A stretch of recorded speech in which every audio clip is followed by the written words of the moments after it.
The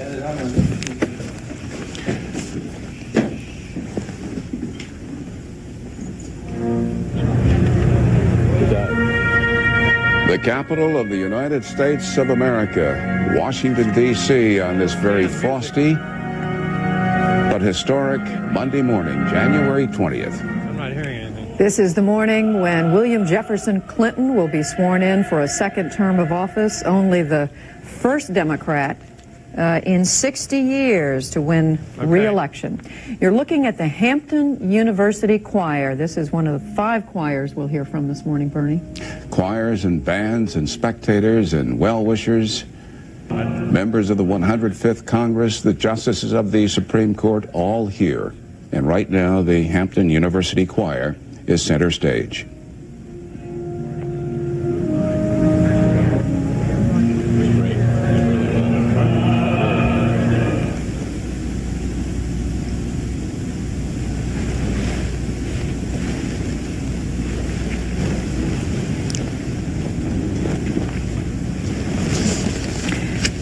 As sometimes happens, Bernie, there are technical problems, and what we're being told right now is that there are some audio difficulties between the Capitol, the west side of the Capitol, and CNN. So we're gonna keep listening and keep watching.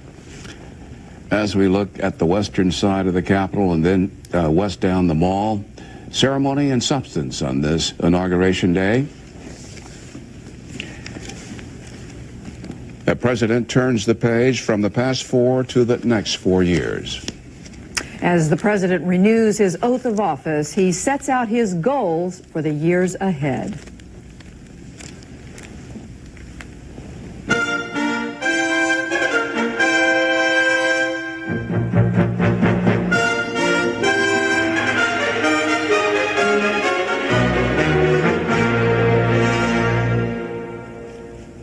For William Jefferson Clinton, a triumphant return to Capitol Hill, a relaunch of his administration.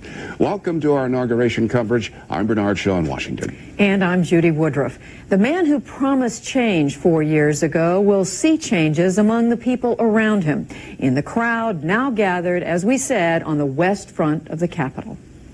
And we're hoping very shortly that the mercury will go even higher.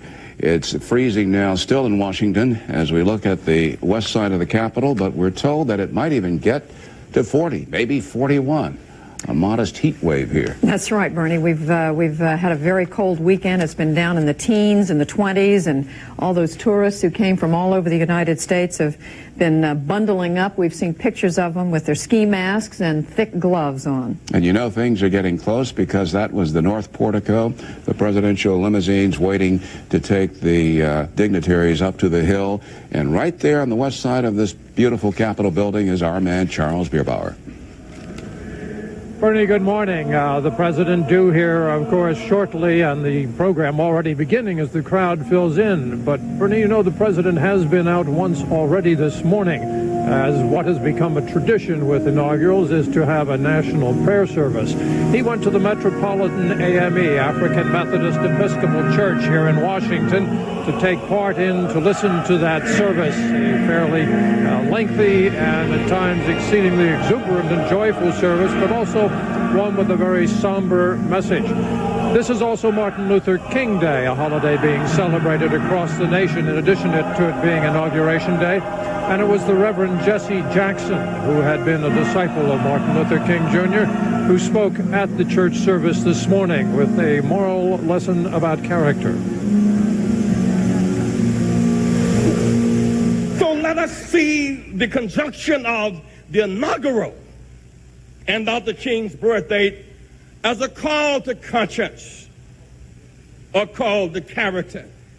A lot of talk last fall about measuring character by verse, political manipulation, those who call for character now ducking its judgment. And while the service was taking place at the church across town, here on Capitol Hill, there was some business taking place. The Senate Foreign Relations Committee has voted for confirmation of Madeleine Albright to become the next Secretary of State. She would be the first new cabinet member to be given Senate approval. The Senate has to now vote in full body on that, but the Senate committee's clearance has taken place. There will be other confirmation hearings starting as early as tomorrow. Business goes on once the inauguration is done. Bernie, Judy? Indeed. On this day, very special business. That's right. As we said, the president's second oath of office. He's only, what, the 15th president in American history to be reelected and to serve a second term. And I was reading Bill Sapphire in the New York Times this morning, who reminds us there have been only 13 inaugural addresses of those 15 presidents who've been reelected, which puts Bill Clinton in a pretty small group of people. A very, very special day for this president when you recall that 4 years ago, he came to this city. He was expecting so much. His mother was at his side there at the inaugural. She passed away a year later. And when you look at what was besetting the United States, a $4 trillion deficit, budget problems, foreign policy problems, the budget deficit now has decreased. There seems to be relative peace in Bosnia, the Middle East, the breakthrough of the Hebron Agreement. A lot has gone on in 4 short years. And many people say that is much of the reason that Bill Clinton was reelected in 1996. For all the so-called ethics problems that plagued this president, from Whitewater to most recently the scandal involving the money that was raised by the Democratic Party, this president won re-election by a larger margin than he won in 1992. Frank Sesno has been taking a look at inaugurations past. He is also at the Capitol, where we just heard from Charles Bierbauer. Frank? Judy, Bernie, no one can come, no president certainly can come into an event like this and not be very mindful of history, of your predecessors, of those who come before you, and those who will be studying your words long after you're gone. And in fact, when Bill Clinton speaks here just a short time from now, he will very definitely connect with his predecessors, with history, even as he attempts to project his vision for the future.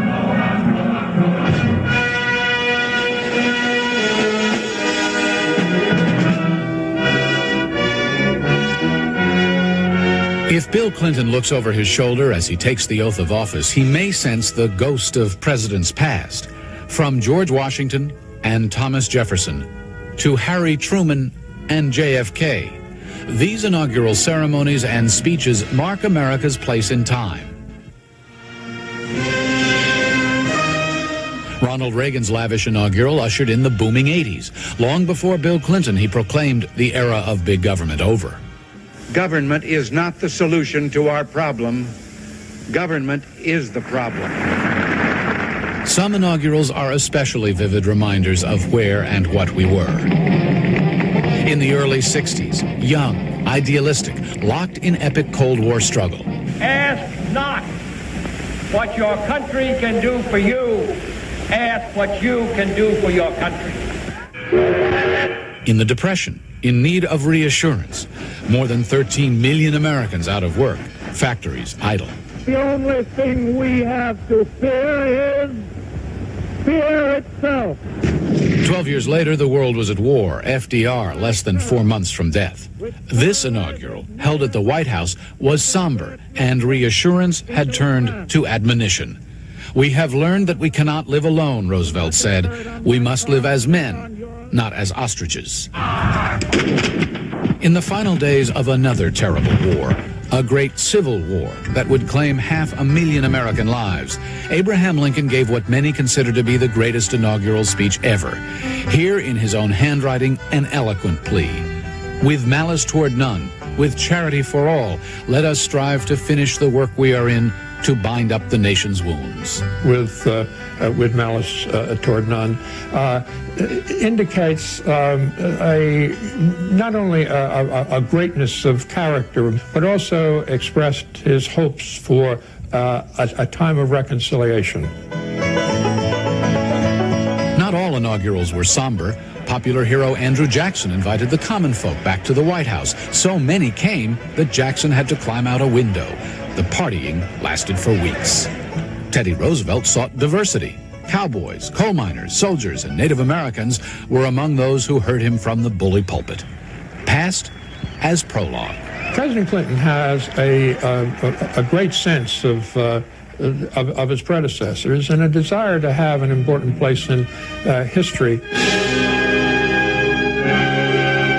The inauguration of a president, an opportunity to preach from the bully pulpit and to play to the history books. And in fact, President Clinton is looking very much to the bully pulpit and Teddy Roosevelt as his model, another president who ushered in a century, another president who presided over change in his turn from an agrarian to an industrial society, in President Clinton's turn, as he sees it, to an information society. So we'll be listening, and so will the historians. Bernie, Judy? Indeed, Frank. Not surprisingly, White House spokesman Mike McCurry says his boss will deliver a pretty good speech very shortly from those Western Capitol steps. And when we return, we're going to be joined by a speechwriter who wrote for two Republican presidents, Ronald Wilson Reagan and George Herbert Walker Bush. Her name, Peggy Noonan. And we're going to hear from a Clinton strategist, Paul Begala, as we see things astir beneath the north portico of the White House. Speaker Newt Gingrich going to the other side of the car, Vice President Al Gore getting ready to go into that limousine. Our live coverage from Washington will continue in a moment.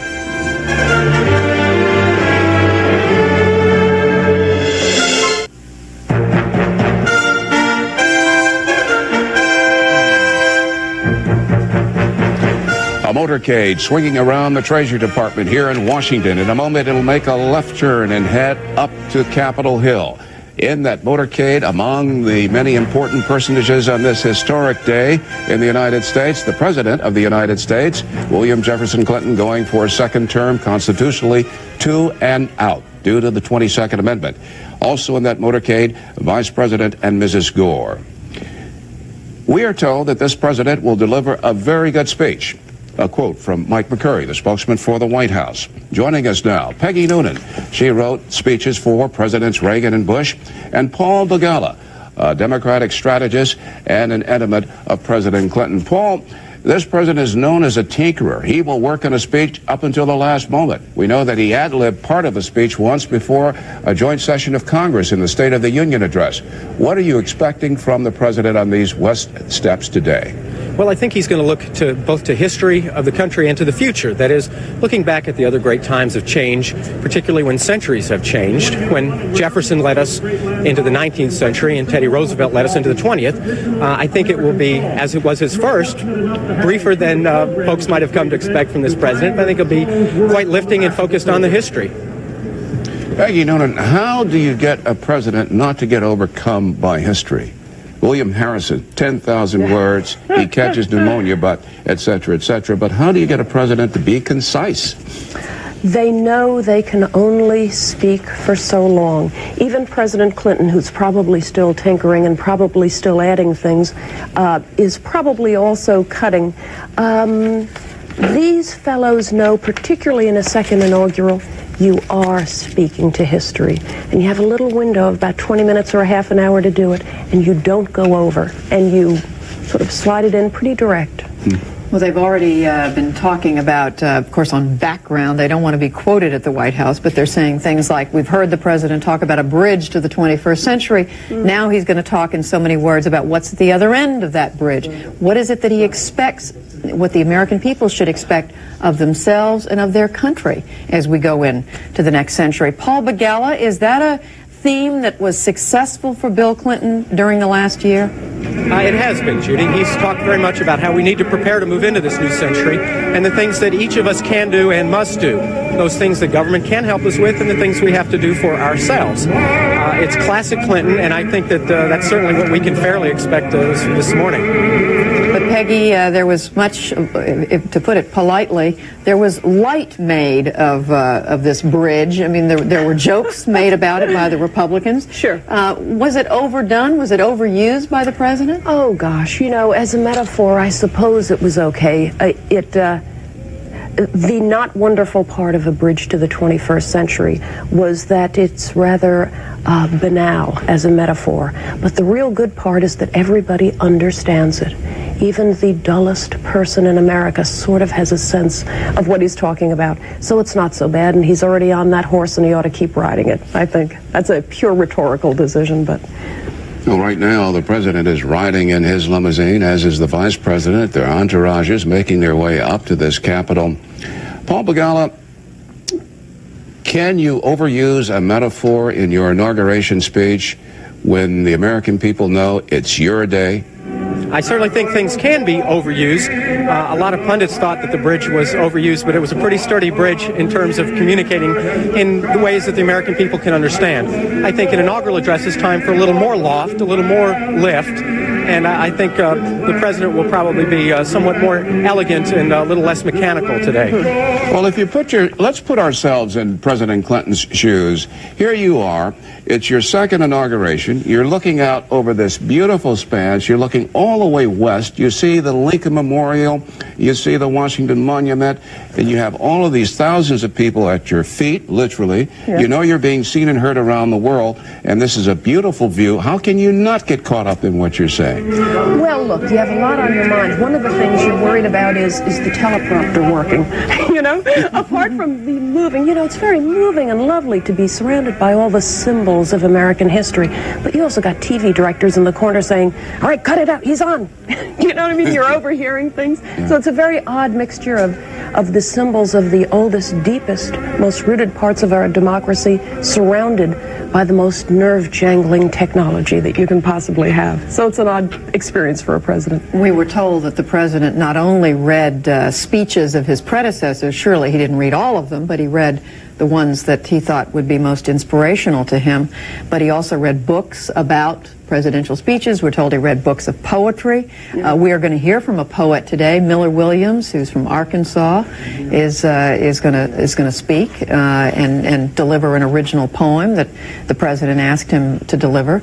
We're going to look for some original words, not just from Miller Williams, but from Bill Clinton. We're looking for something to give us a sense of where he thinks the country should be headed. Yeah. For all the cliches about a bridge to the 21st century, people understand this is important. This is the end of a millennium. Clearly he's looking for inspiration, and clearly he knows, you know, an inaugural address is this one little half-hour window that comes every 4 years, if you're lucky, for a short time in your life, in which you can actually talk to history.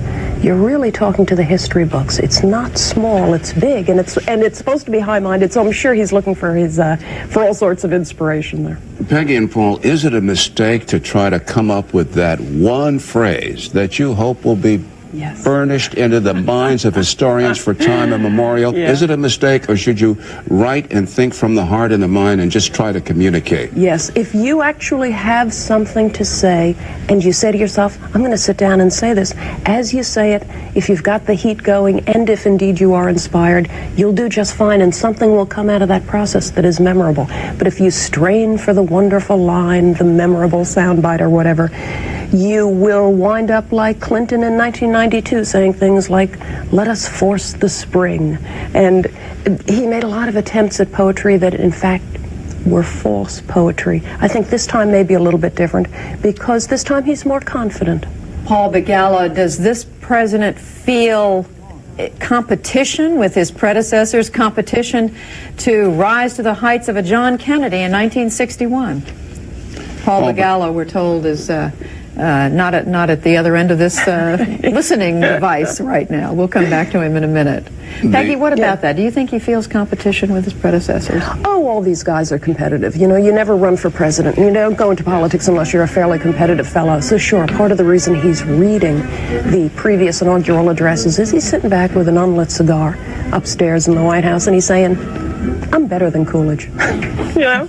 So you not only get inspiration, you get the kind of inspiration that comes from thinking, I can do better than Eisenhower's first inaugural. Well, if he's in the White House and he's got a cigar in his mouth, we know it's unlit because Mrs. Clinton wouldn't tolerate that. Slap it right off him. We see the president, Bernie and Peggy, coming out of that limousine. They are at the Capitol.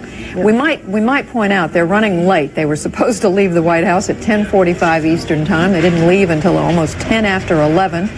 But they're going to make up that time. I think, Bernie, they were supposed to be spending this time having coffee with some of their congressional colleagues.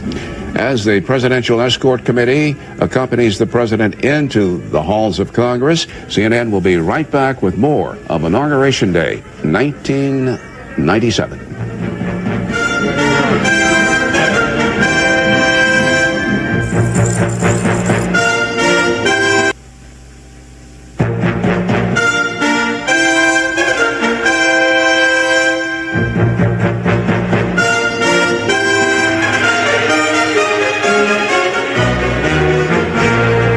Just looking at a picture of the west front of the Capitol.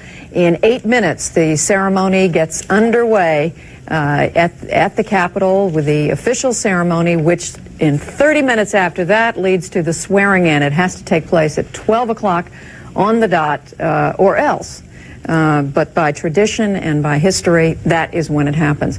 Joining us now are 3 CNN correspondents who are at the Capitol.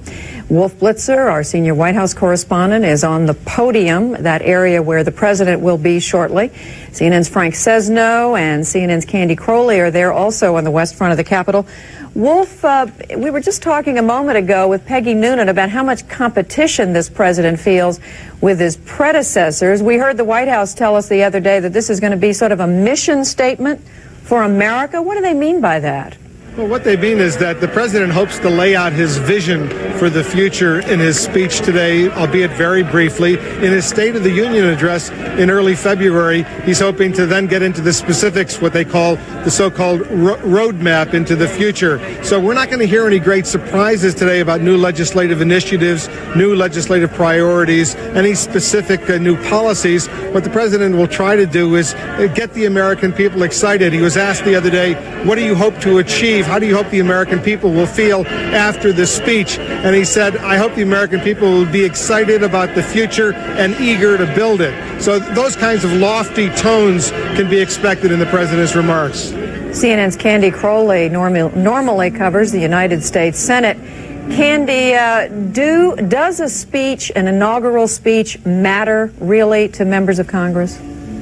I think probably in terms of the feel-good atmosphere for today, it matters. I can't remember any inaugural speech I've ever heard that wasn't about unity and working together. I suspect that's exactly what we're going to hear today. No, it really doesn't. What they're looking for here is what's going to happen after this feel-good day. How is the president going to work with them? How are they going to work with him? So I think what you have here today is a day just to celebrate democracy, give the president his day, and after that, the real work and the real sizing up comes about. As we look at these pictures of people continuing to pour out onto the podium where the swearing in, the oath will take place in about 35 minutes. Let's turn to CNN's Frank Sesno. Frank, is there a connection in the mind of the White House between the inaugural address and the realities of what they face over the next 4 years? Well, there certainly is. The principal connection that they're making, I must say, is one of reconciliation. They understand very well that the president comes here with a backdrop of tremendous bickering, ethical clouds hanging over his own head and Newt Gingrich's, and the public opinion polls which show the American people want Congress and the president to get things done and to cooperate. It also happens to be Martin Luther King Day. So all of this provides a backdrop for the president's calls for reconciliation, for getting past the differences that have dogged Washington for so long. Prospects for that are somewhat questionable, however, but that nonetheless will be at least a good part of the president's call. Wolf Blitzer, to be very blunt about it, does the president really have any choice other than to talk about reconciliation today? He could hardly do otherwise. That's right, and we will hear, according to his aides, several references to what has been described as this toxic atmosphere here in Washington right now. The president signaled that the other day when he was asked about House Speaker Newt Gingrich's problems, and he said, let's get over it and let's move on and get on with the nation's business.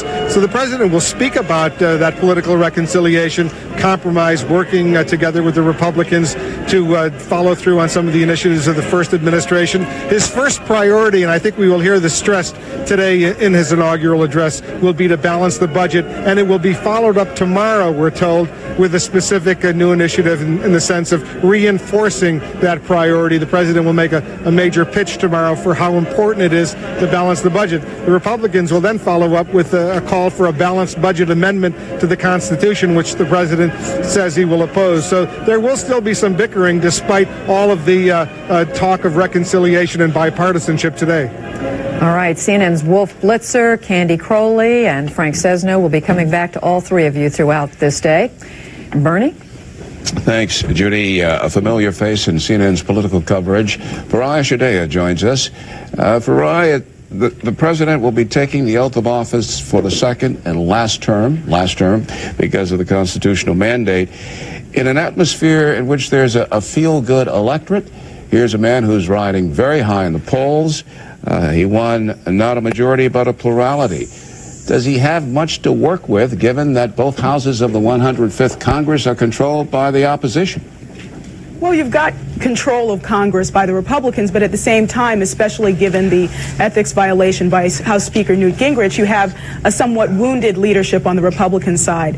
Also, you have a little bit of undermining of this great day by the cloud of the Paula Jones accusations. So I think both sides, both the legislative branch and the executive branch, are going to go into 1997 with a little bit of wariness about exactly how much power they have and how much faith the individuals that make up this great country have in them. I think that one thing that President Clinton is going to try to do with his speech is really try to promote a sense of unity in this country, try to reinvigorate the American public's faith in government, because without that, really, there can be no changes in this next term.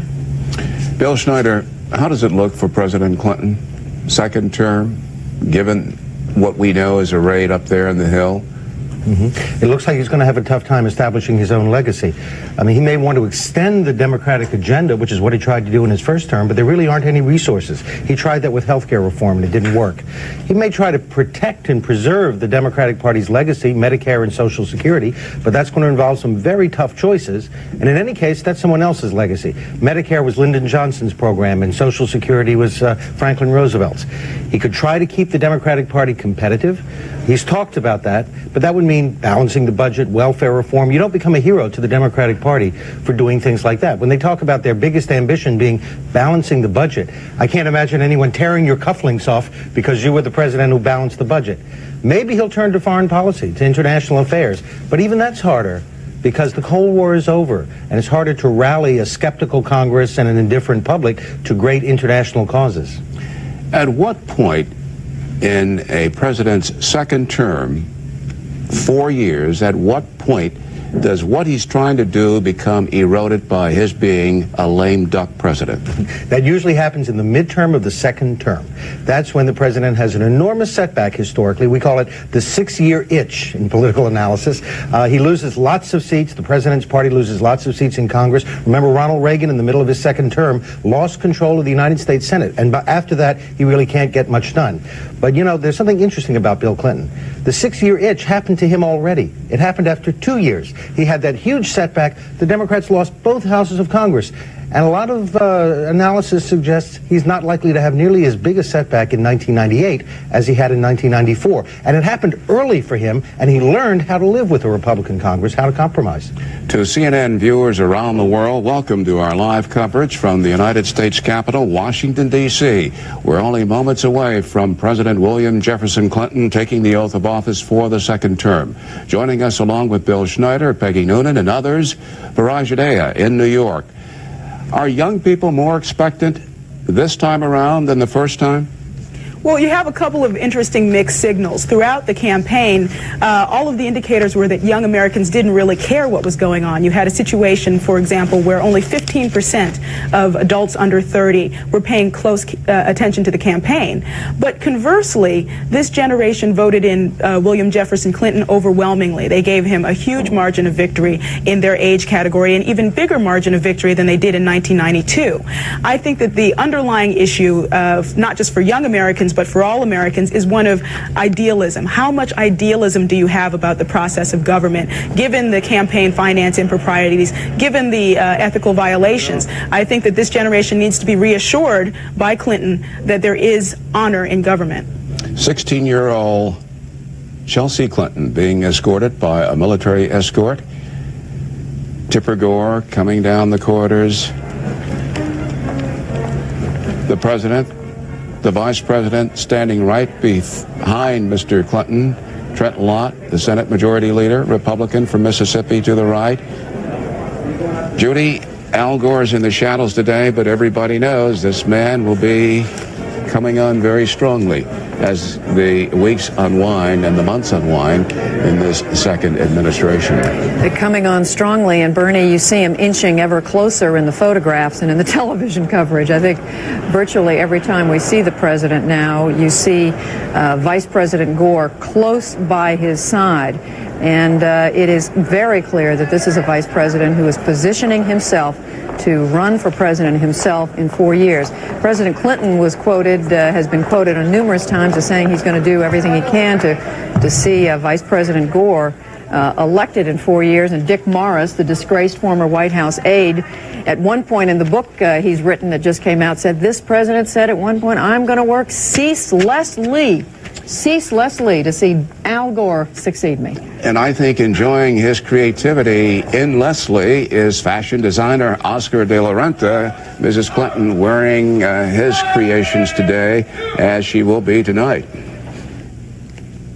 You know, we said this a minute ago, Bernie. They were about 25 minutes late leaving the White House, and right now they are a few minutes late with the ceremony. The president was supposed to walk out onto that portico onto that apron off the west wing of the White House exactly on the nose at 11:30, and right now they're about 3.5 minutes late, and it's going to go a little later than that. They must not be too worried about being right on time. Absolutely not, but they will not stand on its ear the 20th Amendment, which mandates that this inauguration should happen at noon on January 20th. Wolf Blitzer, you're outside. You're going to be seeing all these fine Americans as they come through the curtain and begin this ceremony very, very shortly. What does it look like out there? Well, it's packed up here on the podium. It's interesting, the various categories of people who are up here. It's a real bipartisan mix. Every member of Congress, Republican and Democrat, of course, as well as independent, the Supreme Court justices, the senior officials in the Clinton administration, members of the cabinet, both outgoing as well as incoming. A lot of guests of various congressmen, congressional leaders, as well as guests of the Democratic Party. A lot of them here. These are hot tickets up here on the platform, not easy to get, and there is anticipation. The Vice President's wife, Tipper Gore, was just introduced, and now First Lady Hillary Rodham Clinton is being introduced as well. We just saw the president with John Warner, the senator from Virginia. Senator Warner, who's a Republican, is the chair, I believe it is, of the inaugural committees, and that's the reason you're going to see him playing a prominent role. That may be the reason, Bernie, several of these choirs today are from the state of Virginia. Indeed. We had Hampton University beginning. Frank Sesno, how many times today on that podium where you are have you heard the word historic mentioned? As many times as someone's uttered a sentence, I think. You can't be here without some sense of history in the shadow of this great building as part of this great ceremony. And even for those of us who get a little hard-bitten by the day-to-day job that we do, listening to these folks utter their speeches and all the rest, this is only the 53rd inaugural. You know, people really do speak for the history books here. I was reading a number of presidential inaugurals before this. I was struck by the fact that these men, so far they've all been men as they've stood and delivered these speeches, have really known not only are they addressing their audiences here, there's always something contemporaneous, but also the ages. Look at this.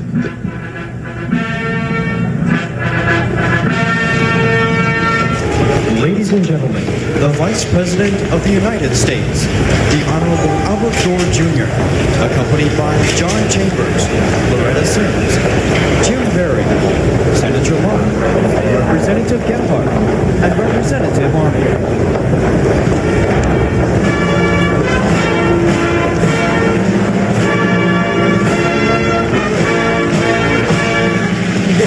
This is one of the few occasions when these people are all together and smiling. You see the Vice President followed close behind by Trent Lott, who of course is the Senate Republican leader, and Dick Armey, who is the #2 Republican after the Speaker of the House of Representatives. These are people who are locked in mortal political combat with the President and the Vice President, but today they're all smiles. Judy, I was thinking just the identical thing. And when you see President Clinton and when you see Speaker Newt Gingrich, look at that. Newt Gingrich right behind Bill Clinton, and just their faces symbolize the schism that divides the Republican and the Democratic parties in this 105th Congress, and each man has some problems on his platter. And yet, Candy Crowley, it's very clear that if they don't work together, not much can be accomplished. They really can't. I think one of the things that has happened with Gingrich and his problems, they're just about to announce the president. I hate to interrupt that, so let's listen. Ladies and gentlemen, the President of the United States, the Honorable William Jefferson Clinton, accompanied by Susan McGill, Greg Casey, Bill Livingood, Senator Warner, Senator Ford, Speaker Gingrich, Senator Lott, Representative Gephardt, and Representative Army.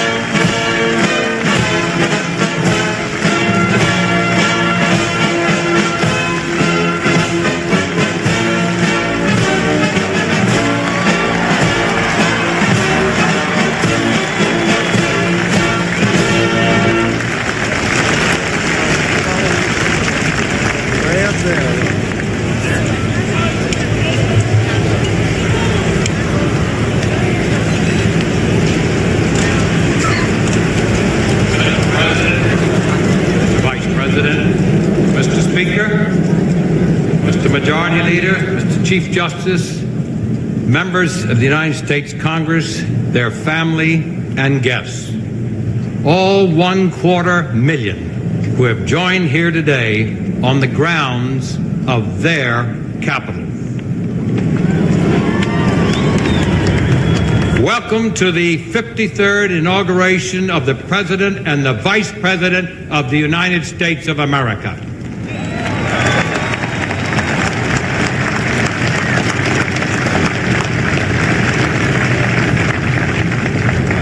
Across our nation and around the world, Americans join William Jefferson Clinton as he reconfirms the oath of office as the 42nd President of the United States, and Albert Gore Jr. as he reconfirms the oath of office as the 45th Vice President of the United States. Our first president, George Washington, was inaugurated in 1789. Thereafter, every 4 years, our citizens have witnessed this transition of authority as required by the Constitution of the United States. It is the conferring of this trust and authority, which has occurred without any interruption for 208 years, that is the cornerstone of our representative democracy. It is a tribute to the providential vision of our founding fathers.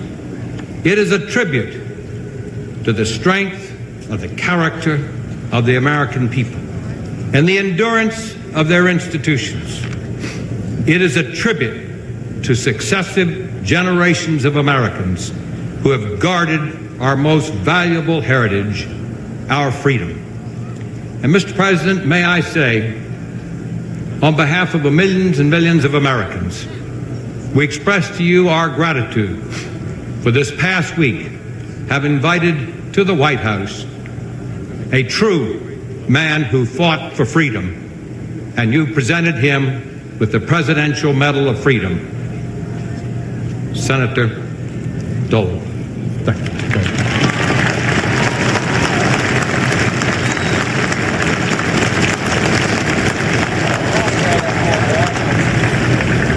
For 2 centuries, the American presidential inauguration ceremony has represented both national renewal and continuity of leadership. So it is altogether fitting that as the world's oldest, continuous, constitutional democratic republic, we gather today to honor this historical triumph and to recommit ourselves to keep our nation strong for future generations. Mr. President, prayer has been an essential part of all inaugural ceremonies. As I was privileged to drive up with you from the White House, you held the Bible and read the passage that you will read today. Therefore, we are honored today to have the Reverend Billy Graham to lead our nation in prayer, as he has at 7 previous inaugurals. Please stand for the invocation and remain standing for the Pledge of Allegiance. Reverend Graham.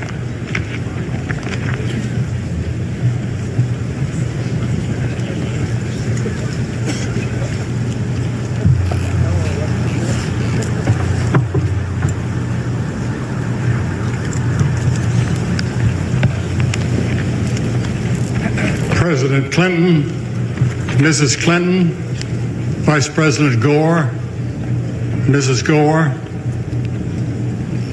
I'm going to ask that we all bow our heads in prayer. Our Father and our God, we thank you today for the privilege of coming into your presence on this historic and solemn occasion.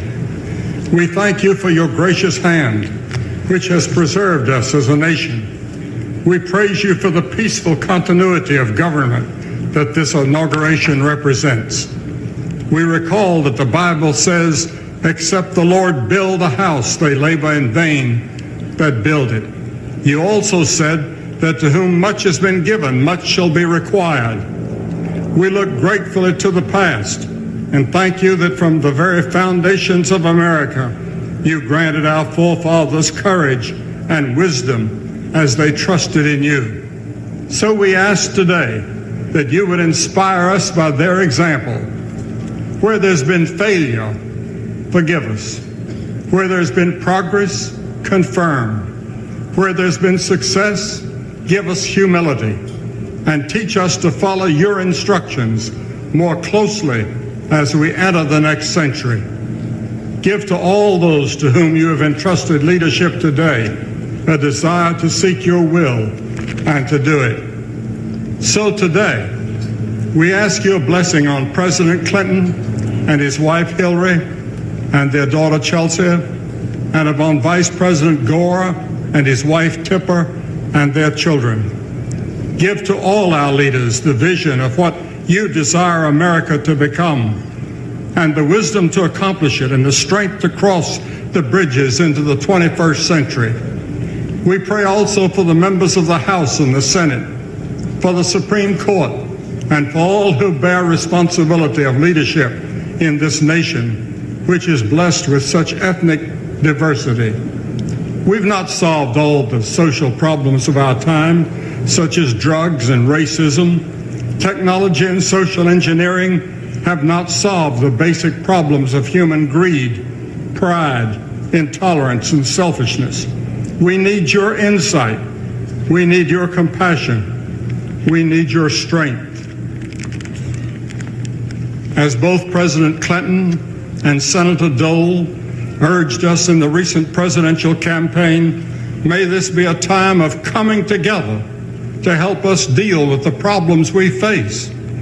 Oh Lord, help us to be reconciled first to you and secondly to each other. May Dr. Martin Luther King's dream finally come true for all of us.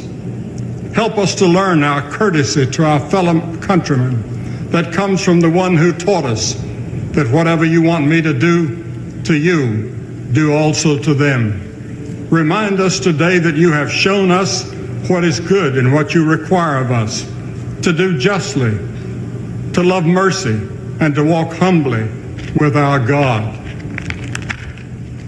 We ask that as a people, we may humble ourselves before you and seek your will for our lives and for this great nation. Help us in our nation to work as never before, to strengthen our families, and to give our children hope and a moral foundation for the future. So may our desire be to serve you, and in so doing serve one another. This we pray in the name of the Father, the Son, and the Holy Spirit. Amen.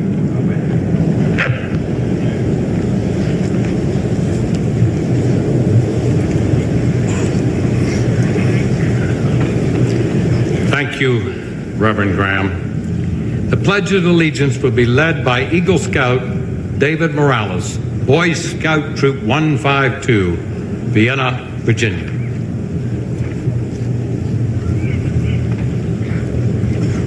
I pledge allegiance to the flag of the United States of America and to the republic for which it stands, one nation, under God, indivisible, with liberty and justice for all.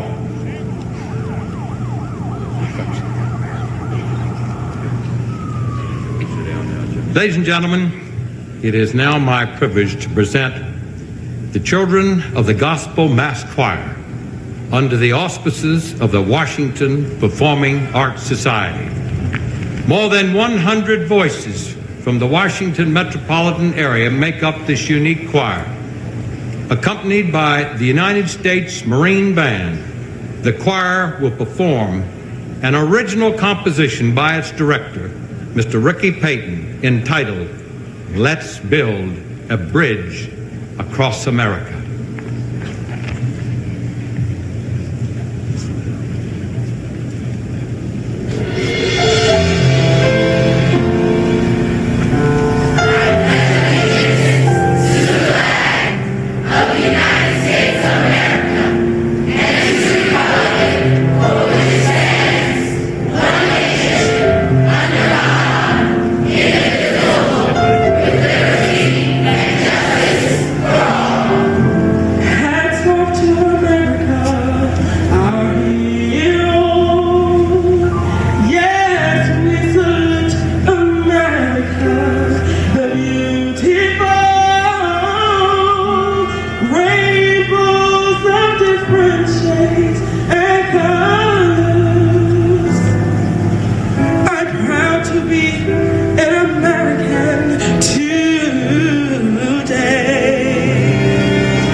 Ladies and gentlemen, it is now my distinct privilege and honor to present the Associate Justice of the Supreme Court of the United States, the Honorable Ruth Bader Ginsburg, who will administer the oath of office for the Vice President of the United States, Albert Gore, Jr.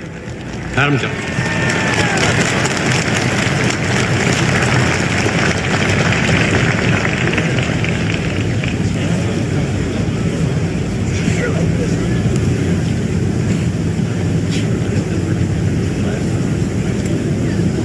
If you are ready to take the oath, Mr. Vice President,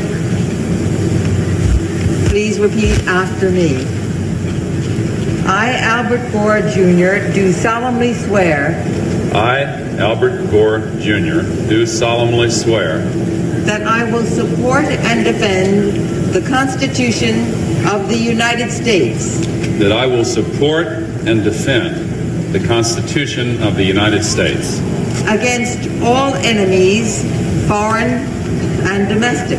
against all enemies, foreign and domestic. That I will bear true faith and allegiance to the same. That I will bear true faith and allegiance to the same. That I take this obligation freely. That I take this obligation freely. Without any mental reservation or purpose of evasion. Without any mental reservation or purpose of evasion. And that I will well and faithfully discharge. And that I will well and faithfully discharge. The duties of the office on which I am about to enter. The duties of the office upon which I am about to enter. So help me God. So help me God. Every good wish, Mr. Vice President. Thank you.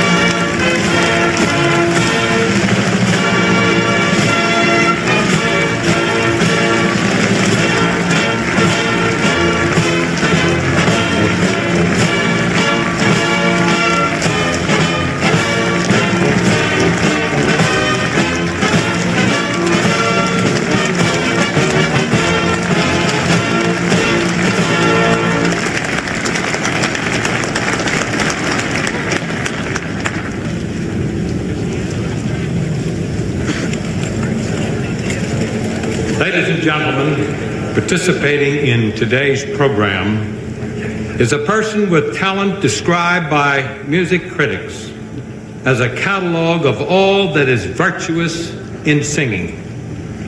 Accompanied by the United States Army Chorus and Chorale, please welcome the renowned Jesse Norman, who will perform a medley of American music entitled, "Oh, Freedom." Miss Norman.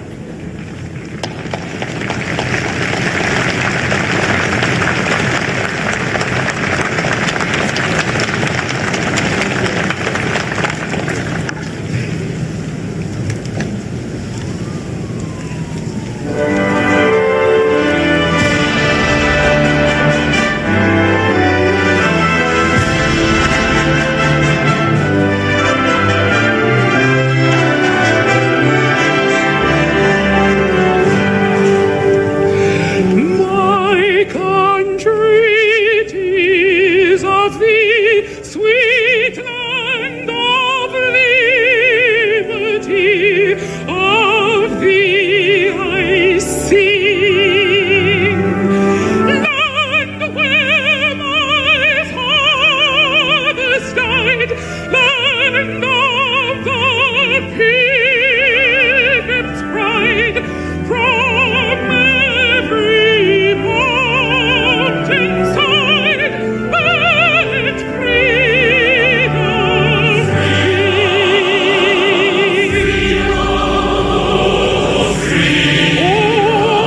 Thank you.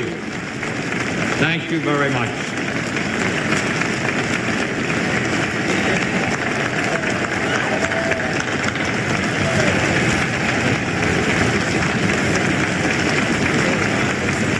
Thank you very much, Norman.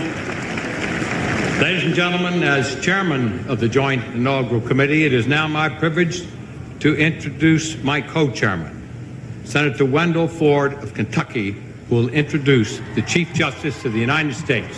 Senator Ford.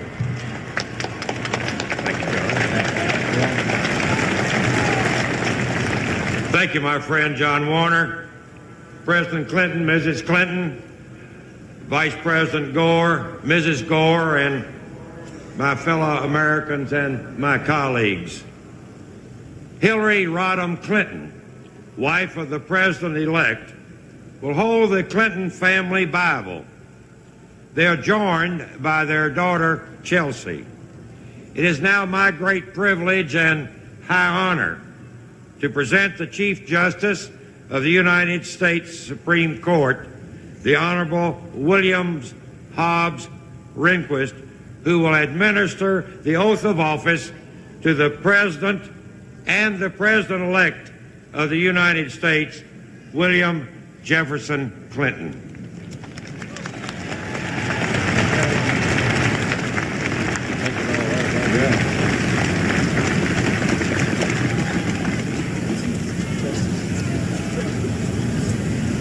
You ready to take the oath, Mr. President? Will you raise your right hand and repeat after me? I, William Jefferson Clinton, do solemnly swear.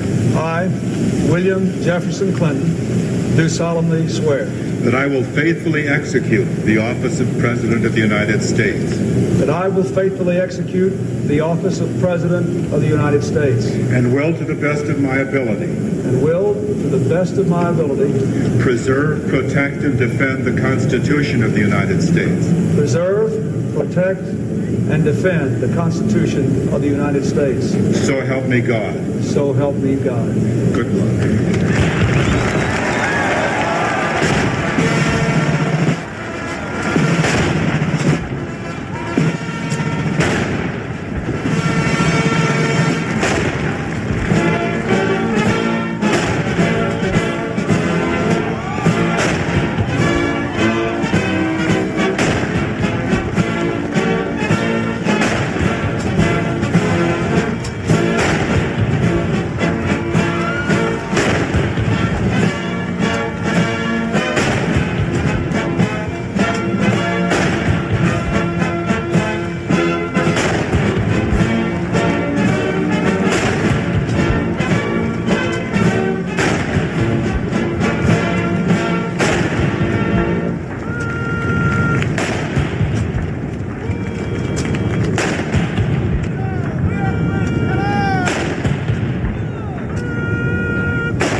Ladies and gentlemen, the President of the United States of America, William Jefferson Clinton.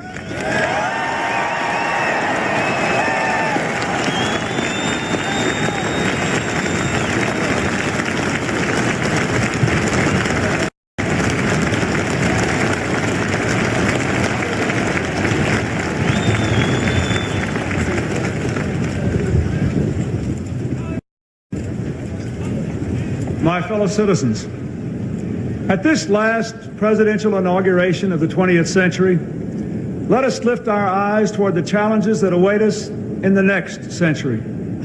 It is our great good fortune that time and chance have put us not only at the edge of a new century and a new millennium, but on the edge of a bright new prospect in human affairs, a moment that will define our course and our character for decades to come. We must keep our old democracy forever young.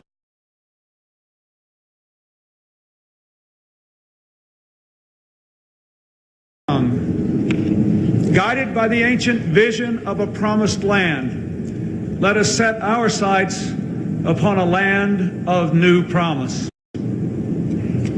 The promise of America was born in the 18th century out of the bold conviction that we are all created equal.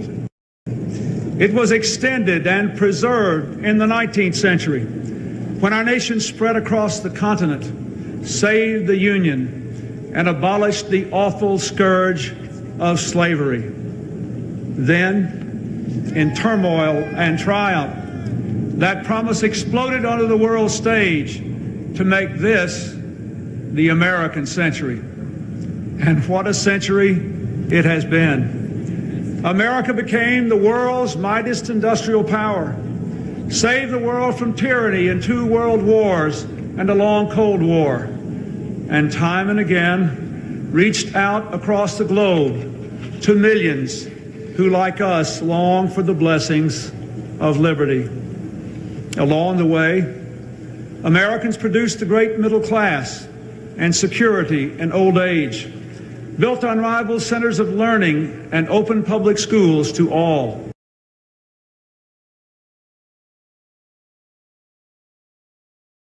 Split the atom and explored the heavens, invented the computer and the microchip, and deepened the wellspring of justice by making a revolution in civil rights for African Americans and all minorities, and extending the circle of citizenship, opportunity, and dignity to women.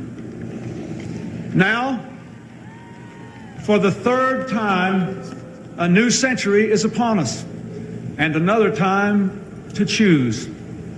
We began the 19th century with a choice to spread our nation from coast to coast.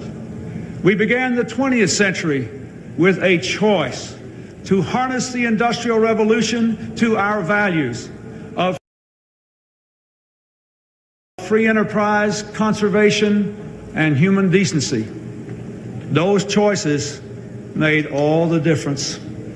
At the dawn of the 21st century, a free people must now choose to shape the forces of the information age and the global society, to unleash the limitless potential of all our people, and yes, to form a more perfect union.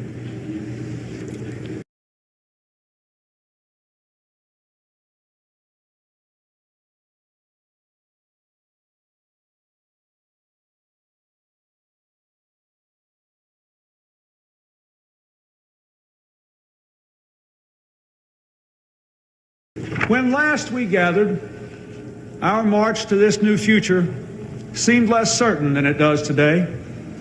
We vowed then to set a clear course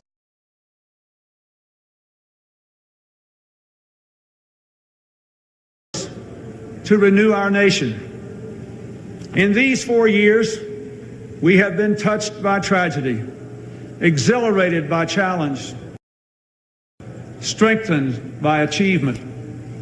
America stands alone as the world's indispensable nation. Once again, our economy is the strongest on earth. Once again, we are building stronger families, thriving communities, better educational opportunities, a cleaner environment. Problems that once seemed destined to deepen now bend to our efforts. Our streets are safer, and record numbers of our fellow citizens have moved from welfare to work. And once again, we have resolved for our time a great debate over the role of government. Today we can declare government is not the problem, and government is not the solution.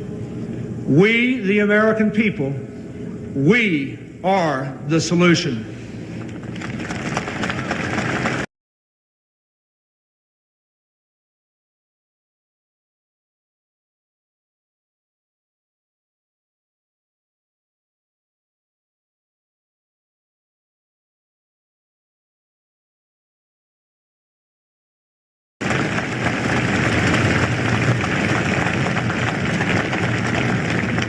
Our founders understood that well and gave us a democracy strong enough to endure for centuries, flexible enough to face our common challenges and advance our common dreams in each new day.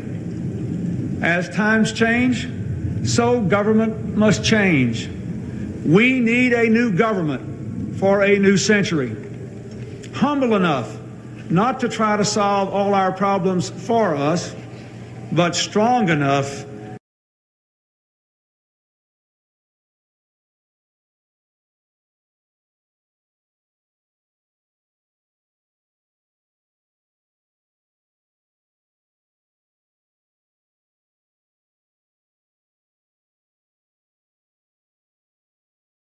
to give us the tools to solve our problems for ourselves. A government that is smaller, lives within its means, and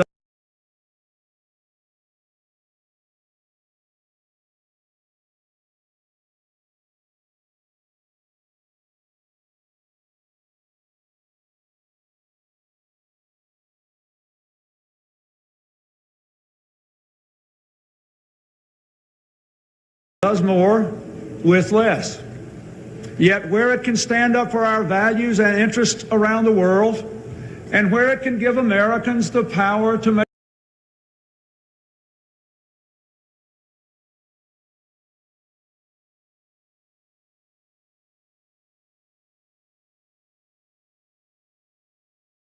make a real difference in their everyday lives, government should do more, not less. The preeminent mission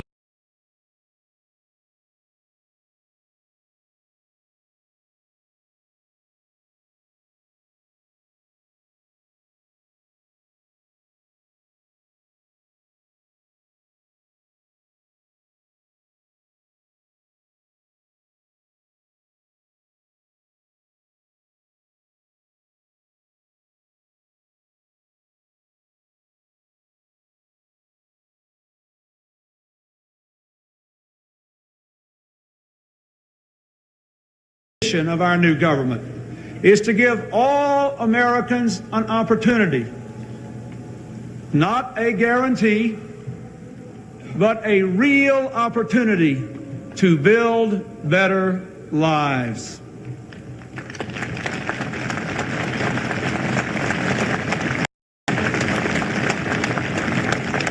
Beyond that, my fellow citizens, the future is up to us. Our founders taught us that the preservation of our liberty and our union depends upon responsible citizenship. And we need a new sense of responsibility for a new century. There is work to do, work that government alone cannot do. Teaching children to read, hiring people off welfare rolls, coming out from behind locked doors and shuttered windows to help reclaim our streets from drugs and gangs and crime, taking time out of our own lives to serve others. Each and every one of us, in our own way, must assume personal responsibility, not only for ourselves and our families, but for our neighbors and our nation.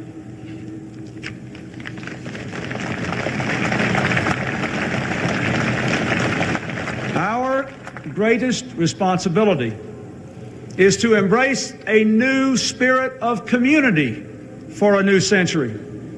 For any one of us to succeed, we must succeed as one America. The challenge of our past remains the challenge of our future. Will we be one nation, one people with one common destiny or not? Will we all come together or come apart? The divide of race has been America's constant curse. And each new wave of immigrants gives new targets to old prejudices. Prejudice and contempt, cloaked in the pretense of religious or political convictions,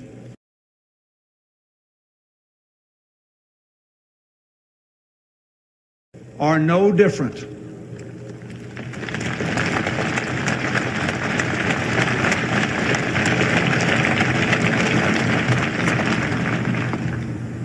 These forces have nearly destroyed our nation in the past. They plague us still. They fuel the fanaticism of terror, and they torment the lives of millions in fractured nations all around the world. These obsessions cripple both those who hate and, of course, those who are hated, robbing both of what they might become. We cannot, we will not succumb to the dark impulses that lurk in the far regions of the soul everywhere. We shall overcome them.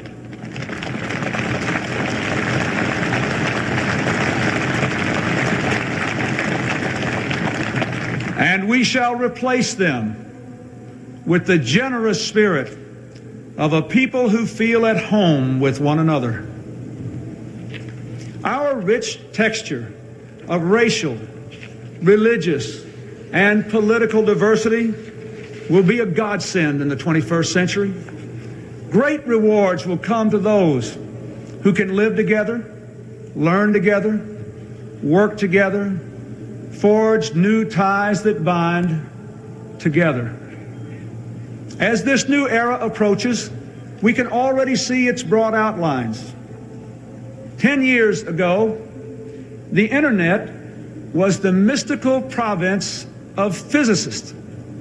Today, it is a commonplace encyclopedia for millions of school children. Scientists now are decoding the blueprint of human life. Cures for our most feared illnesses seem close at hand. The world is no longer divided into two hostile camps. Instead, now we are building bonds with nations that once were our adversaries. Growing connections of commerce and culture give us a chance to lift the fortunes and spirits of people the world over. And for the very first time in all of history, more people on this planet live under democracy than dictatorship.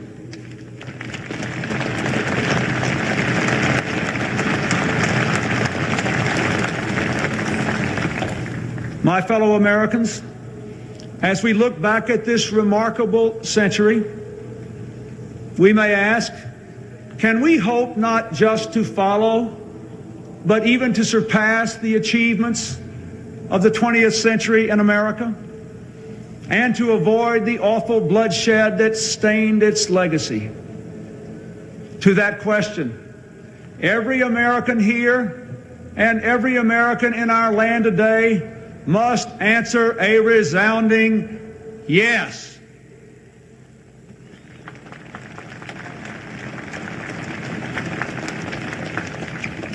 This is the heart of our task. With a new vision of government, a new sense of responsibility, a new spirit of community, we will sustain America's journey. The promise we sought in a new land, we will find again in a land of new promise.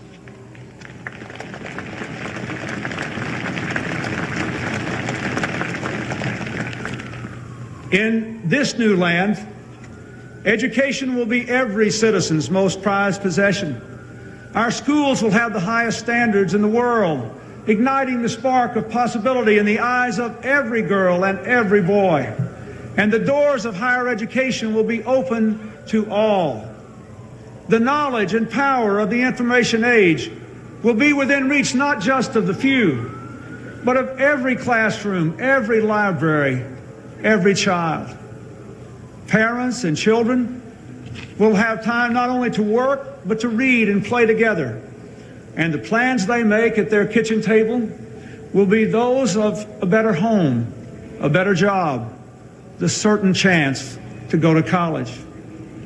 Our streets will echo again with the laughter of our children, because no one will try to shoot them or sell them drugs anymore. Everyone who can work will work, with today's permanent underclass part of tomorrow's growing middle class.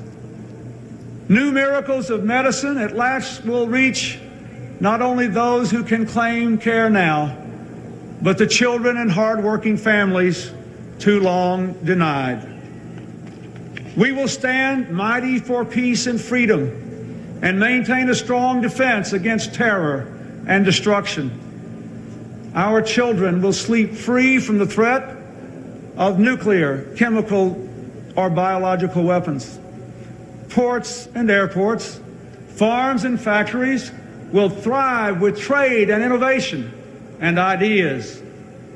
And the world's greatest democracy will lead a whole world of democracies.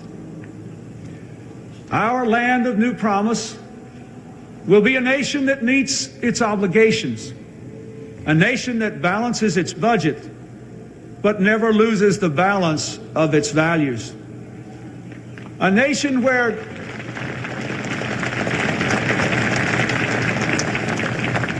A nation where our grandparents have secure retirement and health care, and their grandchildren know we have made the reforms necessary to sustain those benefits for their time.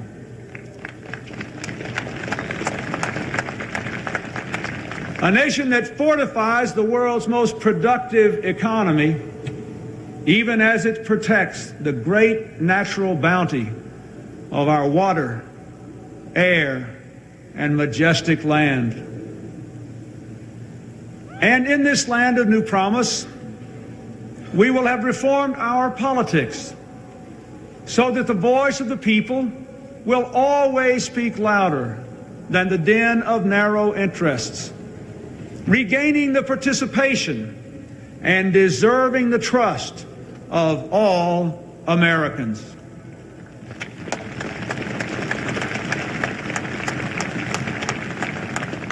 Fellow citizens, let us build that America, a nation ever moving forward toward realizing the full potential of all its citizens. Prosperity and power, yes, they are important, and we must maintain them. But let us never forget the greatest progress we have made and the greatest progress we have yet to make is in the human heart. In the end, all the world's wealth and 1,000 armies are no match for the strength and decency of the human spirit.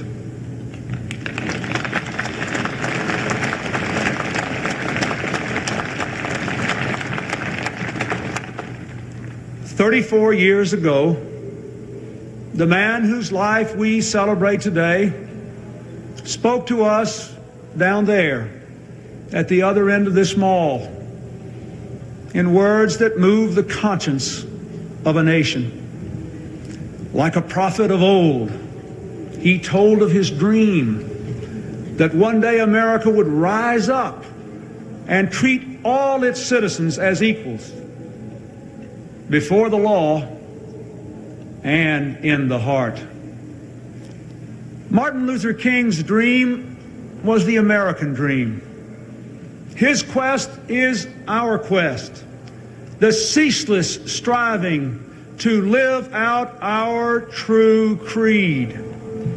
Our history has been built on such dreams and labors, and by our dreams and labors, we will redeem the promise of America in the 21st century. To that effort, I pledge all my strength and every power of my office. I ask the members of Congress here to join in that pledge. The American people return to office a president of one party and a Congress of another.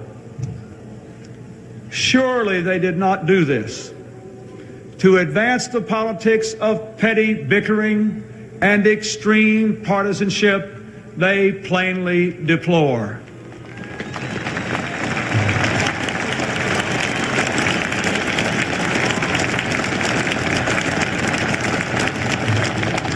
No, they call all us instead to be repairers of the breach and to move on with America's mission.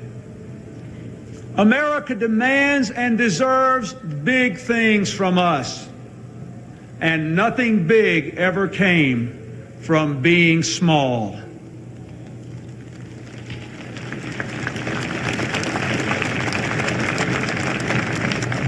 Let us remember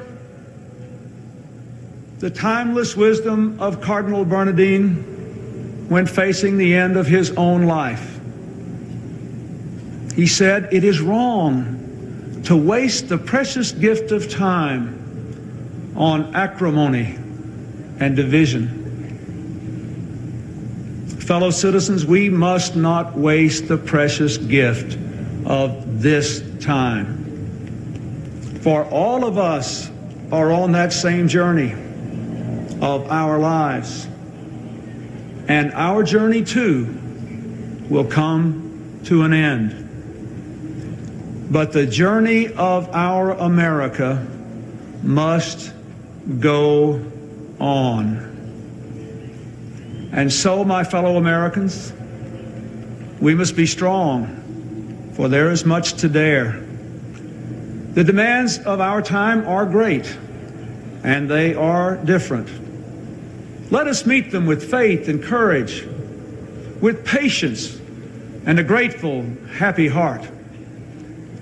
Let us shape the hope of this day into the noblest chapter in our history. Yes, let us build our bridge.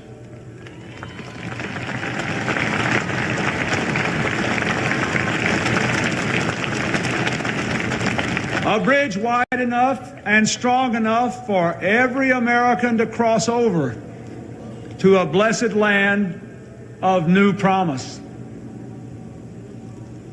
May those generations whose faces we cannot yet see, whose names we may never know, say of us here that we led our beloved land into a new century with the American dream alive for all her children, with the American promise of a more perfect union, a reality for all her people, with America's bright flame of freedom spreading throughout all the world.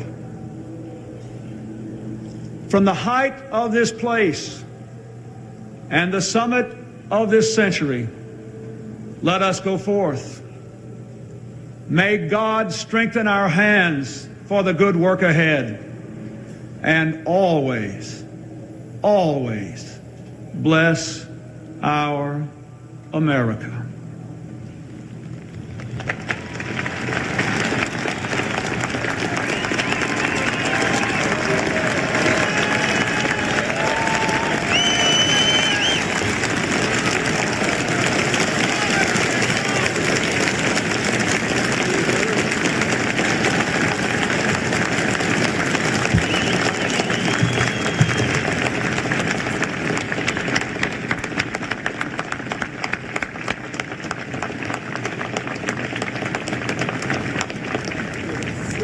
Mr. President, we thank you for that strong and inspiring message at this very important time in our history.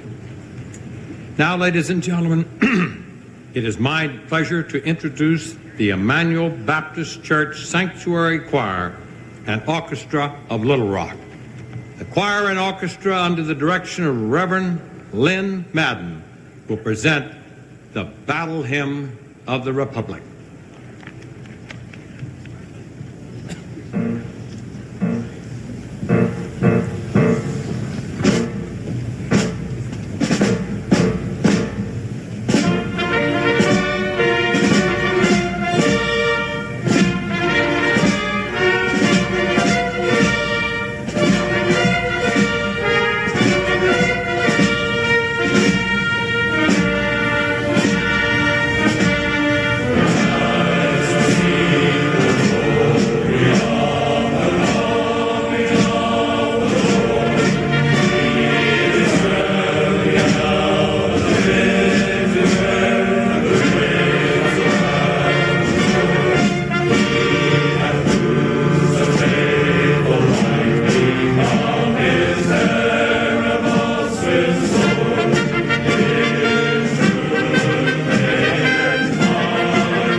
thank you for the singing of that most inspiring American music.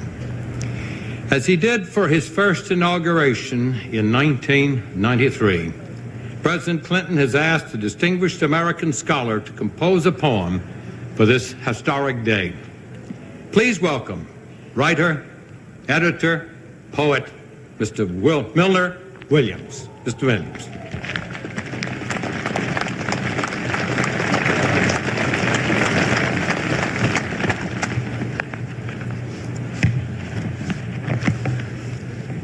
Of history and hope.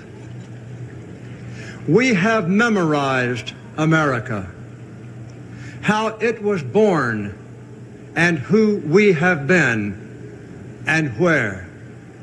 In ceremonies and silence, we say the words, telling the stories, singing the old songs. We like the places they take us. Mostly we do. The great and all the anonymous dead are there. We know the sound of all the sounds we brought. The rich taste of it is on our tongues. But where are we going to be? And why? And who? The disenfranchised dead want to know. We mean to be the people we meant to be, to keep on going where we meant to go. But how do we fashion the future? Who can say how, except in the minds of those who will call it now? The children. And how does our garden grow? With waving hands, oh, rarely in a row, and flowering faces and brambles that we can no longer allow. Who were many people coming together cannot become one people falling apart. Who dreamed for every child an even chance cannot let luck alone turn doorknobs or not. Whose law was never so much of the hand as the head cannot let chaos make its way to the heart. Who have seen learning struggle from teacher to child cannot let ignorance spread itself like rot. We know what we have done and what we have said, how we have grown degree by slow degree, believing ourselves toward all we have tried to become, just and compassionate, equal, able, and free. All this in the hands of children, eyes already set on a land we never can visit. It isn't there yet.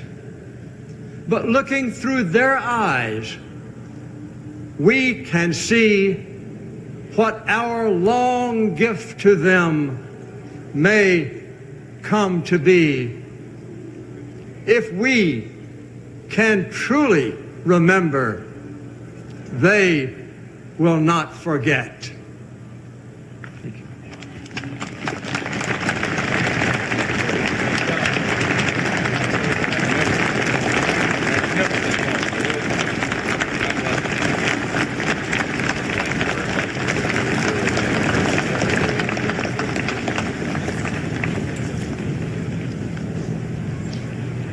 Santita Jackson will lead the singing of our national anthem. She will be accompanied by the Resurrection Choir, a group composed of singers from the choirs of American churches tragically destroyed by fire in recent months.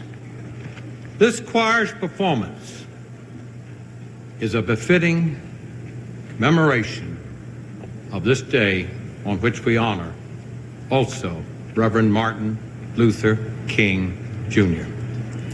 Before we sing our national anthem, the Reverend Gardner C. Taylor will deliver the benediction. Ladies and gentlemen, please stand for the benediction and remain standing to sing our national anthem. Reverend Taylor. Let us lift up our spirits before our Creator, eternal God, brooding over the days of our years in sovereign judgment and yet with tender mercy. Now, close to the end of this solemn but joyous occasion, we lift our hearts and our hopes before Thee. We pray for our President, William Jefferson Clinton, that Thou will give to him ever-increasing vision and vigor and voice, that he might speak tellingly to the American promise in history. We pray for the gracious and gallant lady at his side, Hillary Rodham Clinton, and for their daughter. We ask Thy blessings upon the Vice President of the United States and upon his wife, Mrs. Tipper Gore.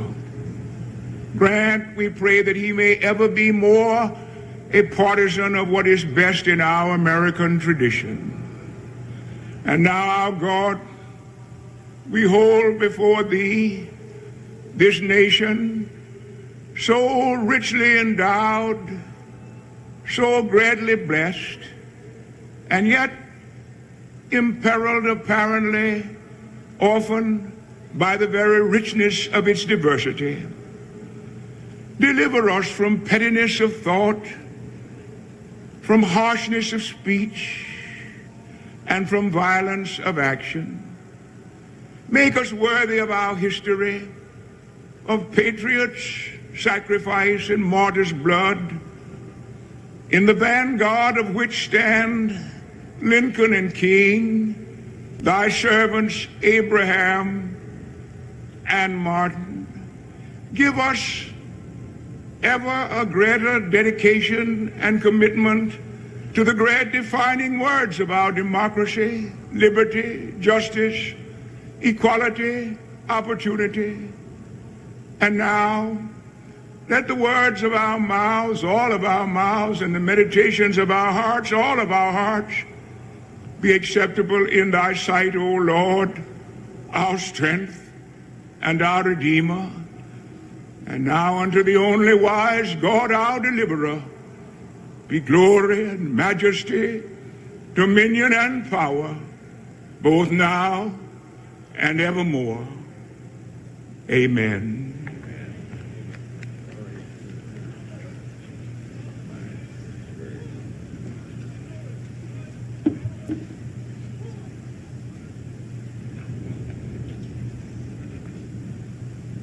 Now, Ms. Santita Jackson. Good.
Clinton, the 42nd President of the United States, looks out, looks among the people up on the podium and at a sea of faces, witnesses to history on this 53rd Inauguration Day.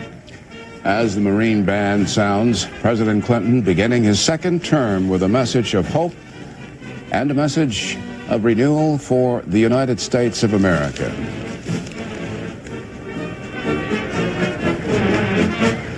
The oath of office has been taken and the inaugural address delivered. We will be looking at how it played.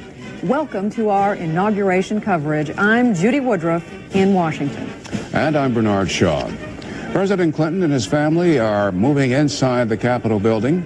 They will be attending a luncheon with members of Congress. Still ahead, the inaugural parade down the nation's historic boulevard, Pennsylvania Avenue. More now from our senior White House correspondent, Wolf Blitzer, who's outside on the West Steps. Wolf?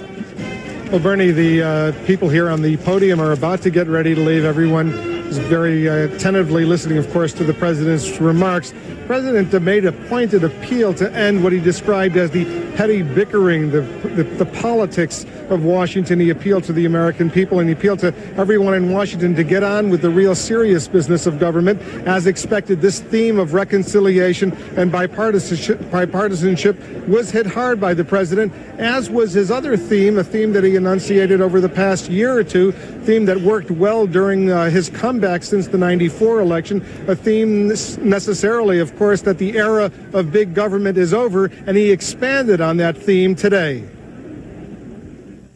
Once again, we have resolved for our time a great debate over the role of government. Today we can declare government is not the problem, and government is not the solution. We, the American people, we are the solution.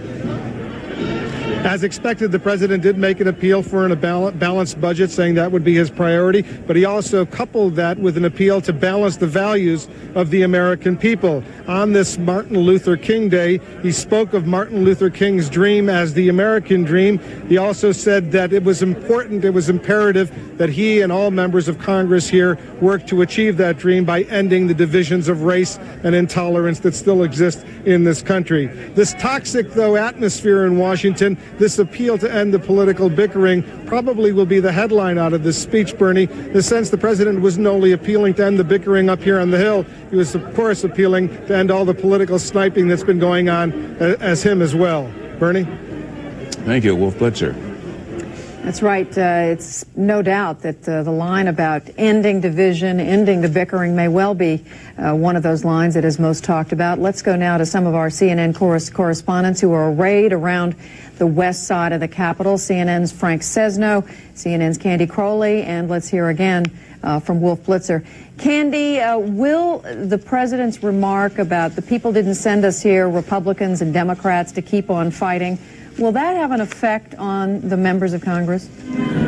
I'm not sure, Judy. I don't think anybody thinks that anyone out in America wants them to bicker. I think the problem comes when you start to define what's petty and what's bickering. Generally, what happens is that someone will propose something, come up with some sort of bill, and it will become very important to those people. Now, what happens then is that the people who don't like it say, no, this is the wrong kind of bill, and then it becomes petty bickering.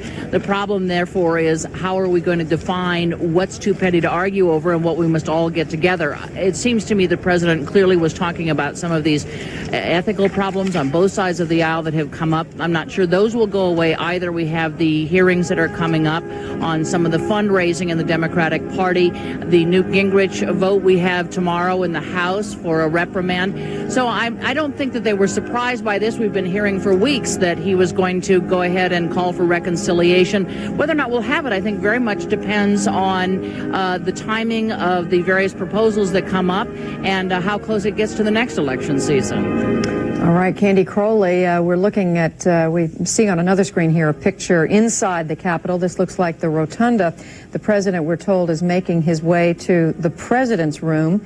He may be there at this point. This is a room where he will sign a document. And this is a room apparently that they call it the president's room, but in fact, Presidents use it rarely, only on those times when they do come to the Capitol, and we know those visits come very seldom. CNN's Frank Sesno was listening very carefully to what the president had to say. Frank, the president, it seemed to me, spent a lot of time talking about the next century and how do we prepare for the next century and what's expected of us as we go into the 21st century. Judy, he waited till the very end of his speech to mention the metaphor that many say has been well overused, the bridge to the 21st century. But the message of this speech was very much one of preparation for a new time ahead. However, I think it may well be that this 20th century turning over to the 21st century is more of a chronological moment, more of a flip of the calendar than something that is really defined by a great defining moment in history. And in fact, the president, as he laid out the vision of what's ahead, mixed the profound with the mundane, certainly reconciliation, improved race relations, a world free of terrorism and drugs and where our children are shot on the streets, but also something that's very much very mundane, better jobs, better schools, and college for everyone. It's a vision that's difficult to lay out in very broad terms, and I must tell you, my impression of this speech as I listened to it was that the reaction among the crowd here was very subdued, polite. It was not soaring rhetoric. It was not a soaring response. The tone is very, very different than 4 years ago when this president and those around him came to Washington full of hope, promising change, promising to change the way the Washington did business. And in fact, Frank Sesno, those are some of the same comments we were hearing here in the studio. Peggy Noonan was with us up until a few minutes ago. The president, let's listen to what's going on there in the president's room inside the Capitol building. Uh-oh. Is that what this is? John says we put this one we're supposed to do. That's right, right on the top. We got it. Good to see you. Congratulations.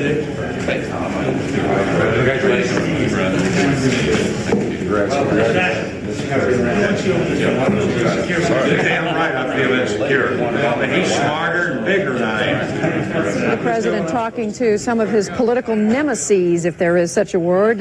Speaker Newt Gingrich on the right, on the left, Senator Trent Lott, for all the president's words just a few moments ago about hands across their differences. In fact, we don't know yet how much agreement there will be from these Republicans and these Democrats. The president was very careful to point out the people sent back a Republican Congress and they sent back a Democratic president, but it remains to be seen whether they're going to work together. Bill Schneider? Well, yes, it does. The president, in his speech, offered, I think, a very provocative conclusion. He said, once again, we have resolved for our time a great debate over the role of government. Some people might quarrel with that, but he took a direct challenge there to Ronald Reagan when he said government is not the problem, government is not the solution. Reagan had said government is not the solution, government is the problem. He's trying to find a new synthesis and carve out a new role of government. Well, what is government going to do? He says it must give us the tools to solve our problems for ourselves. If Wolf Blitzer is listening, Wolf, can you tell us what document the president is signing right now? I can't, Judy. I'm over here still on the platform. I'm not inside. I know that he had planned on signing some sort of proclamation immediately after, but I don't know what he's signing right now. Well, that's one of those questions we can ask. We can ask of the people who work around the president in just a few minutes. Bernie, this is a scene that we're going to, as we said earlier when they were walking out onto the west front of the Capitol, this is one of the few times when they're all together and they're smiling and there's comity in the air. It makes you feel good, at least on January 20th of this year. This is a good beginning, and it remains to be seen how these very sincere women and men of the 105th Congress and the president and his staff comport themselves. After all, these are all Americans. They do not wish their beloved nation ill. It's a matter of process and approach. Well, let's listen. That was the need to the ranch, so I think it's fair to say that there aren't many places the president can go on this day where there won't be microphones. This is a National Day of Hope and Renewal, embodying the themes of the inaugural address. What were you referring to when you said nothing big comes from being small? Is this what I said? Well, you heard the president being asked by a reporter what that document was all about, and he said it's something proclaiming a national day of hope and renewal, picking up on the themes that were in the inaugural address. Bernie, you were mentioning the men and women of this Congress. One of the women of the Congress happens to be here with us in the CNN studio, Susan Molinari. Susan, a familiar face to many because you gave an address at the keynote address at the Republican convention this past summer. Convention addresses are one thing. Acceptance speeches are one thing.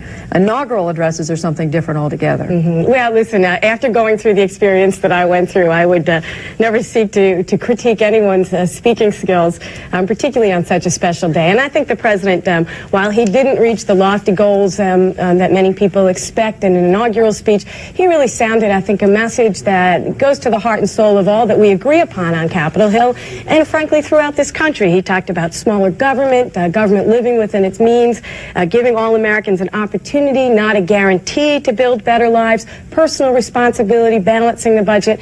He spent a significant portion of time talking about those themes that really bring us together and hopefully will take us past tomorrow's vote and into the real challenges of legislative initiatives. When we come back, we'll continue our discussion, and CNN's live coverage from Washington will return in just a moment. You know, I'm wondering.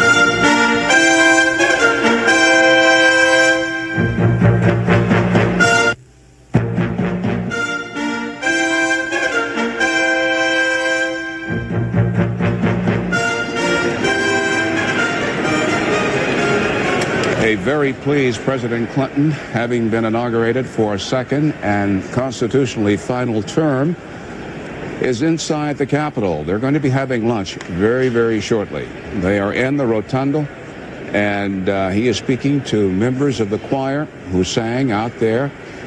Interestingly enough, it was around 40 degrees when he was inaugurated 4 years ago. Guess what the temperature is right now? Around 40. Good weather for this president and his vice president. Much better, we should say, Bernie, than for Ronald Reagan's second inaugural, which is the last one in recent memory, when it was 7 degrees and they had to move everything indoors, not just the meeting and the greeting, but the whole thing. John Holloman, you've been in and about this town for years. What does it look like? Well, I'll tell you, Bernie, I'm glad it's not, the weather today is not like it was yesterday when it was 3 degrees out here about this time of day. I'm able to unbutton my top coat for the first time on my visit. The inaugural stand area here is thinning out quite rapidly. People are trying to get in position to look at the parade. I've found a pretty diverse group of Americans from all over who've been here listening to the president's speech. I want you to hear what they thought of it. We'll start with Kenny Singer, who's a student from Santa Barbara. Kenny, did you hear anything that surprised you in the speech? No, not at all. It sounded like a typical Clinton speech. I thought he delivered it really well. I would have liked to have seen him try and inspire young people like myself to get more involved in government and more involved in politics. What do you expect for the next 4 years from the Clinton administration? I'm looking to see, I'm hoping for a lot of bipartisanship and looking towards dealing with some issues that really face Americans: poverty, health care, Social Security, the environment. Okay, Kenny, thanks for talking to us. We're going to introduce you to a mayor, the mayor of Lawrenceburg, Indiana, Melvin Gabbard. Mr. Mayor, did you hear anything that gave you great hope in the speech? Yes, I think America's best days are ahead of us. I look forward to the opportunities that he's saying he's going to give the people. And I think if the people don't seize these opportunities, they really have no one to blame but themselves. And I think some of the critical issues are going to be the Social Security, Medicare for senior citizens, continued jobs, reduction in the deficit, if he can accomplish these things, we have a very, very bright future ahead of us. All right, Mr. Mayor, thank you. Oscar Brizendine, you said you wanted to talk about foreign policy and your expectations for that in the next 4 years. The president didn't mention it in his speech. What do you think is going to happen? True, that's very true. But I have the utmost confidence in Bill Clinton and my personal friend Albert Gore. I'm a native Tennessean from Sumner County. We have 266,499,000 population in America. We have approximately $52.5 billion deficit, which I think is a disgrace.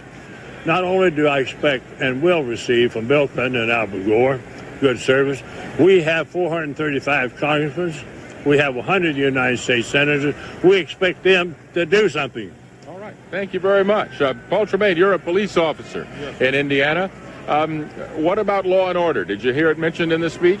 He made reference to trying to stop the drugs, get them off the streets, protect our children, clean up the gang situation. It is time for Congress and him to lay down the olive branch and work together to accomplish these in the future for our country and for our children. All right, so you're impressed. Thank you. Thank you very much. We have a lot more people to talk to, which we'll continue to do throughout the day here on CNN. Bernie? Okay, thank you. John Holloman there. Wolf Blitzer? Well, Bernie, we're still here on the platform on the Capitol, and we're joined by the president's brother, Roger Clinton, and my son, Tyler.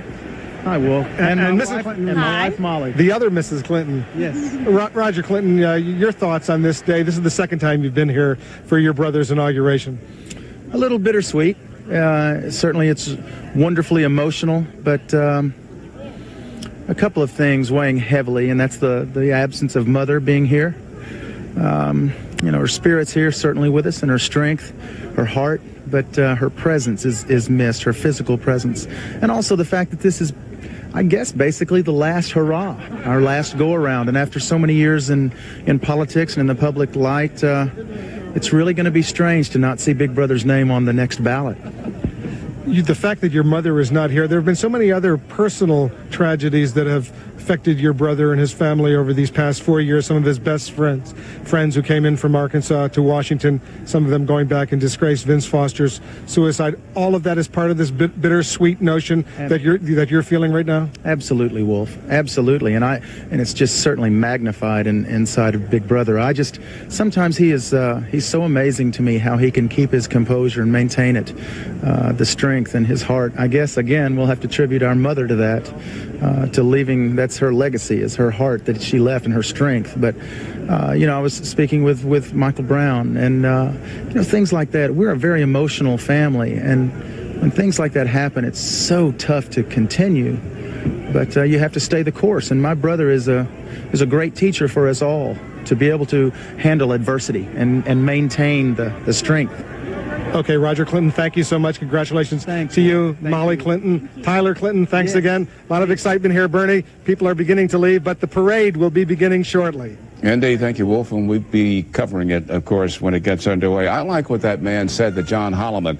Remember, he referred to members of Congress. We expect them to do something. When we come back, we'll talk to a Republican member of the 105th Congress, Susan Molinari of New Jersey, when we return.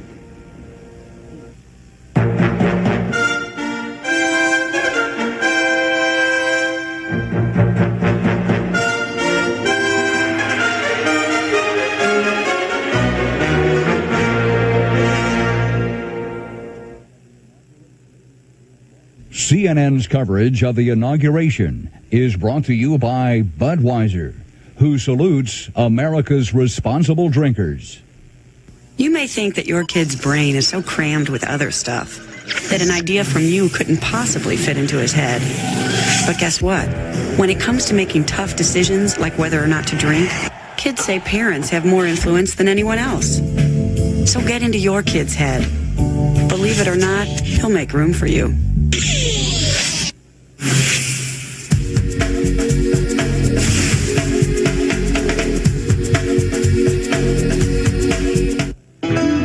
What happens when you don't just make something?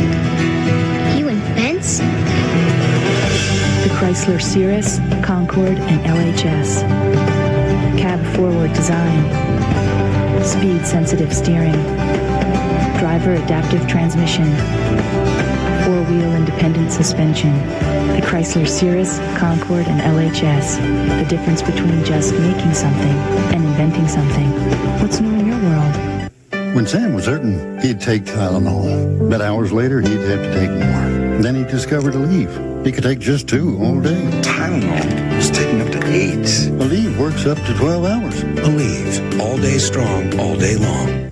When planning your next vacation, call the expert, your AAA travel agent, for an uncompromising escape with Holland America West Tours, AAA's choice for Alaska cruise and tour packages, where right now Alaska vacations start at just $899. AAA also offers members exclusive extras on Holland America West Tours cruises and tours. For details, call 1-800-374-1106. Travel with someone you trust. AAA Travel Services. Why are AT&T, MCI, and Sprint charging you when you're answering the door or having coffee? Why are they still charging you for one call when you're making another? Whatever you do after you hang up, they keep charging you. AT&T, MCI, and Sprint still round up to the next minute for calls you make from home. LCI won't do that. Call LCI and start saving right away. Because why should you be charged when you're walking your dog?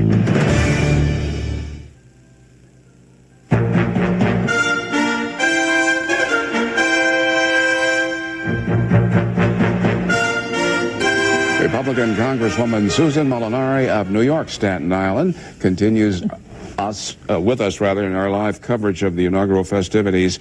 President Clinton drawing the loudest applause when he referred to the fact that the American voters retained a Democrat in the White House and Republican control of both houses of this 105th Congress. And he said they did not do this to advance the politics of petty bickering and extreme partisanship they plainly deplore.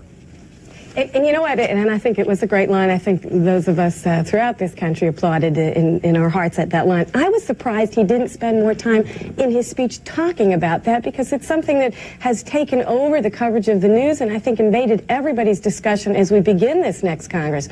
I think he's going to find a Republican Congress in the House and the Senate that agrees with that we need to get down to business. We have already scheduled some major pieces of legislation as soon as we get back in February, and the committees are starting to meet to put their timelines together. So I think he's going to find a partner in the Republican Congress and Senate to move forward and end this partisan bickering. It's something that brings us all down. And today, even those of us who campaign hard for Bob Dole like to think that now's the time to end those differences and move on 3/4 of an agenda that he talked about that, frankly, we agree upon.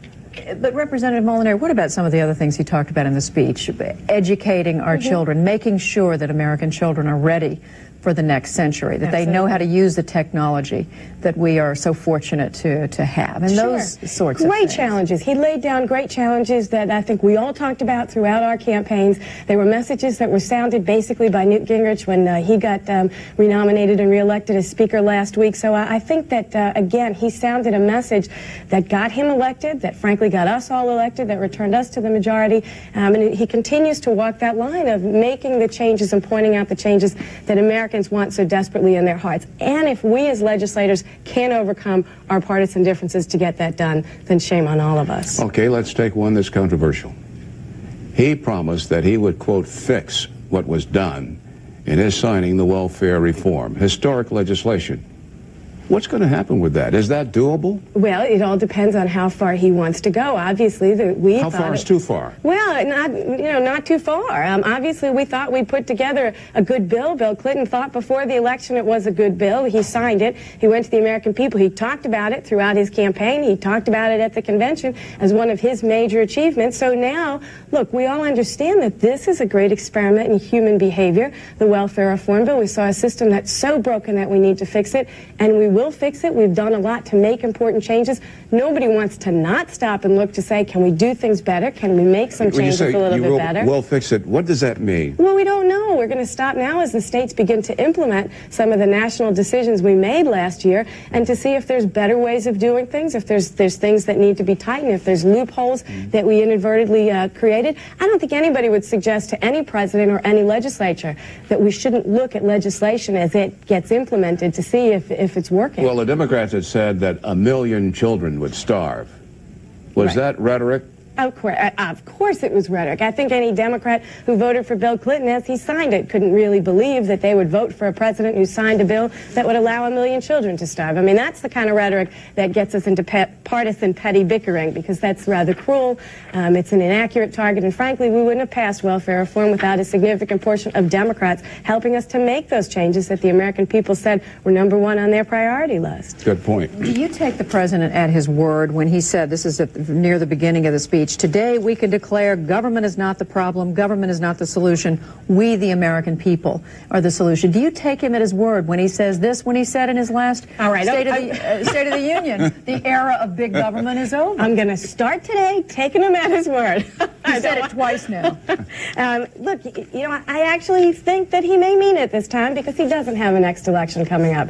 We're going to see over the next few years, or the next few weeks, really, the kind of president Bill Clinton is. Was he the president of the first 2 years that put forth an economic stimulus package, that increased taxes, that fought welfare reform, or is he going to continue to be the president he was of the last 2 years that worked with the Republican majority on health care reform, on insurance reforms, on telecommunications reform, on welfare reform, on balancing the budget and working towards cutting taxes? And what about balancing the budget? I mean, how far apart are the two parties? And we realize there's not complete unity among the Republicans in the Congress. That's true, and amongst Democrats who don't believe that we even need to balance the budget. So when you've got the Democrats over here and the Republicans, how much distance is there to cover? You know, the point is, I think there's a great distance, because the way we get there is the real challenge. But as long as we move down perhaps the most important roadmap that we will proceed as legislators in determining our children's future, in determining an ability to improve our educational system, and determining an ability to have a welfare system that works for everybody, taxpayers and beneficiaries alike,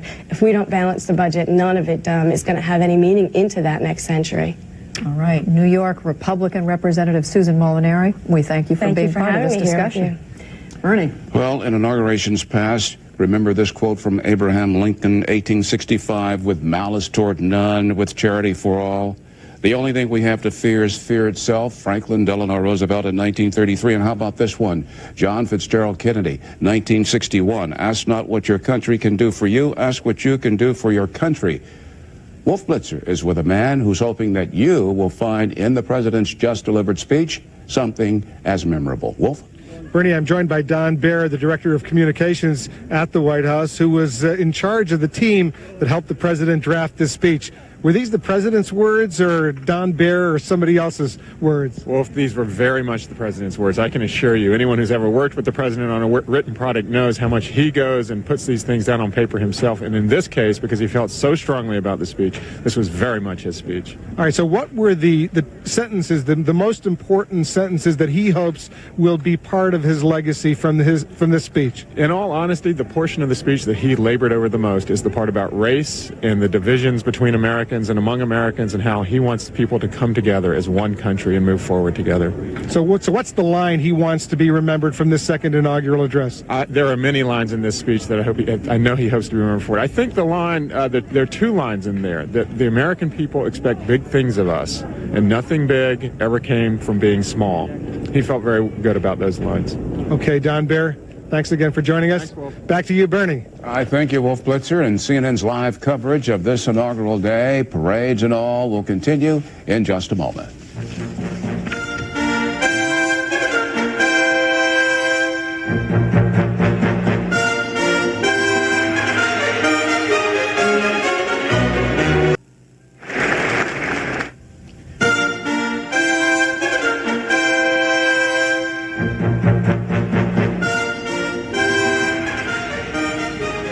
President Clinton being congratulated by Reverend Billy Graham, the president moving along quickly behind Virginia Senator John Warner because he's a little bit behind schedule. He's got to get into that seat, and they want to get this luncheon underway. Mrs. Clinton's beaming here in the Capitol Rotunda where this very elegant luncheon is about to get started. Wolf Blitzer has a guest. Bernie, I'm joined by the Reverend Jesse Jackson, who is, of course, on the platform here, listening very tentatively on this Martin Luther King Day. My daughter sang. And your daughter was singing, of course, and congratulations on that. It was great. The president said that Martin Luther King had a dream, and it's the American dream. Has that dream been achieved? Well, it is not. If the dream is equal protection under the law, We know that those who have more get more permissiveness on the rules. If the dream is equal protection under the law, equal opportunity, equal access and fair share, the dream is incomplete. There are too many people in the margins, and Dr. King's mission, his dream was to open up closed doors and to extend the roof and to even the playing field. So often when they speak of his dream, they speak in terms of the so idle that they're floating in the sky. He was talking about a job on income. That was his alternative to welfare. Recreate jobs, reinvest in America. So I hope that the next phase of this is that we should end welfare as we have known it with jobs as we ought to know it. But that involves a massive reinvestment in America's infrastructure. That's the only realistic way to put America back to work. Did the president live up to your expectations on how he would address the theme of Martin Luther King Day and race relations in this second inaugural? Well, I think he did. He addressed the broad themes. Now, we must put the energy that connects with his sense of enlightenment. My concern now is that, for example, the two other issues, welfare and affirmative action, if we deracialize the welfare issue, take the race bait off of it, it's mostly women, mostly white, mostly children. If we take away the race bait and welfare and really embrace those lifted at the bottom, after all, most poor folks are not on welfare, they work every day. If we also would deracialize affirmative action and it really becomes equal opportunity, which is the real deal, it's the majority, not the minority. So I think that in this season, where Mr. Clinton does not have some of his political challenges in the last go round, if we really balance the budget in ways that invest bottom up, this 4 years could be a season of great promise. When I hear Gingrich talking about, beyond his own personal problems, the issue of race and drugs and ignorance must be addressed, that's the right moral tone for the country. Jesse Jackson, thank you so much for joining us. We're going to continue with Bernie Shaw. Thank you, Wolf Blitzer. Our political analyst, Bill Schneider, was telling something very humorous to me and Judy a short while ago when we were off camera watching what you've been watching and listening to. He said last night he had the pleasure of introducing Jesse Jackson Jr., the congressman from Illinois, from South Suburban Chicago. And he said, by the way, this man is the father of Jesse Jackson Jr., referring to that proud father Wolf Blitzer just interviewed. Paul Begala and speechwriter Peggy Noonan rejoin us now. And Paul Begala, first to you, continuing on the theme, the racial theme, that one of the speechwriters said the president cared most about. What struck you about that section? Well, it didn't surprise me to hear Don Baer say that the president labored over that, because that's at the core of his being.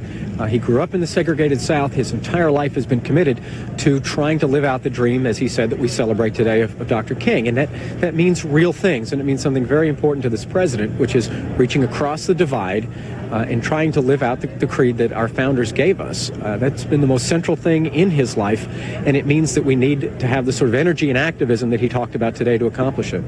Peggy Noonan, what did this president accomplish in terms of laying down markers to the American people? Well, I'm not sure he really laid down any markers to the American people. He reiterated some of what we know about him. He thinks the era of big government is over. He stressed that in the speech, and he said, government can't solve your problems, only we can together. I was kind of interested in the section on race. I'm going to go back and read it. I actually thought, while it summed up what we know Mr. Clinton believes emotionally about the issue of race, some of the language seemed almost radical to me. He had a sentence in there that said, as each new wave of immigrants come into the United States, they become targets for hatred and persecution, or something to that extent. And I thought, yowza, yowza, that's a little bit hot. I'm not sure that's quite true in this country. So some of it struck me as maybe a little bit ill thought out, and the oratory itself struck me as rather flowery, you know, rather airy and flowery, in a sort of old-fashioned way. Well, some people would argue that those immigrants with dark skins have been the object of discrimination, rather than those immigrants from Eastern European nations. Well, read it to me. Wave after wave of immigrants come and become targets of hatred. That's just a little bit think that hot, was a little bit ill-thought? exaggerated. If it was not ill thought out, perhaps it could have been expanded upon, and in a way it would have been clearer. Presidents walk a fine line between being hotly denunciatory of their own country, on the one hand, if they go too far, and being justly and appropriately critical of our real flaws. I have a feeling he went a little over the line in that section, Well, in that part. do you think he went over the line in view of the campaign, the fire-hot, white heat, if you will, rhetoric and debate in the just concluded presidential campaign? Immigration, a very visceral issue in California and elsewhere? Yeah, it is in California. It was not in the campaign a huge issue. I didn't think it was seriously addressed by anybody, and it wasn't even barely cheaply addressed. It was just let go by the boards, and it's one of the great issues in our country and should be talked about a lot. Let me conclude by asking each of you the identical question. First to you, Paul Begala. As an American citizen, do you walk away from this speech feeling good?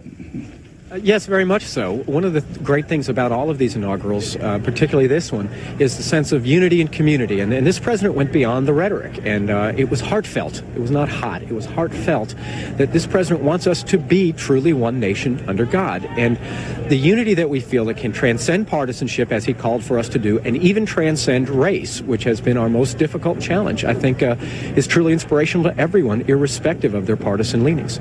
Peggy? I would say the day itself, whatever language the president used, the day itself, I think, is always so moving. From that the prayer service this morning, all of the singing, the wonderful kids, Jesse Jackson's daughter, Ms. Battle, singing. There is something beautiful in this every 4-year celebration, not of a sitting president or an elected or re-elected president, but an every 4-year celebration of democracy and of how blessed we are to live in the world's oldest, strongest, longest democracy. We're all lucky. I think on days like this, for about 20 seconds, we remember it. It's a nice thing to remember. What impresses me is that all Americans have the best interests of their nation at heart, be they Republican, Democrat, or Independent. And as you say, on a day like this, it tends to come together. My favorite part, as I thank you, Peggy Noonan, and you, Paul Begala, my favorite part of Inauguration Day is the last item in the parade, when traditionally the Mormon Tabernacle Choir comes gliding past the presidential reviewing stand, and they have the last word. They sing the battle hymn of the Republic. CNN's live coverage of the inauguration in Washington will continue in just a moment.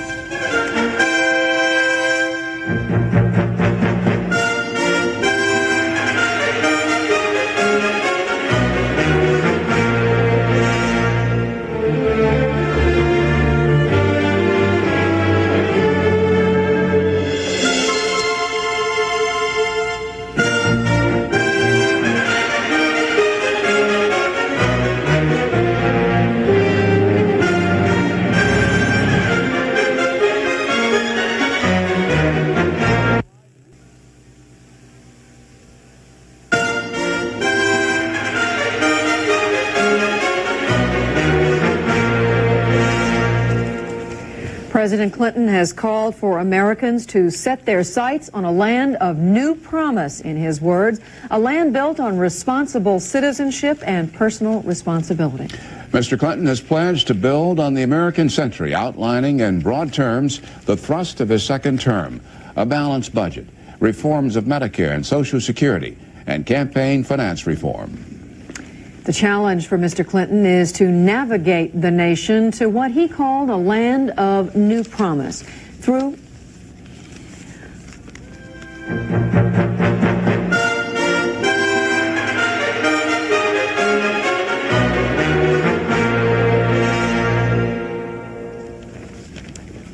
As we were saying, Bernie, the challenge for this president is to navigate the country through what he called, this is his term, a time of new promise through a sometimes partisan legislative process.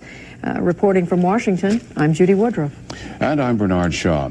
President Clinton's second inaugural address also touched on a theme central to Ronald Reagan's speech here in 1981, the role of the federal government in American life. As times change, so government must change. We need a new government for a new century. Humble enough not to try to solve all our problems for us, but strong enough to give us the tools to solve our problems for ourselves. A government that is smaller, lives within its means, and does more with less. Yet where it can stand up for our values and interests around the world, and where it can give Americans the power to make a real difference in their everyday lives, government should do more, not less. The preeminent mission of our new government is to give all Americans an opportunity, not a guarantee, but a real opportunity to build better lives. And CNN's Bob Franken has a look at the legislative challenges facing this 105th Congress. Well, Bernie, you've probably been wondering exactly where is this vital center that everybody's talking about. This is it. The rotunda is right in the middle of the Capitol, and it is the exact center of the District of Columbia. So this is the common ground where everybody will meet. Maybe.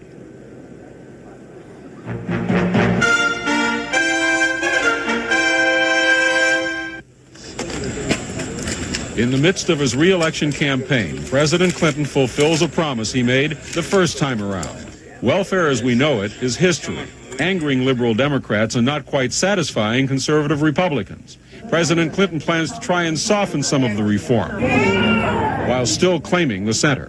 I stand ready to forge a coalition of the center, and I invite people of goodwill of all parties, or no party, to join in this endeavor. The president is dealing with the Republican Congress now, entrenched in its second term, unlike the first time around. We pledge an end to the era of deadlock and drift. 4 years later, Bill Clinton has a much more realistic sense of the political possibilities. No sweeping health care proposals. No gays in the military squabbles. None of the kind of issues that made Clinton look like he was on the left. While the Republicans in 1994 stormed Congress from the right. The new Republican majority will immediately pass the following. Clinton is playing it safe now. Dramatic new initiatives will be hard to find. Our plan for this year is the plan we laid out last year. There'll be some new wrinkles, but it's not a whole new approach. Both sides list as their number one legislative priority balancing the budget. The Republican congressional majority, though, will fight for a balanced budget amendment to the Constitution against the president's objections. But still, all are talking bipartisanship and compromise. I believe there is an opportunity here, working with the president, to develop really substantial breakthroughs. There is a common interest in getting something done here, and the differences between our agendas are not so great that we can't reach agreement. Easy to say, much, much harder to accomplish. The House is in the midst of an all-out war over Speaker Newt Gingrich's ethics violations, and Republicans will fire back with hearings on a variety of White House ethics problems. The sides are going to collide. The real question is whether, in spite of the collision, we can put the pieces back together and get back on the road. The roadmap includes Medicare reform. The program will go bust by 2002 if nothing is done. Change in Social Security is not on the immediate horizon. It promises tax cuts. The president's legislative agenda would include a $500 per child tax credit and a $10,000 tax deduction for college. On the social front, President Clinton will call for improving the quality of education, more emphasis on fighting crime, drugs, and gangs, and controversial campaign finance reform, as Clinton pledged 4 years ago. I am asking the United States Congress to pass a real campaign finance reform bill this year. It might be a new term, but a lot of it is old news. Well, bipartisanship could be very, very messy. As a matter of fact, it's always possible, Bernie, that the vital center could be a battleground. The Very, very interesting. Thank you, Bob Franken on the Hill. And we join two guests now who've been extremely patient with schedules shifting up on the Hill. David Bonder, he's the Democratic whip from the state of Michigan, and from Ohio, the chairman of the Republican Conference Committee, John Boehner. Mr. Boehner, your feelings post the president's second inaugural address? Well, Bernie, I think we do have a tremendous opportunity to put the partisan bickering aside, put these problems and what's gone on here over the last few years to rest, and really to move on and deal with what the American people sent here to do. I think there is unanimity between the White House and the Congress that we need to balance the budget, that we need to reduce taxes, that we need to solve the problems in Medicare. There are a host of other issues that Congress and the White House can work together, and I think that the president's words over the last several days and in his words today pretty well indicate there's a sincere desire on their part to find common ground and to move ahead. David Bonder, how does what John Boehner just said strike you? Strikes me fine, Bernie. I think the thing that I would emphasize the most, and I'm glad the president alluded to it today, is the campaign finance reform. We have a system in this country that is corrupting our political process. Everybody here knows it. The country knows it. You know it. We have got to get down to the business of reforming how we finance campaigns and get our ethical picture in focus in this country. Beyond that, I think the president talked about education, how it brought us to where we are as we enter this next century, and how important it will be for us to be the leader of the world and to be successful again in this next century. So those are the twin things, along with the question of getting together, the whole question of race, which has been such a plague in our country for so long, in our inability to get by that question. Those pieces are key to how successful we'll be in this next Congress. I want to tell you something, each of you gentlemen, something very, very candid. This is from a reporter's personal point of view. One of the reasons why I like and respect each of you is that you're very straight shooters. You don't duck questions. That's why I'm going to put this on the table. Everybody knows, Congressman Bonder, that you have been gnawing on the heels and the ankles of House Speaker Newt Gingrich over the alleged ethical lapses. Mr. Boehner, everybody knows that Republicans have been gleeful about the campaign finance scandals, about Whitewater, and about now this tape that surfaced. My question to each of you is, how long will you each persist in what you believe in, but really might be to the detriment of your credibility and your image in the minds of American voters who want you to knock it off and get down and tend to the people's business? Well, it's important to do both, Bernie. It's important to deal with these important questions of ethics, and we will do that tomorrow in the House of Representatives. And they're not alleged, as you allege. The Speaker pleaded guilty to the issues that were discussed in the hearing that we have. We will get that out of the way, and then we will move on to these issues. And, of course, there will be hearings, as I anticipate there would be, with respect to some of the financial problems that the White House may have been involved in. Sorry, excuse me, not the White House, but the DNC. So, you know, these questions have to be dealt with. You can't sweep these things under the rug. They're important. But I take your point. Your point is we must move ahead on the questions of education and racial harmony and the broader questions that the country wants us to face, and we will do both.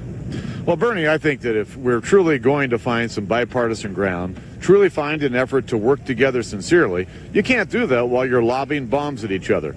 And I think that once we get by tomorrow and the Speaker's vote, that the Capitol Hill will begin to heal itself. There are Democrats and Republicans on both sides of the aisle that want this over and want to move on. I think most Republicans understand that if we're going to find a way to work with the White House to accomplish what the American people sent us here to do, we can't have oversight hearings where we're waving the red flag in front of the president's people every day. So what we've got to do is, if we're going to have some oversight hearings, they need to be judicious. They need to be done in a bipartisan way. And I think that all of us understand that the rhetoric must cool, the bombs must be put away, and let's deal with what the American people want us to deal with most. Okay, I'm going to take advantage of your presence and your expertise. We've only got about 2 minutes, but let's take an issue that's very important, each of you from an industrial state with large urban areas. welfare reform, signed into law, passed by the 104th Congress, signed by a president who said it was imperfect, that people would starve, and that he's going to fix it. How do you fix it? Well, Bernie, I think that we need to find out where the problems are. It's just going into effect now. If there are problems, obviously we're going to deal with them. But I don't think you're going to see Republicans on Capitol Hill be involved in an effort to undo welfare reform. But we aren't going to go into this with our eyes closed. We're working with governors of both political parties. And as they begin to have problems, or if they have problems, we'll address those. Well, that's good to hear, Bernie. I'm glad to hear that from John, because in studies that were done at the time the bill was passed into law last year, it was estimated that we'd have 1 million, 1.5 million children who would go into poverty as a result of this bill. We don't know if those are accurate or not, but my sense is that you're going to have some people fall between the cracks. And the question is, the president will introduce legislation to help mend those cracks so we don't have that situation. And the question is whether they will be willing to bend enough to make that happen. The other piece on welfare is whether the business community, as the president has spoken about so well over the past several months, is willing to come forward and train and make it work available to people in our country, to make that extra effort to make work available. And we'll see how we do in the private sector. All the work of the country, as he said so eloquently here today, is not necessarily done by government. The important work is done in our homes, in our communities, in our neighborhoods, and in our businesses. And we'll see if they measure up to the challenge of the president as well. Democratic Whip David Bonnier of Michigan and John Boehner of Ohio, the chairman of the Republican Conference. Gentlemen, it's been very interesting talking with you. And again, thanks for being so very patient with us. Thank you, Bernie. Always a pleasure to have you. And for our viewers around the world, if you're wondering if you missed part of the president's inaugural address, CNN will replay it in its entirety at 5 p.m. Eastern this afternoon. Our live coverage from Washington, D.C. will continue as the sun apparently is making this town warmer and warmer. Back in a moment.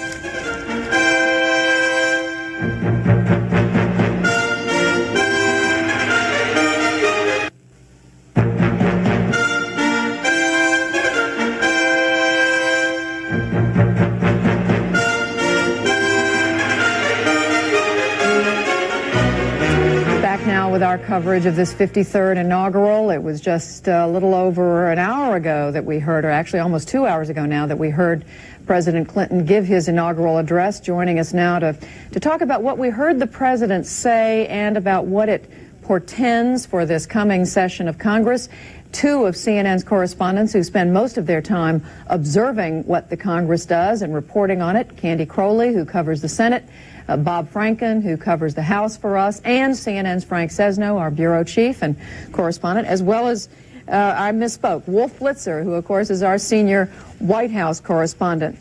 Bob Franken, to you first.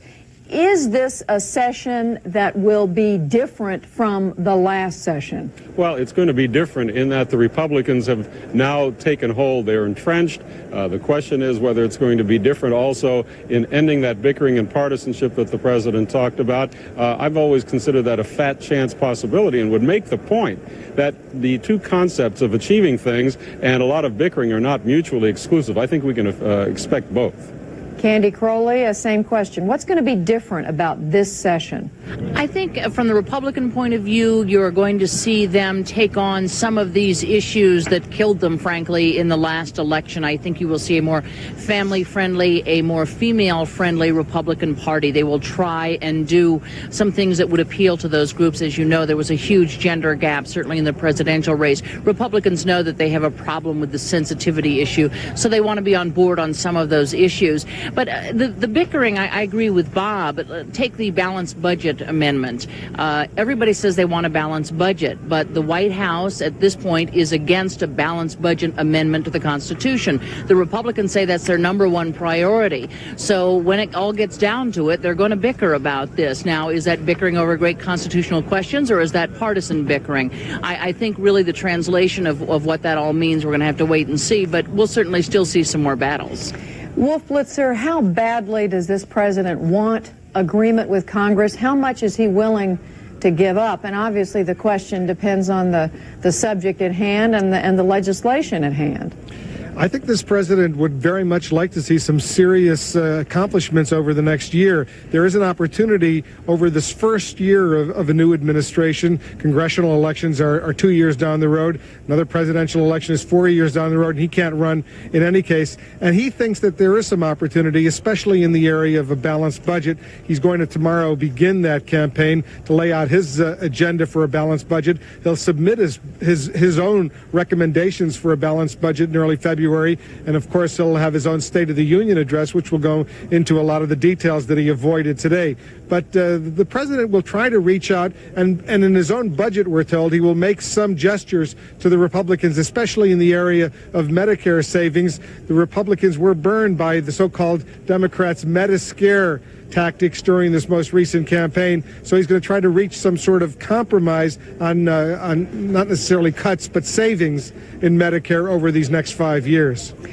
You mentioned a balanced budget, and Bob Franken, the president, certainly is working toward a balanced budget, but he doesn't want a constitutional amendment to that effect, which is something the Republicans say they're going to push. Well, as a matter of fact, the last time around, the Republicans almost got their way, at least in getting the constitutional amendment out of the Congress. One vote in the Senate was all that stopped it, and they've picked up some votes in favor of it now. So the Republicans, it would appear, have the upper hand in that battle, but it's a serious question. As a matter of fact, the White House is now believing that it's got momentum going, that it can stop it. Being for a balanced budget, of course, is a platitude. Everybody is for it, but there are thousands upon thousands of facets in that balanced budget, and each of them is a potential fight.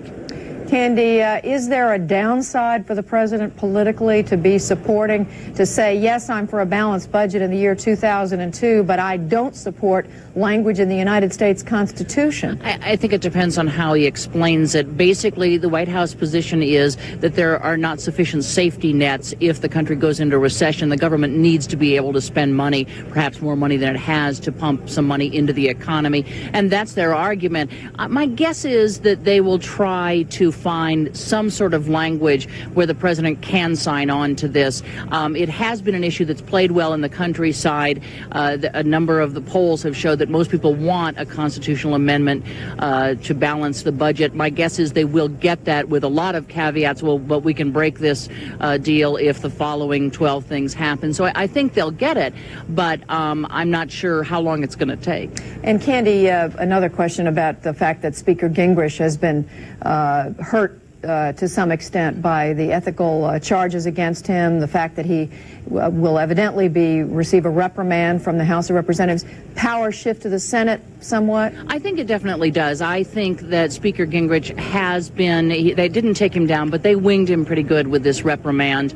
I think that you will see him be a little bit quieter. Trent Lott has already been out there, majority leader in the Senate, and I think things will be perhaps a little easier in the Senate than they will be in the House. The House has moderated. The Senate has grown a little bit more conservative, both in the Democratic Party and in the Republican Party, and I think that's the side of the House that you're going to see taking the lead in a lot of things.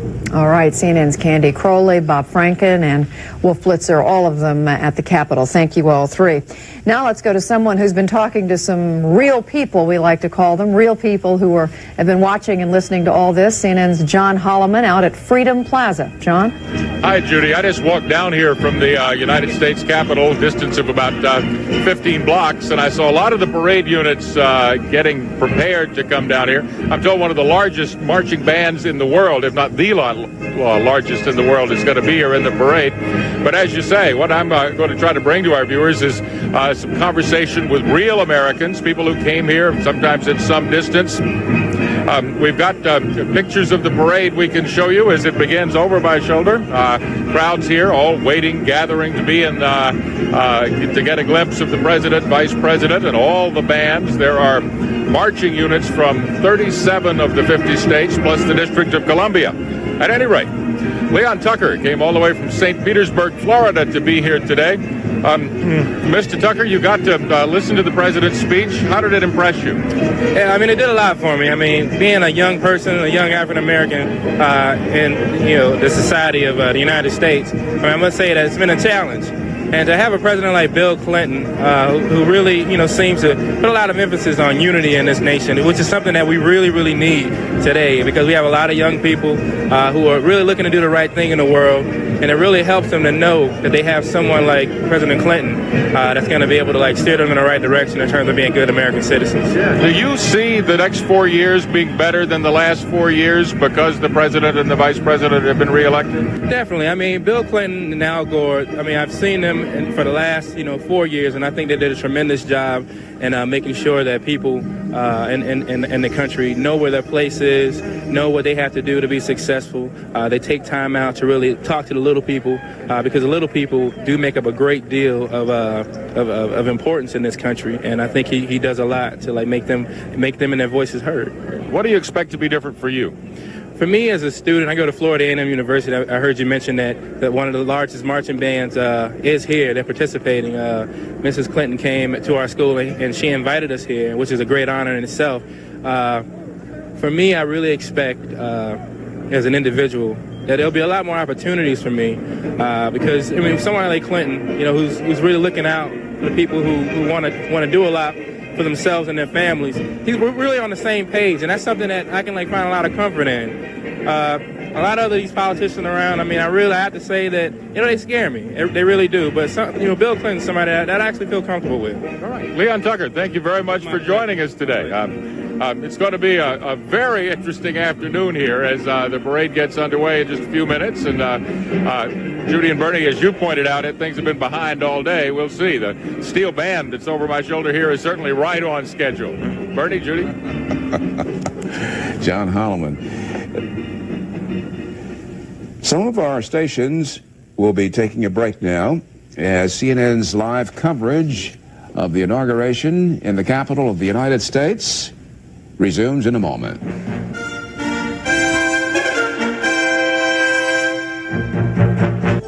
Now you can watch the news the world watches. Worldview, the global newscast. Weeknights, 6 Eastern on CNN. Gain independence with style on the exciting new Pride Jazzy. It's the elegant, high-performance power chair. The Jazzy is easy to operate and provides outstanding tight quarters maneuverability. It's great inside the home. A Jazzy can turn around in tight areas that most other power chairs can't even enter. It's the ultimate maneuverability vehicle. Celebrate life on a stylish Pride Jazzy. You'll look great everywhere you go. Call our toll-free number now to order your Pride Jazzy. Medicare accepted.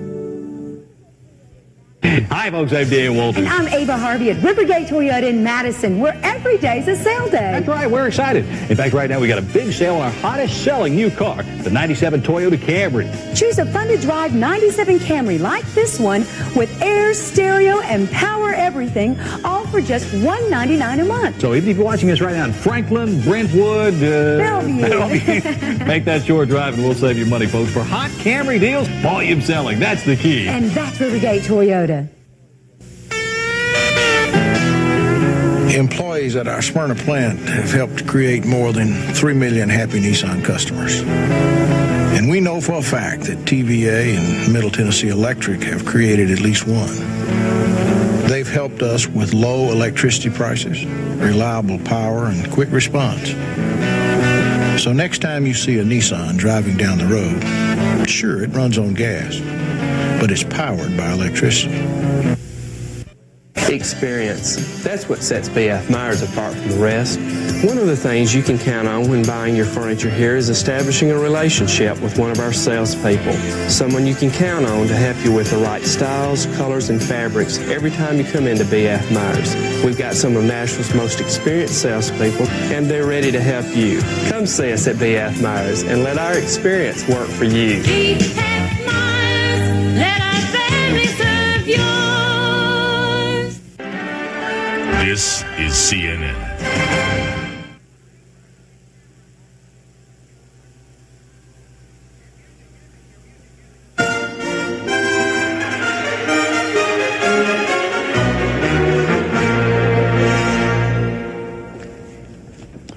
President Clinton calls on Americans to lift their eyes to the challenges of the next century. And to embrace what he calls a new spirit of community for a new century.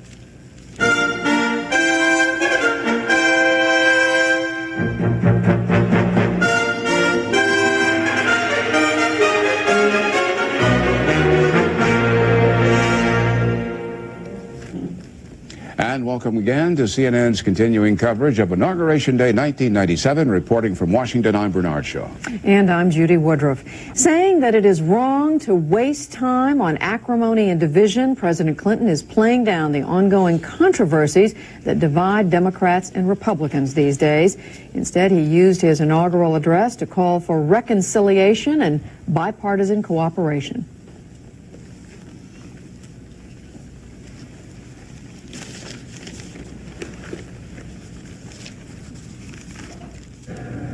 I pledge all my strength and every power of my office.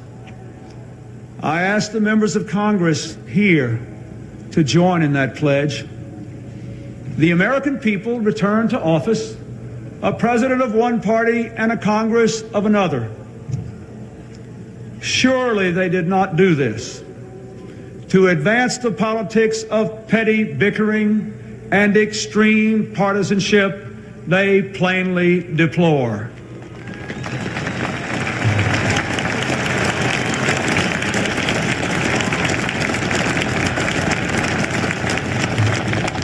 No. They call all us instead to be repairers of the breach and to move on with America's mission. To be repairers of the breach and to move on with America's mission. Our man Brooks Jackson joins us now. Can that breach be repaired given the controversies, Brooks? Well, Bernie, as President Clinton begins his second term, now barely 2 hours old, he faces more investigations than any re-elected president before. He is truly a president on trial.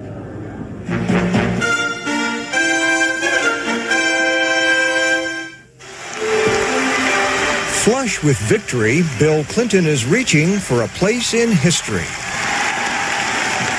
But first, he has to deal with multiple investigations. Mr. Wong, did you do anything wrong? The Asian money affair is only the latest, centered on this man, a certified friend of Bill. I'd like to thank my longtime friend John Huang for being so effective. The president's friend Huang raised millions, much of it illegal or highly questionable. Meanwhile, the president himself was meeting in the White House with Asian executives who contributed big money to the Democratic Party. There's little evidence the president did official favors for the money, but the Justice Department is investigating, and Senate and House committees plan hearings soon. I think we're going to find out that there were some of the most egregious violations, both ethically as well as legally, that we've ever seen in American politics. Congressional investigations also continue into what happened in the White House Office of Personnel Security, where Clinton aides got the FBI to send over background investigations on hundreds of Republicans. The White House says it was an innocent foul-up by Craig Livingstone and Anthony Marcisa. But Marcisa now refuses to testify on grounds of possible self-incrimination. And there's a 6-month gap in the log that is supposed to show who read the files. Investigating that and several other matters is independent counsel Ken Starr, the Grand Inquisitor of Whitewater. Whitewater is about several related things, but it is, at its origins, about lying, false statements, and fraud. Already convicted, Clinton friend Webster Hubbell, Clinton business associate Susan McDougal and James McDougal, Clinton's successor as Arkansas governor Jim Guy Tucker. Now Starr is probing, among other things, the possibility of a cover-up over Hillary Rodham Clinton's supposedly lost records that later surfaced mysteriously in the White House living quarters. Working against the president is an era when scandals fascinate, even obsess, the media and the public. The more they persist, the more they will be written about in the history books as the things that define his administration. Example, Paula Corbin Jones. In earlier times, she might never have gone public. Who would listen or believe? Now the Supreme Court ponders, should the president be forced to answer her charges in court? Dealing with these things takes a tremendous amount of time and energy and effort and resources that otherwise might be applied to the sort of questions and issues and problems out of which a legacy is truly built. Bill Clinton has survived scandals before, so these may just fade into one of history's footnotes. But there's sure to be lots of sound and fury before we find out. Bernie, one factor that makes these investigations a matter of serious concern is that they don't involve some 20-year-old money-losing land deal, but by and large things that happened, allegedly, inside the White House itself. Bernie? Thank you, Brooks Jackson, and hello and welcome to James Carville, a Clinton strategist, and Tony Blankley, of late, a former spokesman for House Speaker Newt Gingrich. How are you? I'm fine. How are you? Having a good time. What is going to come of this mess? Oh, I think that the controversies are going to continue. I think at this point in the process, the institutions of investigation have been so firmly set that even if the parties wanted to step back from it, they couldn't. You know, a few years ago, when one party or the other was trying to gin up interest in each party's scandals, perhaps they could have pulled back. But now you've got the prosecutor, you're so far into it that it's got to go to its conclusion. And I think it's going to be fairly tumultuous over the next year. Well, it's the silliest thing I've ever seen. They spent $40 million in 3.5 years and hadn't produced anything, and they're going to spend $80 million and they're going to go 7 years, because if they get their interest, they keep it on. It's not but a partisan operation. The American public doesn't have any confidence in it. By almost 10 points, they think that this is partisan as opposed to a fair investigation. There's nothing comes up. We listen to this stuff on Inauguration Day. We go regurgitate everything. It's been a year into the FBI files, not a shred of evidence that it's anything else other than a bureaucratic snafu. And look, as a Clinton person, I understand you just got to live with this foolishness. But again, we've spent more money on this than we spent investigating the bombing of the World Trade Center, and all we dig up is something happened back in Arkansas. I can assure you that this is going to amount to nothing when it's over, but more wasted money and more time on air with this kind of garbage. But James Carville, it's not just Whitewater, it's the FBI files matter, it's so-called Travelgate, it's the Democratic Party fundraising This has matter. all been going on. People It's been going on. They lump them together, and the president has the highest rating. Yes, people understand there's nothing there. Ken Starr was put in there by partisans to do a partisan job. They don't have confidence in his investigation. Well, he was put in there by the Democratic Attorney General and a group of judges. He was put in there by Log Faircloth and Jesse Helms to the good offices of David Centel. Everybody knows that. But I'm saying is, people have seen this go on and on, allegation after allegation, and they never produce anything. And all you do is you answer one question and say, gee, it's something else. And they never produce a thing. They never produce any evidence. They just produce rhetoric. Well, Tony Blankley, even setting aside James' obvious, I mean, he has a strong feeling for the president, but even setting that aside, what about the fact that the public seems to be saying, we're tired of all this, whether it's the Gingrich matter or one of the president's problems? I mean, the public is tired of it. We've had, starting really with maybe Watergate, we've had 25, 30 years of scandal pointing at one party or the other, and it debilitates the credibility of the government. There's no doubt about that. On the other hand, when you've got evidence of wrongdoing on either party's side, I don't think the public wants you to then put it under the rug. So I think they're conflicted. On the one hand, they'd love to have no controversies. They'd love to see bipartisanship and everyone moving along together. But when they actually see problems, and they want them corrected. So I think the public is divided, although they would love to see no scandals. But once the scandal is there, I think they want to see it resolved. Let me ask both of you, irrespective of the outcome of these investigations on the Hill, you know how this town works legislatively. How much of the people's work do you think this president and this Congress will get done in this session? A pretty good bit. What? Well, I'm not a legislative forecaster. Tony's sort of closer than that, but I think. But you know which way the winds are blowing in this town. I think the winds up here blow from out in the country, and I think out in the country they want something to get done, and I think everybody's going to feel a win. Look, democracy can produce results. We know that. But it also produces divisions, and we have to understand that. To expect people to come to Washington with different philosophies, different parties, different backgrounds, and to say, gee, we're not going to disagree on anything. It's adult to disagree. And democracy can produce divisions and results at the same time. I don't think it's partisan. I don't think it's bickering to argue over a balanced budget amendment. I think it's a great constitutional question that needs to be aired out. I don't think it's bickering to argue about a CPI adjustment or the Department of Education or things like that. These are issues that there are differences. And instead of having a dialogue be, oh, they just bickering over each other, no, they're arguing and sometimes fighting about big and important things, and that's a necessary byproduct of democracy. I completely agree with James on the matter of bickering. I think these are big fights over big issues. However, I think the danger we're going to have in this next Congress is that we're going to pass a lot of legislation because both sides feel the need to pass legislation. The president feels the need to sign it. Republicans in Congress feel the need to pass it. But will they be more than simply the title of the bill? Will it really be a balanced budget, or will the out-year spendings be where all the savings are going to be and we're never going to see it? Will we really save Medicare, or will we just be tinkering around the edges? I think the danger and what your viewers need to be looking to is beneath the surface of the title of the bills that they're probably going to agree to.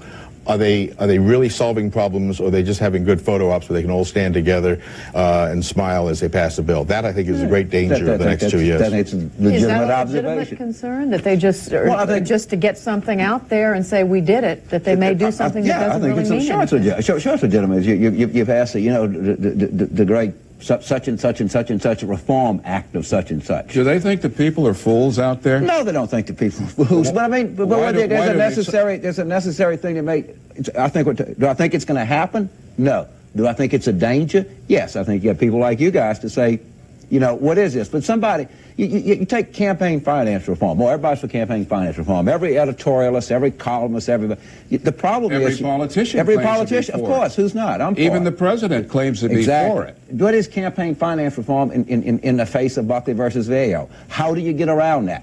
I mean, we can call something reform, or we can call it the Omnibus Budget Reconciliation Act or something else, or we can call it the Act to end, hunger and poverty and ignorance. The question as to whether it produces this result or not is something quite different. And the campaign finance is a good example of it. I don't think anyone is not for it. The problem is, given Supreme Court cases, it's a pretty tough thing to get done. It's not easy. And politicians like a lot of money. Yeah, in both parties. They need a lot of money to run a campaign because they've got to buy advertising in the media. Yeah. And there's no way you can run a campaign under the present law without having money to spend. You've got to raise the money. I think most politicians would rather not spend as much time raising money as they do on either. And if there was a way to get around, they wouldn't have to do it. They would, but no one's been able to figure it out yet. It's a tough thing. Well, we all agree on that. James Carville, Tony Blankley, thank you both for being with us. We'll be back with more live coverage of Inauguration Day 1997.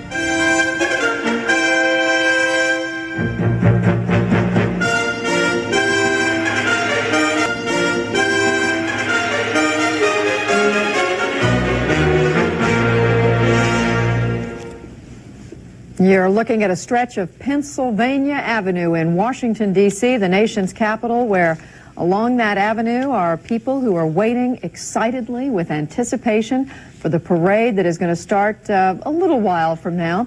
Before the actual parade begins, the president and his official entourage will make their way from the Capitol to the White House, where they will get out of their cars and go up and sit in the reviewing stand, so they get the best seat, I guess you'd say, in the city for this parade. These are people you're looking at who are probably having a bite of lunch.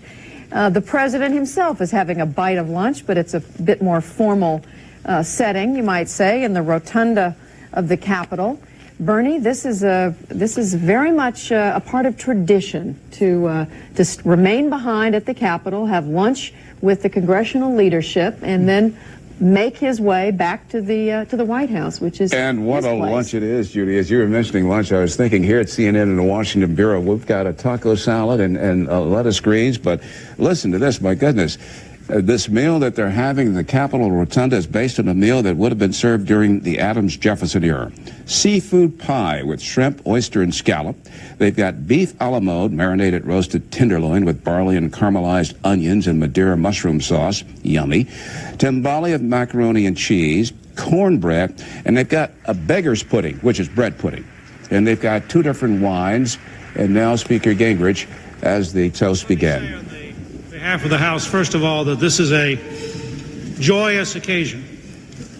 As the President in his inaugural so correctly said, this is the indispensable nation in our generation. And this capacity to transfer power, to voluntarily subordinate ourselves as a free people to join together to solve our problems and to lead our country is truly one of the miraculous events of the planet. And to have all of us here today, from both branches of government and our friends from the private sector, to have people of all backgrounds sharing is an example of just what a miracle this is. And I couldn't help looking out as various folks came up to congratulate the President and Mrs. Clinton and tell them how excited they were, to look around and you had a sense of bipartisan excitement. The Democrats at having a new administration of their party, the Republicans at having retained control of the House and Senate so they could host the new administration of the other party, but all of us together as Americans sharing with each other in just how much fun it is to be an American, how diverse we are, how many backgrounds. I listened carefully to Senator Warner's history lesson on the nature of legislative-executive relations. I couldn't help but think that Senator Byrd of West Virginia, probably on occasion, had dealt with presidents in a similar manner and had slight tendencies to negotiate. I noticed that our chairman of the Appropriations Committee, Mr. Livingston, was listening carefully and thinking about various and sundry opportunities, and Mr. Panetta was gladly thinking they weren't his problem anymore as I looked around. Madeleine Albright was watching carefully and thinking, is there a lesson here for how I get more in just a few weeks when I'm the Secretary of State, and exactly how I cajole the Congress into being slightly more favorable. And that is sort of the joy of the American system, that we somehow reach both beyond partisanship, beyond ethnic, regional, and ideological differences, and we reach beyond the very encumbrances the Founding Fathers put into the Constitution.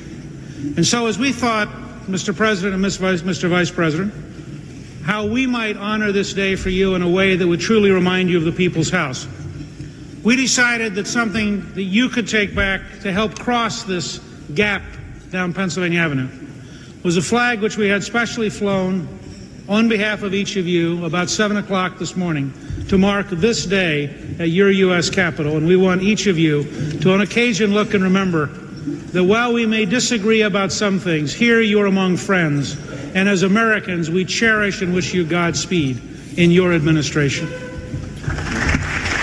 spoken, Luke.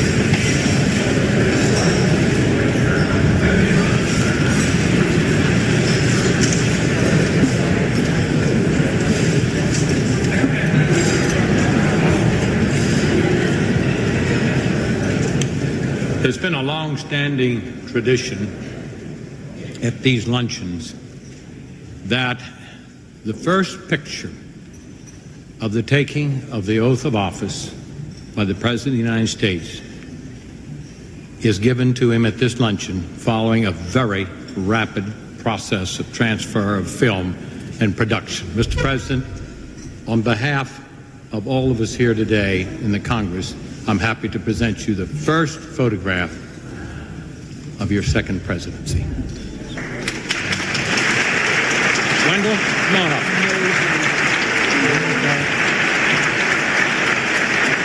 How do we look, John?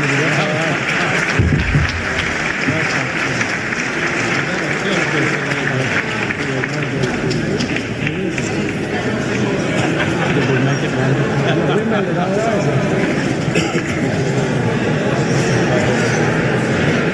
Thank you very much. As the President accepts that photograph described by Senator John Warner as the first one to be made of his taking the oath of office, and after we hear those words of bipartisanship from House Speaker Newt Gingrich, let's pause. No, we're going back to Statuary Hall, I'm told, because the President is about to make some remarks in a toast at this luncheon, and we want to hear just what he has to say. Thank you.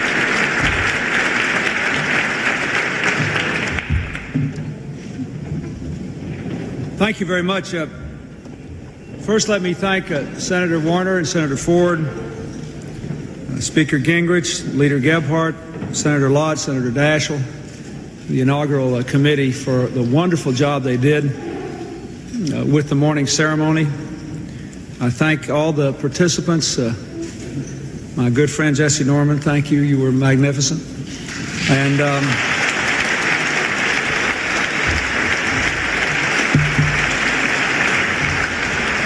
I thank Santita Jackson and all the choirs who sang today. They were wonderful.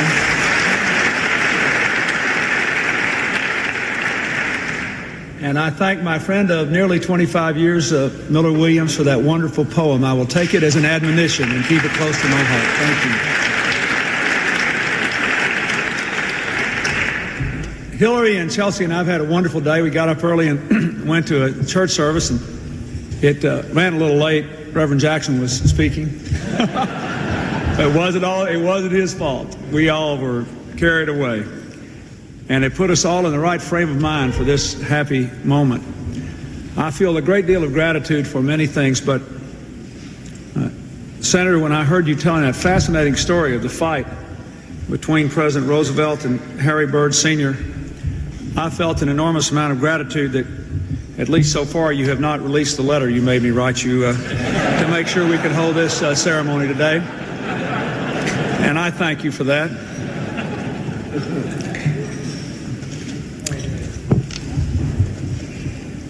We've been doing this a long time, our country has. And I just want to say to all of you that I worked for a long time on what exactly I would say today, and I believe it very much. I believe we're at a unique moment in history. I believe that the only problems we've never solved in America are the problems of the heart, particularly relating to race. We get better at them, but we've never quite gotten over it.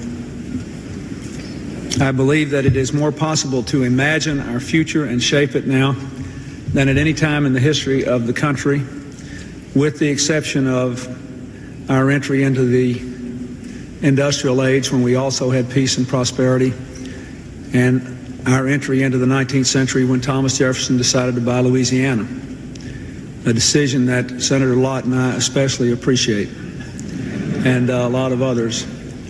So this is a unique moment, and because it is to some extent without precedent, and because it is different, we have to imagine the future before we can create it.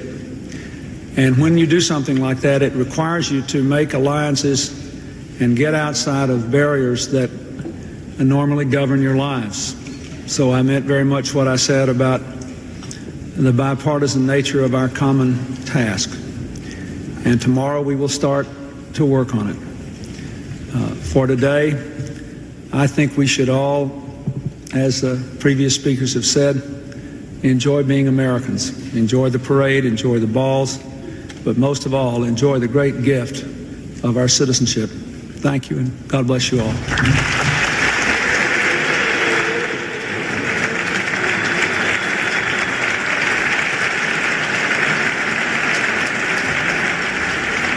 The president explaining that he worked hard on his inaugural address and explaining that he meant exactly what he said, that the only problems, in his words, that we haven't solved are those problems of the heart. Thank you. CNN will be back in just a moment with more live coverage of this Inauguration 1997.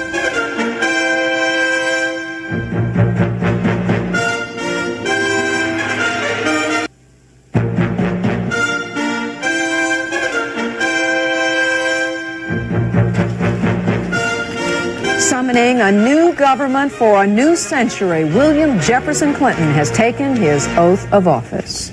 The formalities are over. The inaugural parade is about to begin.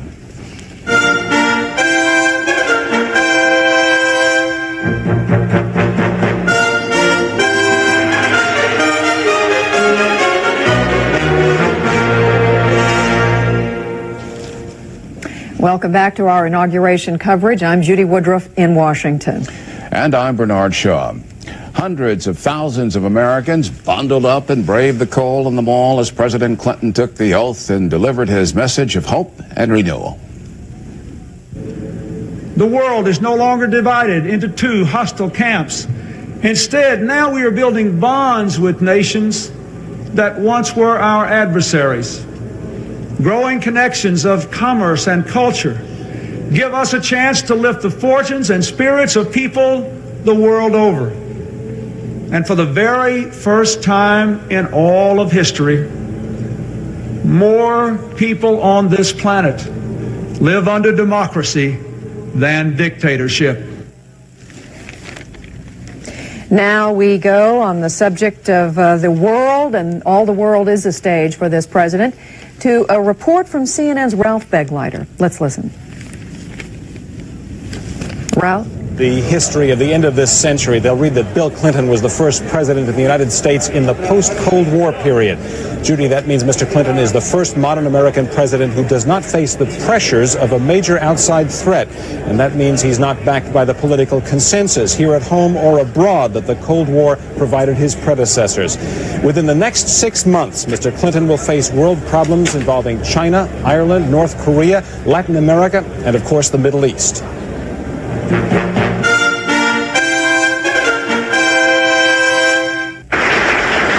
International events have a way of forcing themselves on second-term American presidents or luring them into history-making roles abroad. We refuse to listen to those who said that with the Cold War over, America could choose escapism over engagement. That's what history tells us this century about the second terms of other Democratic Party presidents. Woodrow Wilson entered World War I. Franklin Roosevelt faced World War II. Harry Truman found himself going to war in Korea. Lyndon Johnson was consumed by Vietnam. Soon after his inauguration, world events are sure to command Bill Clinton's full-time attention. You have a president who has a lot of problems that are now beginning to boil. They did not flare up during the first term. You may see him have to attack these things with a vengeance. Potentially explosive tensions between North and South Korea have 35,000 U.S. troops on the Korean peninsula on edge. Unpredictable violence in the Middle East seems perennial as Mr. Clinton continues steering Israel and the Arabs through peace talks. Mr. Clinton will be dealing with the Persian Gulf almost immediately when he finds out who's responsible for last year's bombing attack on U.S. troops in Saudi Arabia. Retaliation could bring more terrorism, especially if the U.S. sees Iran's fingerprints on the Khobar Towers attack. International peacekeeping demands continue. The president still has troops deployed in Bosnia, where tensions often rise after winter, and another round of elections is scheduled this spring. Russian troops working with NATO and others in Bosnia help Western leaders make a case for Boris Yeltsin to accept expansion of the NATO alliance. Mr. Clinton will attend a full-scale NATO summit in July. A summit with Mr. Yeltsin is already on the books within weeks of Inauguration Day. Another crucial summit with China's president is already in the works. China's handling of its repossession of Hong Kong after July 1st could throw off balance an already testy Sino-American relationship. Unscheduled world events such as continuing skirmishes with Iraq or provocations with Cuba can produce tensions even among friends, like Europeans who see world politics differently. We have to discuss, to negotiate, to find common solutions to problems, and having in view that the main issue for us is to maintain and to develop the very close links between our two countries. World leaders now face Mr. Clinton's choice of a more publicly assertive U.S. Secretary of State, Madeleine Albright, already well known for her blunt, sometimes combative advocacy of U.S. policy. The start of Bill Clinton's second term gives his new international policy team a chance to shape history's judgment of Mr. Clinton's juggling of politics and problems on the world stage. Bill Clinton's performance on the world stage after the inauguration could have implications for his vice president. Al Gore, in the year 2000 election, could find himself politically shackled by Mr. Clinton's international policies, just as Dwight Eisenhower's second-term world affairs policy helped Jack Kennedy defeat Richard Nixon, and Lyndon Johnson's hurt his successor, Hubert Humphrey. Ralph Begleiter, CNN reporting live at the White House. Back to Bernie. Thank you, Ralph. And joining us in just a moment, Ambassador Richard Holbrooke, who will share his insights when our live coverage returns.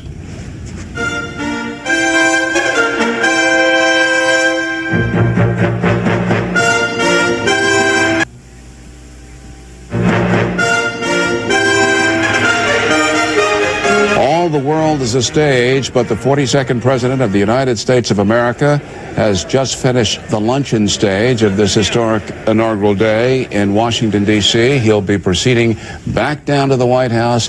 He'll come onto that very impressive presidential parade reviewing stand. He will watch the parade go by. You will watch it as we continue our live coverage from Washington.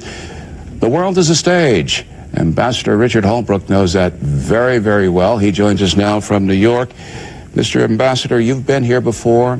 You've served in the administration. You worked on some of the hot spots, certainly Bosnia uppermost in the world's mind. We heard the French foreign minister in Ralph Begleiter's piece say, we have to discuss, we have to negotiate. Will there come a time in President Clinton's second term when the United States will have to go it alone, not discuss, not negotiate?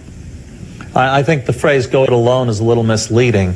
The United States has got an unparalleled opportunity to lead the world in solving some of its biggest problems. Not since the period right after the end of World War II has the U.S. been so strong. We've got the strongest economy in the world. As Begleiter pointed out in his excellent piece, there's no major superpower threat. And American leadership can do a great deal in the world. A perfect example was the Hebron Agreement last week, which only took place because of Dennis Ross's superb diplomacy and the President's backing. Having said that, however, Bernie, the U.S. cannot do it alone. First of all, it's just not possible. We don't have the resources, nor do we have the national interest. What we can do, however, and Bosnia is a perfect example, is take the leadership in a partnership with our key European and Asian allies. That's what happened in Bosnia. The President took the lead, but the Europeans were and remain key allies, none more important, by the way, than France. Okay, you mentioned France. I was just going to ask you, who is most key? You've told us who is most key in Europe. Who is most key in Asia and why? Well, in Asia, the cornerstone of stability in the Pacific, and this is critical to our national interests, remains a close political and strategic relationship with Japan. We have trade problems with Japan, but we cannot let them weaken our commitment. Stability in South Korea remains essential. We have 41,000 American troops on the line. It's an anachronism. The North Koreans are dangerous. Communism is going to die in North Korea, but nobody knows whether it'll happen next week, next year, or early in the next century, and nobody knows whether it'll be peaceful like Hungary or explosive like Romania. In order to keep Asia stable, we've got to build this relationship with Japan while dealing with our trade problems. Then comes the big one, which Ralph mentioned in his piece, China. China is going through a historic transition of its own. Deng Xiaoping no longer is in charge, but he is still alive. I, for one, do not think the Chinese leadership succession struggle is over. Chinese power struggles are protracted and go on below the surface. And the Hong Kong issue, which Ralph mentioned, is going to be a big one, as will be Taiwan and Tibet. So straightening out U.S.-China relations is going to be a key challenge for the new administration. Okay, let's go beneath the surface. Let me pick your brains for a moment. You don't believe that the succession battle is over in Beijing? No. What do you foresee? What do you foresee? I remember so clearly in the mid-'70s when Kissinger, early 70s, when Kissinger went to China first, they told him there's no problem here. When Cy Vance, as Secretary of State, and I went to China in '77, they said no problem here. Each time the superficial solidity of the Communist Party masked deep subterranean fissures. I'm not going to predict what's going to happen. All I can say is no, I'm not asking you to. U.S.-Chinese relations are going to work themselves out this year. The Vice President and the President are both going to get heavily involved. But the Chinese power struggle, which almost requires a strong single leader, is not, in my mind, clearly resolved. There's still the odor of Tiananmen Square. Well, the odor of Tiananmen Square is more external than internal. It's a terrible odor, but internally the economy hiccuped and then went on in its dramatic, remarkable way, which has brought so much economic improvement to the people. The issue here is that Jiang Zemin, the president of China, appears to be in charge, but I do not believe we can take it for granted that over the next year or two he will be automatically in charge. It's just something we have to watch. That was what I was trying to get to. Last question before we run out of time. This one under the category of atmospherics, if you will. No question about it, when the Secretary of State speaks for the United States of America, he or she speaks with the power, the imprimatur of the President and the American people. Madeleine Albright, just confirmed by the Senate Foreign Relations Committee only today, described as combative, blunt. We know that there are some sexist male leaders in this world whom she will have to deal with. You're laughing, chuckling, but you know I'm telling the truth.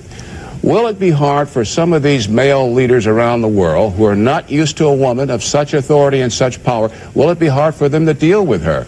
I don't think so at all. First of all, she's traveled widely and spent 4 years at the UN. She has a wide command of every issue because they all come to the UN. They've dealt with women leaders from other countries like Margaret Thatcher and Indira Gandhi for years. She represents the nation. I know her well. We were shoulder to shoulder on many key issues, including the two of the most important, enlarging NATO and the Bosnian settlement. And I know that they will respect her and that she will speak with authority. And I don't believe this issue is going to be any relevant factor in policy making. For your insight and thoughts, Ambassador Holbrooke, thanks very much for joining us. It's good to be with you, Bernie. Thank you. It's always a pleasure to have you, sir. William Jefferson Clinton, 42nd President of the United States of America, sworn in for a second term in just a little bit. He's going to be coming down these steps, pass and review among the troops, back to the White House by car, onto the presidential reviewing stand to watch an afternoon parade that will last for about 2 hours. It's sunny, and it's about 42 degrees. Our live coverage continues in a moment. President Clinton has finished his lunch, as has Vice President Gore and the official party, and you can see them there. They're standing just inside the doors of the U.S. Capitol, where a motorcade, an official escort, is waiting to take them back to the White House and to that reviewing stand where they get wonderful seats to watch this inaugural parade today that will get underway just shortly. In fact, it'll come along right behind them, Bernie. Indeed, this is an afternoon of felicity here under the Capitol Dome. The President and the Vice President presented flags that flew over the Capitol building at roughly 7 o'clock this morning, according to the members of Congress who bestowed them on the President and Vice President. They also received from Congress some gifts, Judy, crystal bowls, Linux bowls, and they had a hand-engraved scene depicting the White House in an arbor of flowering cherry trees, and they emphasized not dogwood, but cherry trees. I was struck by a speaker. What do you think of Speaker Gingrich telling the president, while we may disagree here, you're among friends, and as Americans, we wish you well and Godspeed in your administration? Well, I think he was doing what all good partisans do on a day of bipartisanship, and particularly on a once every 4 years inaugural day, and that is to at least talk symbolically about working together. Mm-hmm. The language from Speaker Gingrich, I mean, not just the gesture of giving the President and the Vice President those flags that you mentioned, that, as he said, flew over the Capitol at 7 o'clock this morning, but the language. I mean, he said, while we may occasionally disagree, we're Americans, and we're among friends. Well, one of the things I always feel good about being an American when I think of our form of government, it's this one instance when there's a transfer of power and not one shot is fired. As Gingrich said, truly one of the miraculous events on the planet. It's very impressive when you think about it. When you think about the power, the industry, the economy, and the fact that people, the Americans, change power, not one shot is fired. And not one drop of blood is shed. Exactly. It's certainly not the norm for all the rest of the world. Governments change, but they change through war or through civil strife. And our nation has, aside from the Civil War of the 1860s, we've been able to avoid that through most of our history. And I think everyone would say thank God for that. If you're watching around the world in the more than 220 countries in which CNN is seen, President Clinton, Vice President Gore have undergone their inaugurations. And Bernie, you know, we were just talking a moment ago, you were talking with the former Bosnia negotiator, Richard Holbrooke. This president does have an active agenda confronting him on the world stage in the years ahead. We have a quadrangle, is that what we call them, of CNN correspondents who can join in our conversation right now. Jamie McIntyre, who covers the Pentagon for us. Steve Hurst, who covers the State Department, Ralph Begleiter, who is our World Affairs correspondent, and of course, Wolf Blitzer, our senior White House correspondent. Steve Hurst, to you first. You were listening, I assume, to what Richard Holbrooke said. Do you think he reflected accurately what this president confronts? I think he did indeed. I think had I been Richard Holbrooke, I also would have paid a little bit more attention to the whole issue of North Korea. I think that's something that if you talk to intelligence officials around this town, you'll find a great deal of concern that probably isn't voiced in public. But certainly what he was talking about on China is going to consume the president. I think that the Chinese, as he said, are in the midst of an enormous power struggle. How that's going to come out and how it will affect the United States and its allies is still to be seen. Also, I think on this agenda is Russia. The expansion of NATO up to Russia's borders by including, as is expected, Hungary, Poland, perhaps the Czech Republic, is something the Russians are still balking at, something that Boris Yeltsin, just released from the hospital today after that pneumonia and heart bypass surgery only a month or so earlier, is still opposed to. So there's a great deal on his schedule, not to mention the Middle East, what's going to blow up in Africa, trying to hold together the NATO alliance in Europe. So he is going to have his hands full on the international front, and certainly I think a more active president in this second term on that front, Judy. And as we turn to CNN's Pentagon correspondent, Jamie McIntyre, we're watching, of course, President and Mrs. Clinton and their daughter Chelsea, and I believe the Gore family watching a military review, and we assume that in just a moment or so they will get into the limousine that will take them to the White House. Jamie McIntyre, you heard Steve Hurst talking about NATO expansion. This new Secretary of Defense President Clinton has appointed, by virtue of who he appointed, a Republican senator, William Cohen, the president's making a statement, is he not? Well, yes, and this is his clearest stab at bipartisanship, putting Maine Republican William Cohen in as defense secretary. And I think one of the questions as we go into the second term is to what degree Cohen will be a major force in Clinton administration policy. The outgoing defense secretary, William Perry, seemed to have the ear of President Clinton on questions about the U.S. troop involvement in Bosnia and Haiti, and with a very forceful now Secretary of State, Madeleine Albright, I think it's a question of William Cohen, who has a reputation to have an independent streak of his own. To what degree will he influence the policy, and what will happen the first time he's overruled by President Clinton? Those are some big questions we have about the new Secretary of Defense, who by all accounts is a very bright and has a pretty good grasp of the challenges facing him. Wolf Blitzer, to you now. Are those things that the president had in mind as he made the Cohen appointment? The Cohen appointment was in part the result of his desire to reach out to Republicans and to show that he wanted to have this bipartisanship. At the same time, he does have a very good personal relationship with William Cohen. He admires him, and I think they'll get along just fine. What we will see in the immediate future as far as President Clinton's international agenda is concerned is some tangible demonstrations of his commitments to be involved internationally, to become much more visible on an international scale. In early March, he's probably going to take a trip to Mexico, his first trip there since becoming president. He'll probably do a separate trip to South America in April. He's going to be holding the summit meeting, maybe in the United States, maybe in a third country, with Boris Yeltsin, probably in March or April. In July, he has this big NATO summit to discuss NATO expansion in Madrid, Spain. At the same time, Vice President Al Gore is going to be going to China in the first part of this year to set up the exchange of visits between the U.S. and Chinese leaders. So I think as this second administration begins to unfold,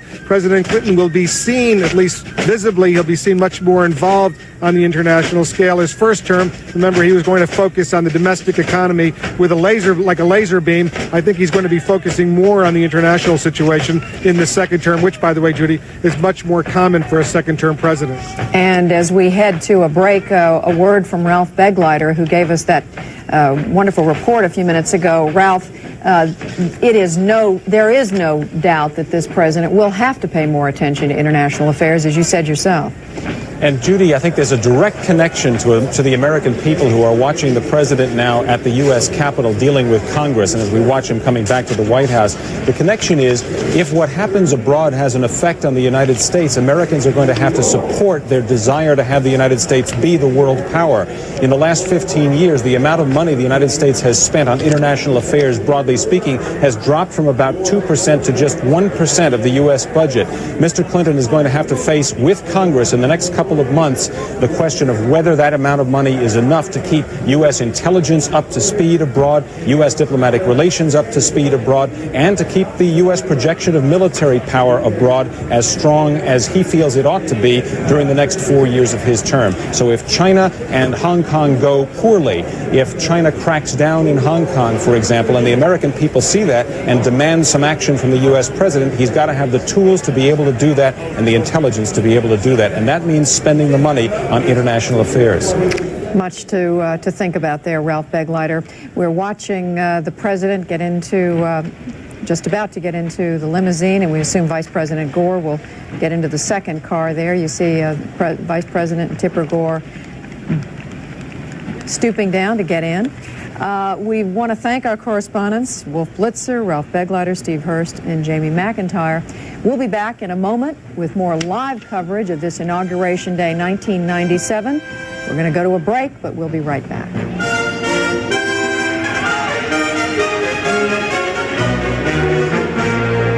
Now you can watch the news the world watches. Worldview, the global newscast, weeknights, 6 Eastern on CNN. Do you want to know the insider's picks for the NFL playoffs? Then join the Live Las Vegas Sportsbook on pay-per-view. Live Las Vegas Sportsbook has the best handicappers in the country, giving you all their picks. No 900 numbers, just reliable analysis and up-to-the-second information from the people who know. Join Las Vegas Insiders and get the edge on the Vegas excitement. It's Live Las Vegas Sportsbook. Even a trim, attractive body may have areas which diet and exercise can't reduce. Now using a cosmetic surgery called liposuction, Dr. Ron Gilmer is able to remove unwanted fat from thighs, upper arms, and from around the waist. And liposuction is done in office, saving you time and money. Contact Dr. Ron Gilmer's office at 321-3943. Dr. Gilmer is board certified in plastic and reconstructive surgery. There can be only one best-selling small car in America, one best-selling compact pickup in America. Ford Escort, an exceptional blend of power and fuel economy. Plus, get $500 cash back or low 2.9% financing. Ford Ranger, with the highest quality of any domestic pickup in its class. Now with $1,000 cash back or low 2.9 financing. And the #1 place to find 5 of the 10 best sellers in America is at your local Ford dealer. Royal Legacy Condominiums, upscale, carefree living, overlooking the 12th fairway at the Raymond Floyd Signature Golf Course in Springfield. Elegant, spacious, magnificent views, starting at $175,000. Call Fred M. Smith & Son Incorporated. For more information, call 384-2543. Call 384-2543. This is CNN.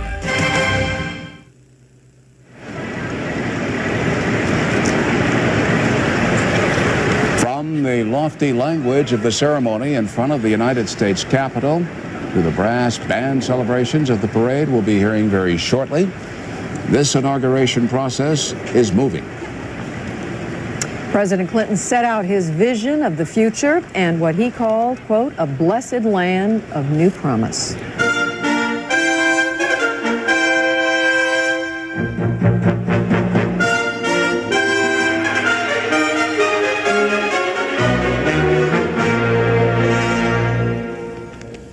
President Clinton has been inaugurated. He's in this limousine, as is the vice president in another one.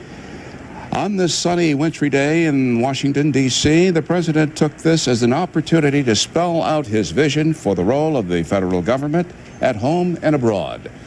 Welcome to our continuing coverage of this historic day. I'm Bernard Shaw in Washington. And I'm Judy Woodruff as we watch that limousine move very slowly, so slowly that the four gentlemen at each corner can walk and keep up with it. So it's 4 down and 4 to go for the Clinton administration as the parade, as we say, this presidential motorcade will lead off the parade that will be going down Pennsylvania Avenue. The first Clinton term has marched right into the history books, and we'll be talking about the legacy of the first baby boomer president ahead. Bernie, this is one of those things, you know, they have it all timed down literally to the second, but it doesn't work out that way. They're running about 45 or 50 minutes behind, and nobody really cares, I suppose, except for some people who might be outside getting a little anxious and a little cold, although it's warmer, we've been saying all morning, than it has been over the last few days in Washington. We're joined now by Sandy Berger, who was the #2 person at the National Security Council for President Clinton during his first term, and President Clinton has named him his National Security Advisor, the #1 man at the National Security Council for the second term. Sandy Berger, we're going to talk about the president's legacy. Will the second term inevitably be what people remember more, or is it the first term that is going to make a difference in people's minds? Well, I think the second term builds on the first term. In the international arena with which I'm most familiar, the president placed an enormous emphasis on promoting democracy and strengthening it with the former republics of the Soviet Union. He put an enormous emphasis on helping to foster peace in Bosnia and the Middle East. He put an enormous emphasis on expanding opportunities for Americans in a new global economy through trade agreements and market opening initiatives. And finally, on dealing with a whole cluster of new transnational challenges of drugs, crime, terrorism.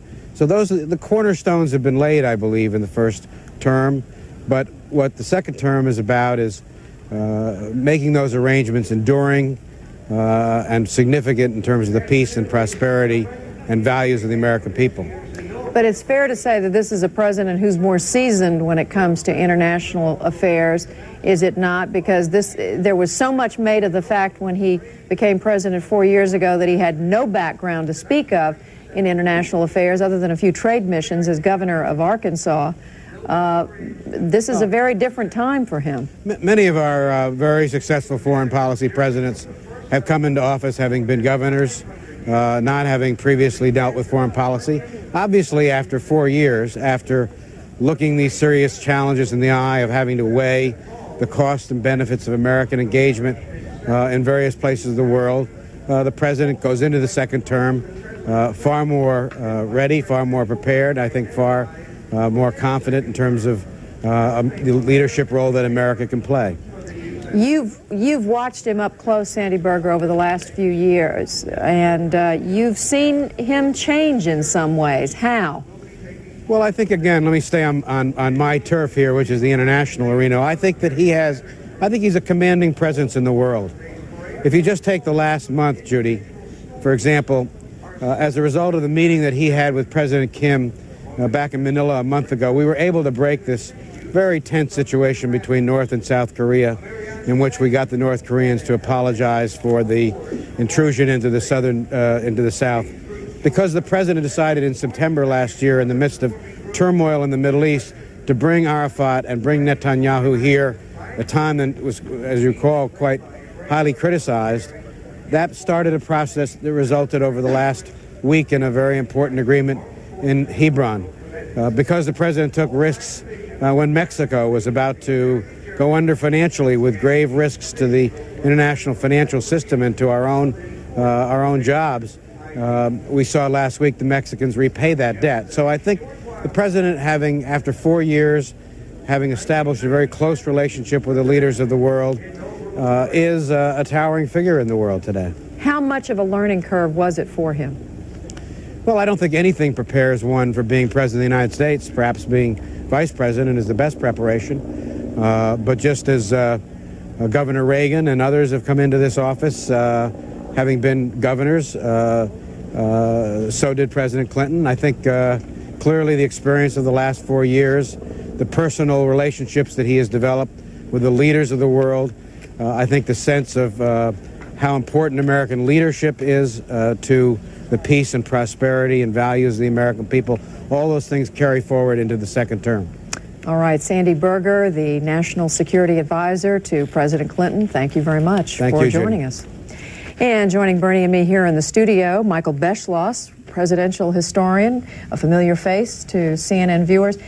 Let me ask you, Michael, you hear someone like Sandy Berger, who's worked closely with this president, say, well, really no president can be prepared for what's expected of him. But it is the case that some presidents come into office with a little more experience than this president had.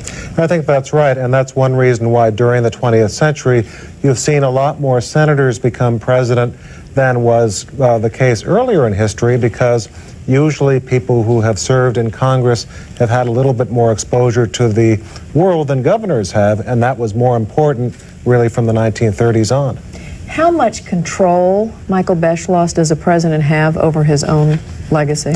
A lot less than Bill Clinton would like to think. You know, we've been hearing the last number of weeks about how we would like to be seen as a new Theodore Roosevelt, or perhaps do things that would impress historians.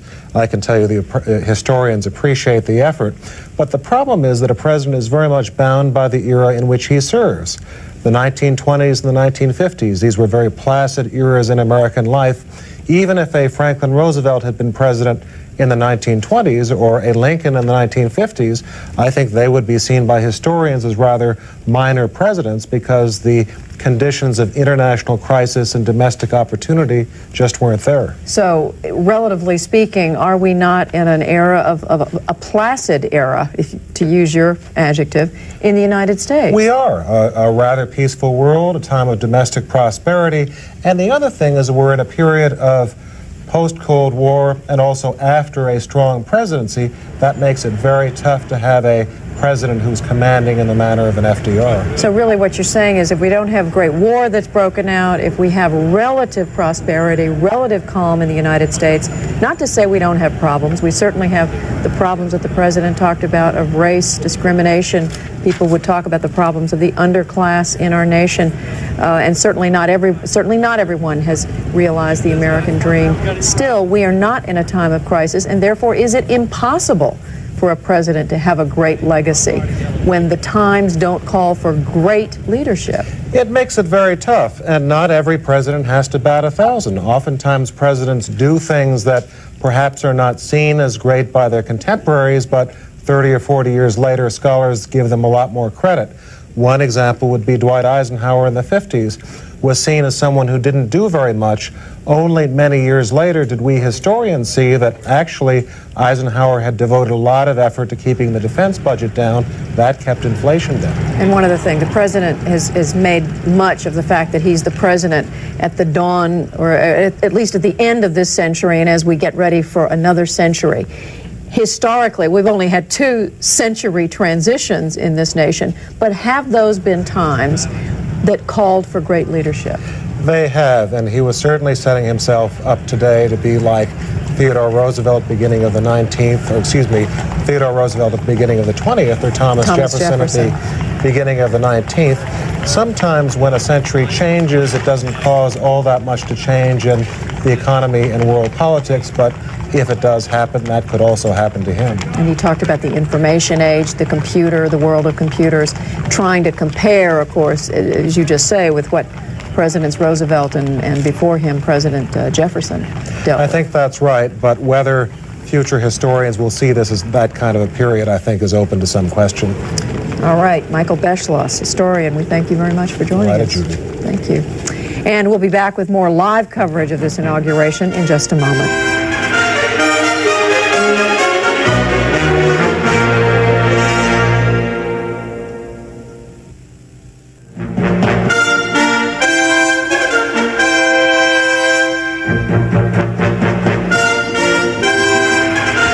Sometimes our excellent camera shots can sort of confuse you as to where you're looking in Washington, all of you who know Washington so very well. You are looking at Pennsylvania Avenue, somewhat towards the southeast angle of Pennsylvania Avenue. The motorcade now is swinging out, having left the grounds per se of the Capitol, swinging out into Pennsylvania Avenue, and we're looking head-on beyond the military units. You're looking head-on beyond the press pool, those trucks there with photographers and reporters and what have you. Here we're looking up Pennsylvania Avenue. Now this is the view coming back. The president is in this limousine, the vice president in the limousine. Hundreds of thousands of people have come from all over the United States and perhaps beyond. It's in the low 40s. It's sunny. It's reasonably comfortable, if you can say that about winter weather. And we're watching very closely, as are all these people, to see what will he do. Will he, the president, his wife, his daughter, leave the limousine and walk? Obviously, these members of the Secret Service are prepared for that. But the inaugural parade is underway in Washington, and CNN's live coverage will resume in a moment.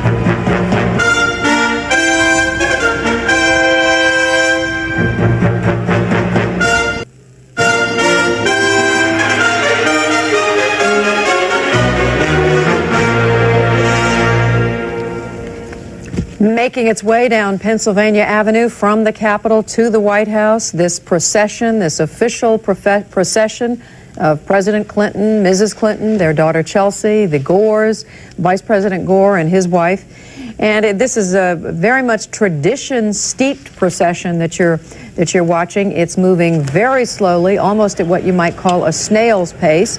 The president is still, we believe, inside his limousine, but there is the possibility, as he did 4 years ago, that he might step outside and walk along the way, something that we're sure would thrill many of the people who are sitting there watching the president. This is a president who's very much a student of history, a history of previous presidents, but we're interested in talking today, at least for a few minutes, about the history that he will create once his own presidency has ended. CNN senior White House correspondent Wolf Blitzer keeps a very close eye on this president, and he's been thinking about that himself. Wolf?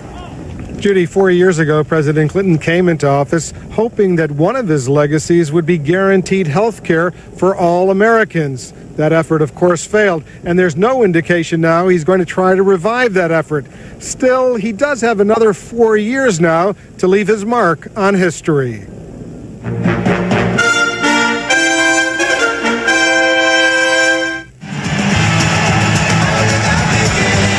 For the first time in his political life, President Clinton no longer has to worry about his next political race. How history shapes his legacy may well be determined by the risks he takes in the next 4 years. If Clinton's term had ended this week, the history books would not have an awful lot of room for him. If Mr. Clinton is to secure his place in history and avoid a so-called second-term curse, one observer predicts he'll have to do it overseas. The president had a string of moderate accomplishments in his first term. I mean, but the history shows that presidents don't do much in their second terms because they've fired their rounds, as it were, domestically. Mr. Clinton's first term was marked with ups and downs, everything from a steady cut in the budget deficit, a relatively strong economy and peaceful world, to an ill-fated health care plan and ongoing ethics questions about Whitewater and campaign finances. The president has no shortage of second-term priorities. We should begin with our most pressing challenges, balancing the budget, giving our children the world's best education, opening wide the doors of college to everyone willing to work for them, finishing the job of welfare reform, passing real campaign finance reform. That would leave him with quite a legacy if he achieved it. But is it realistic? Yes, says one Democratic strategist. Hoping individual people in the middle class be able to reach their full potential. It's something I think is going to be a lasting legacy. A Republican strategist suggests the president keep his sights more modestly focused on the political center. If he does that, he will have a successful second term and will have made a mark both on the country and on his own party. Mr. Clinton's embrace of some traditionally Republican issues, crime, family values, school uniforms, balanced budget, has convinced some that his legacy may not be written precisely the way he wants. When the history of the Clinton administration is written, I think it's going to be, really the title of the book is conceptually at least going to be The Republican Clinton. Mr. Clinton spins it differently. The lesson of our history is clear.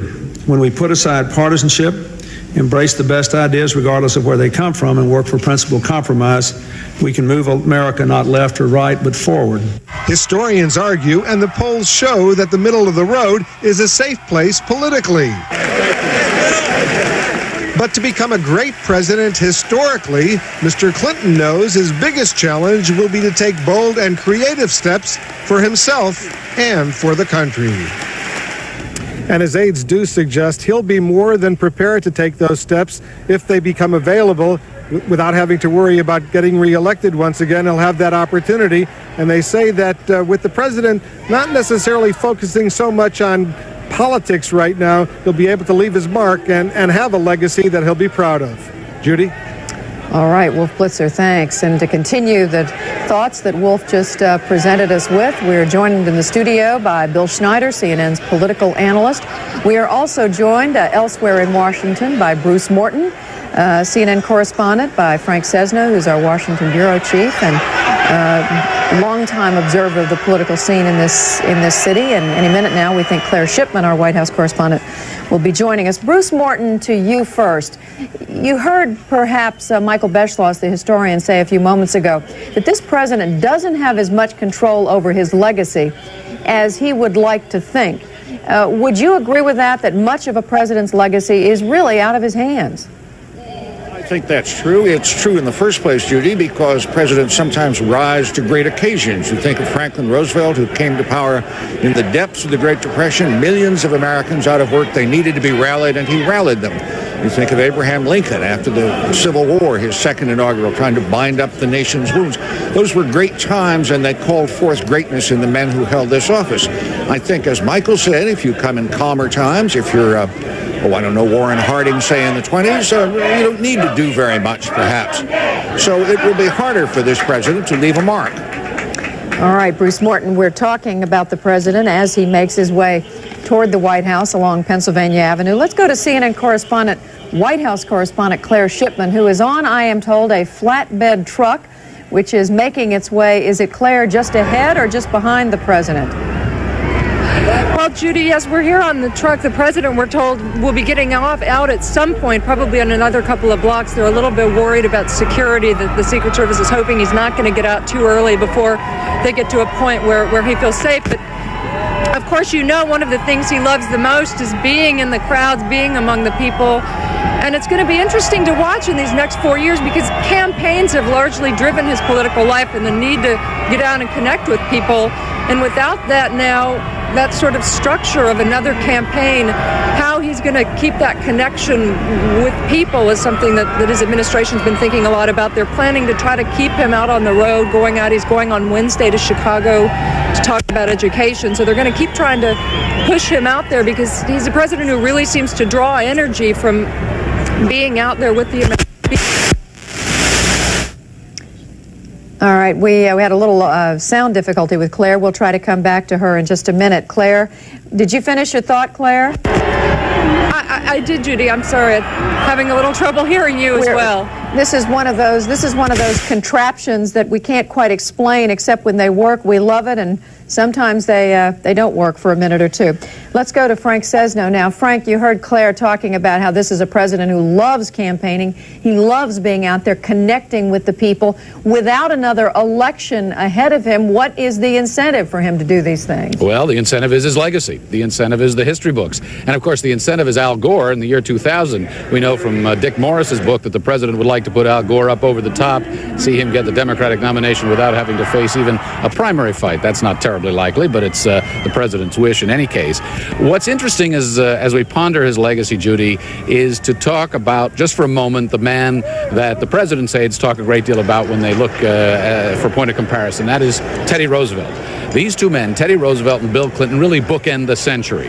Teddy Roosevelt came in as a result of a presidential assassination in 1901. He talked a great deal in his inaugural address about how the nation was undergoing a transformation, a great industrialization over the past 50 years. And he wanted to be the steward of that, the responsible steward of that. He also created a great environmental movement, carving out the national parks and taking steps in those regards. And of course, he used the bully pulpit. Similarly, Bill Clinton wants to be able to use the bully pulpit, not least of which, the reasons being that he's got a Republican Congress. He's not going to be able to work his will here in Washington, the Congress, simply the way he'd like. So the bully pulpit is very attractive to him, too. It also conforms with that values issue that he was talking about. He can talk directly to people. But it is not a transformational time now as it was with Teddy Roosevelt. Bill Clinton is not going to carve out a national park system as Teddy Roosevelt did.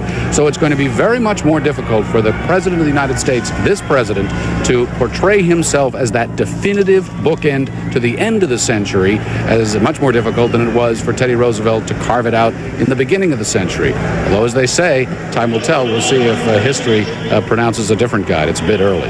That's right. And as you say, this president has been looking to Teddy Roosevelt. We're going to continue to watch this parade, and we're going to bring in Bill Schneider into the conversation. And Bernie Shaw has something he has been itching to say, and we're going to come back right after this break and let him say it. We'll be back with more live coverage of the inauguration.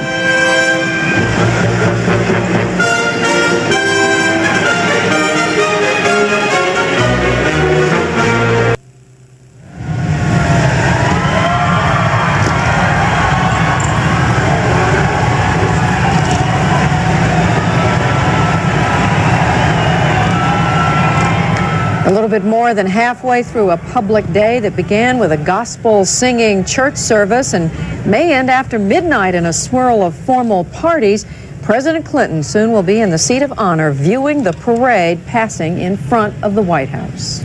For official Washington on this day, for visitors around the country, and for millions watching here and around the globe, a day-long parade of American political traditions.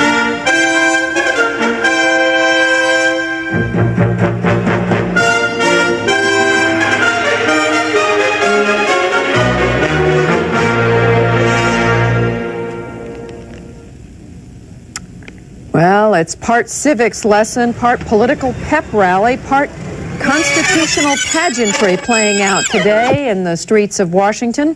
Welcome back to our continuing coverage of the inauguration. I'm Judy Woodruff in Washington. And I'm Bernard Shaw. Mr. Clinton ran for re-election calling for what he called a bridge to the 21st century. Today, he told us the bridge would lead to what he called a land of new promise. He sketched in broad strokes only, and joining us ahead, some people familiar with Washington to help fill in the details. And now, Jonathan Karl has been looking at the year 2000 and beyond. And Jonathan, what does it mean? Well, you know, by accident of calendar, Bill Clinton is the last president of the century, the last of the millennium, and that, of course, provides a wonderful opportunity for soaring rhetoric about the future. More immediately, however, there are formidable challenges, formidable problems that will have to be addressed before that grand vision of the future can begin to be realized.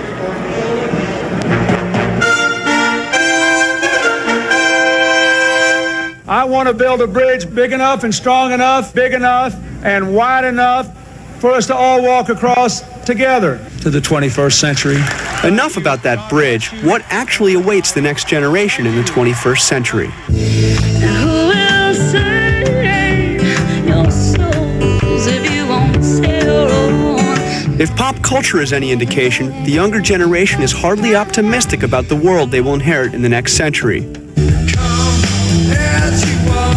And young activists say there is good reason to fear for the future. I fear that we are going to be on the eve of the 21st century, and instead of finding this golden great bridge to the future, we're going to find a drawbridge.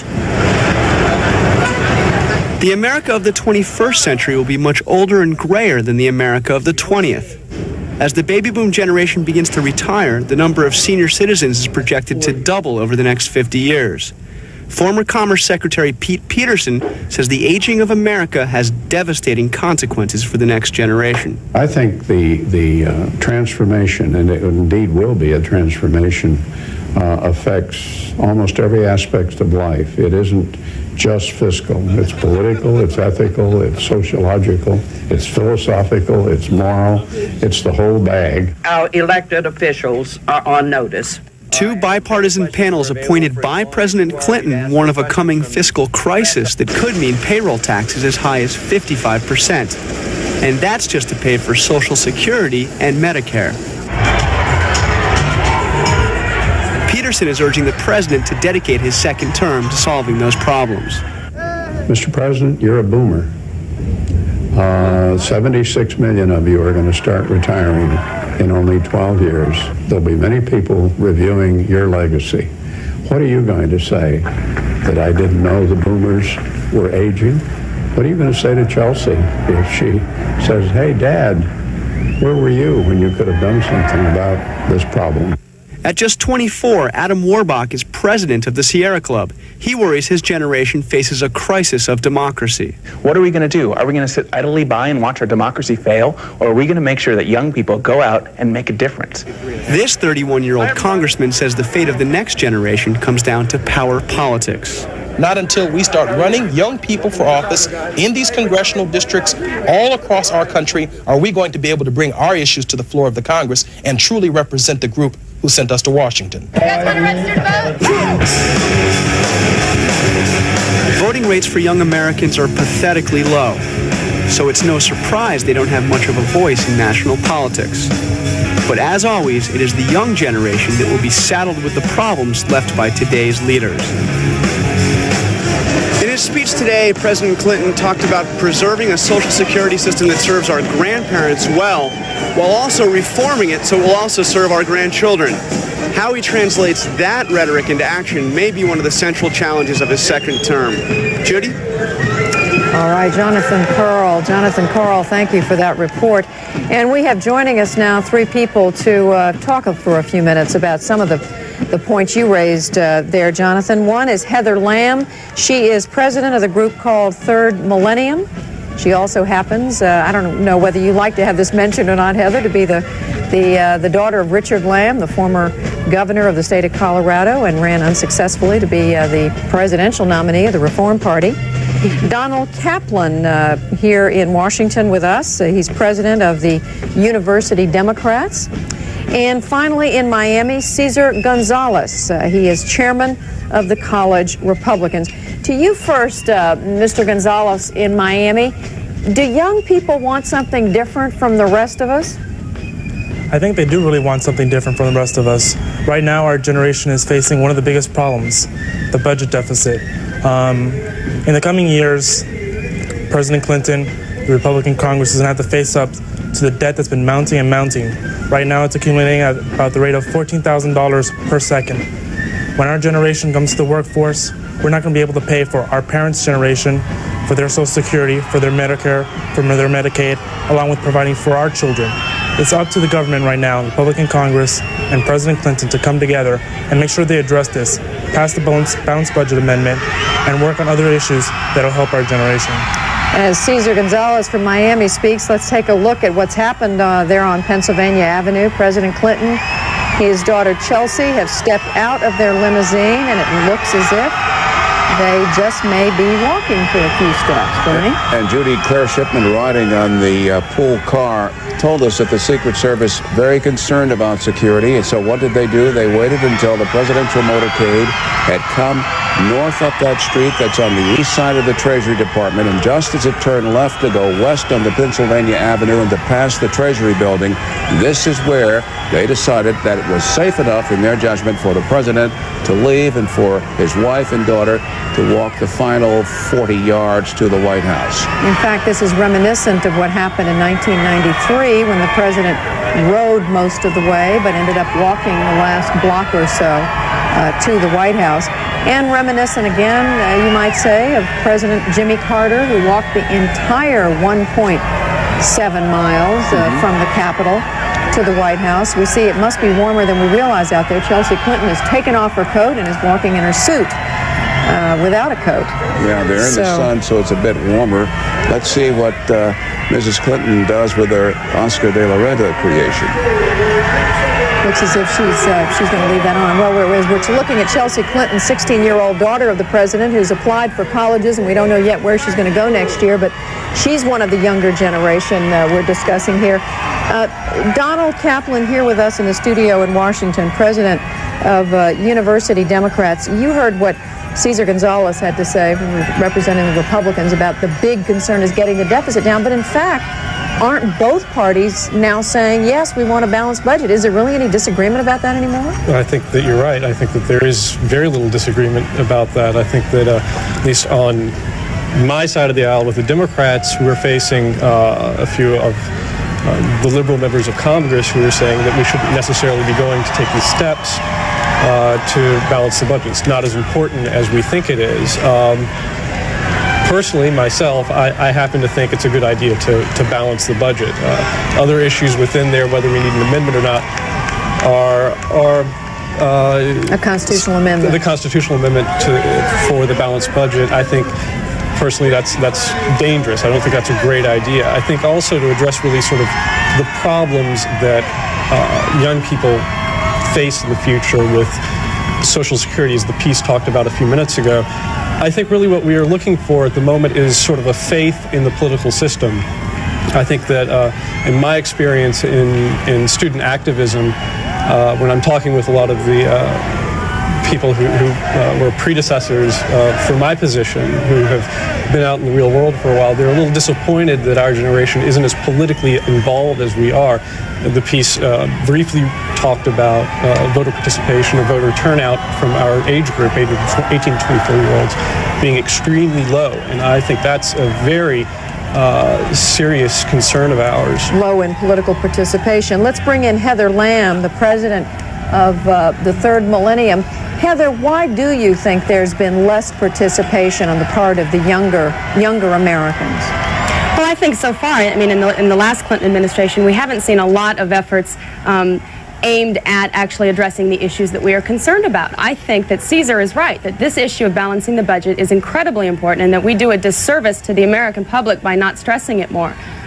Pete Peterson talked in the segment about the aging of America. I think we are grossly underprepared as a country for what happens when the baby boomers retire and how that is going to impact future generations. It doesn't just impact our Social Security system or our Medicare system. It impacts everything else that we want to spend money on, every other program that is important to us. And I think it is vital that we start looking at these issues beyond 2000 and figuring out how we are going to address them in order to make sure that the next century is as prosperous as this one. But how do you get people to focus? And let me just come back to you, Cesar Gonzalez, in Miami with the young Republicans. How do you get people to focus on the distant future or even the medium future when it's all they can do, I think many people would say, to live their lives out from day to day? Well, if we don't face the problems that we're seeing over just shortly in a few years we're going to be having to tackle, it's going to end up hurting us in a couple of days. A few years from now, we're going to be paying, right now, I owe $20,000 for my generation for part of the $5.3 trillion that is the national debt. If we don't start facing up to this soon, it's going to hurt us. And it's not just 1 or 2 days away. This is very close, and it's getting closer every single day. And if President Clinton doesn't come on and help the Republican Congress who started to tackle this issue, we're going to be facing detrimental problems to my generation and every single generation following me. Judy, yeah, go ahead, Heather. Judy, I think that the answer to your question is that it takes leadership. I think that young people will get excited about these ideas because it's not just about solving problems, it's about opportunities for the future. And if there is leadership out there saying that this is an important thing, then young people will be on board, but it's got to be across the board, and we have not seen that kind of leadership from the Democratic Party recently. Well, Donald Kaplan, of course, Heather is speaking from neither the Republican nor the Democratic side. Donald Kaplan speaking as a young Democrat. You listened to what the president had to say. Did he address your concerns in this area? Well, in this area, I think that he's done a great job. I think that he's made the commitments with Republicans. I mean, I don't know what more you can ask for. I think right now what they're trying to do is hammer out what we're going to do to get to 2002 when they've sort of designated the period of time at which we'll get to zero budget deficit and we'll balance. As far as the national debt is concerned. So let me just stop you there. So Cesar Gonzalez, why isn't that enough? I mean, the president has said for some time now we're working for 2002. He says he doesn't want a constitutional amendment, but he says he's working for a balanced budget. It's one of his top priorities. He's working for a balanced budget, but if you actually look at the budgets he's put forth, most of the cuts that he's putting forth are going to be after he leaves office, leaving the cuts up to the next president. I think if he doesn't tackle the issue right now, it's going to get worse. President Clinton has been putting it off. The number of problems facing my generation are increasing tremendously. It must be tackled immediately, and if the president doesn't do anything right now, it's going to hurt our country and America's stand in the world. Heather Lamb, as we watch the crowds cheering the president as he gets closer to the reviewing stand, what did you hear? What struck you about what the president said today? Well, what struck me, I think, is that I've heard a lot of it before. And look, I have tremendous hope for this president. I think that this next 4 years can be a good 4 years. But we've got to see some action now. I mean, we've talked for several years about balancing the budget. He said 2 years ago that he was going to meet the Republicans. The Republicans said they were going to meet the president. We worked for 2 years and nothing came of it. I think that there is potential in this next 4 years. I think that he did address Social Security, he did address campaign finance reform, and he addressed balancing the budget, and he addressed education. Those are incredibly, incredibly important issues to my generation. So let's hope that he follows through on his words and actually takes action. What do you say to that, Donald Kaplan? Well, I think that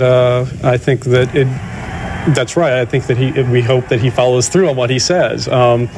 I think that what I found actually more profound was the moments that he did talk about racism and those other more pithy sort of that tug at our American soul. I think that those are things that are also important, and I think that we should address that as young people as well. I think that sometimes those sort of high in the sky or very idealistic causes are something that are very important to us as well. Cesar Gonzalez, does it matter to you that the president talked about race today and about bridging the gulf among the races in the United States?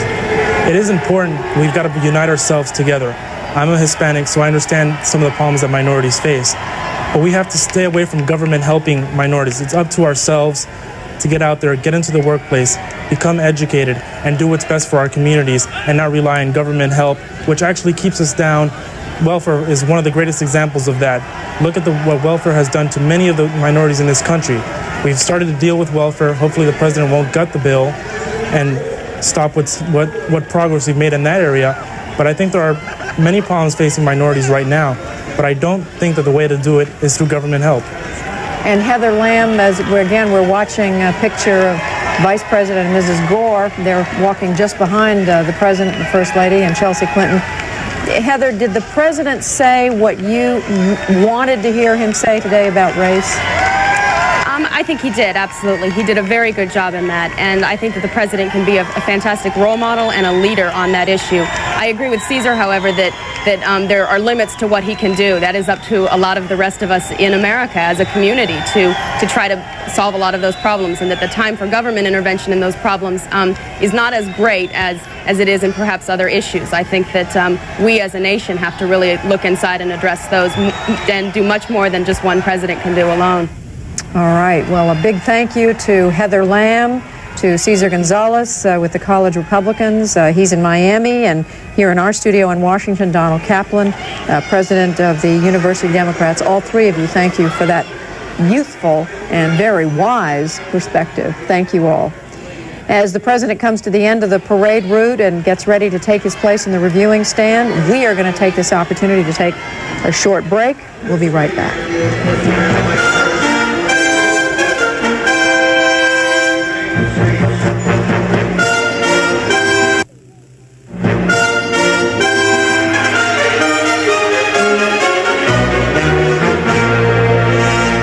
The walkway that stretches from the north portico wooden walkway onto the back of the presidential reviewing stand, because normally in January the ground is soggy and they don't want the presidential and vice presidential feet to get wet.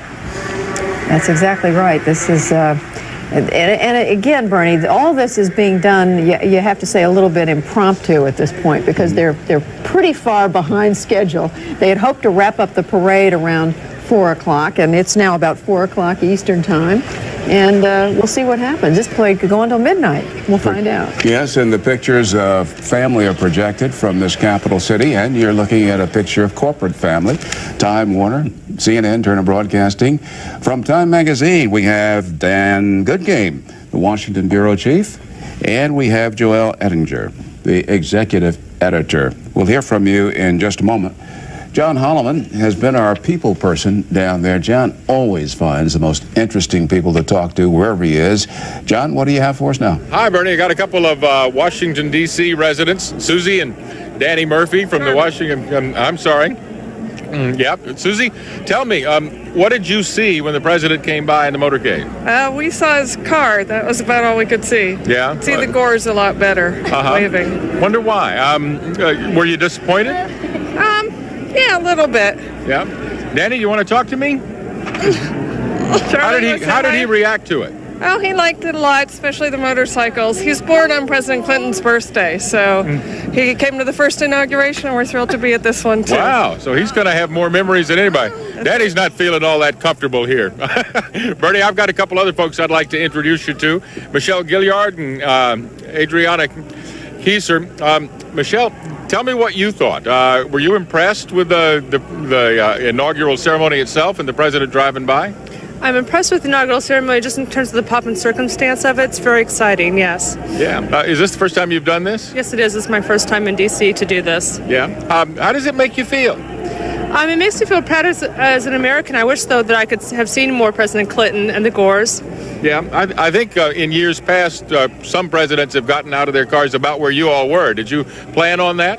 Yeah, we had really hoped to see the president. It was exciting to come here, and we hoped that we would see him. But it is a really nice parade and ceremony. We're looking forward to the end of it coming up here. No kidding. You guys getting cold? Very much so. Yeah, we waited for about 2 hours for anything to come by, so we've been sitting here. Yeah. We did find a good spot, though, on a ledge. Well, this is not a bad spot either. I mean, we're up a couple, a story or two. I'll tell you this, Bertie, as I've talked to other people today, they have been impressed, especially first-time inaugural presentation goers, to be able to see what happened up at the Capitol earlier today. And I think a lot of people are probably like our producers and maybe our viewers as well. They wish this thing would move along a little better. We all expected to see bands and marching units coming by the street right now. A lot of us have been up since 4 o'clock this morning waiting for that to happen. If you look, Dave, I don't know if you can... Yeah, it is. It's a beautiful day. The sun's out, and that helps a lot. Right. I don't know if you can see this or not, Bernie, but from our position, you can begin to see the first of the non-military marching bands leading the parade coming down Pennsylvania Avenue. We are at 14th Street. It's about 2 blocks from the White House, and that band is down about 2 blocks away from us. So it'll be here in a little while, and we'll be back and have more for you. And John, as we leave you, just to tell you and our viewers, at his second inaugural, Dwight David Eisenhower had 44 degrees. William Jefferson Clinton has his 44. And we know that there'll be 342 horses in this parade before it's all said and done. And guess what they're calling each unit that runs behind the horses and cleans up? I don't have a clue, Bernie. They're calling it a rear guard. A rear guard. Well, I'll tell you, I walked down from the Capitol to get here past the staging area, and I saw about 50 horses all lined up back behind these buildings getting ready to march in the parade, and it was fascinating. The rear guard unit was not yet in action, if you get my drift. Well, one of the things they did was not overfeed the horses. Well, there was still some evidence that they'd been fed sometime in the past day or two, I'll tell you, as I walked by. Okay. Well, daffodils, roses, what have you. Our live coverage of this inaugural day, getting into the parade stage, will continue. Some of our local cable stations will want to take a break. We'll be back in Washington, D.C. in just a moment.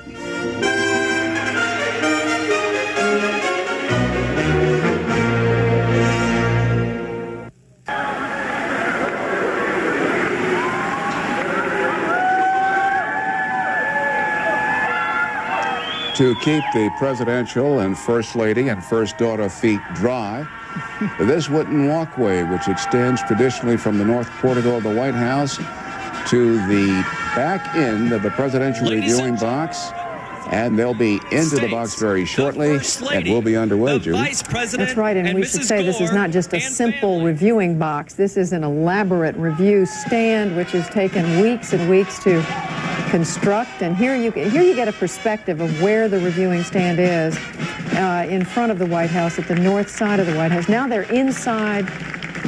No, sorry. Yes, they are. They're inside the reviewing stand. I was trying to figure out about the sunlight where they were. And it's a pretty dramatic scene.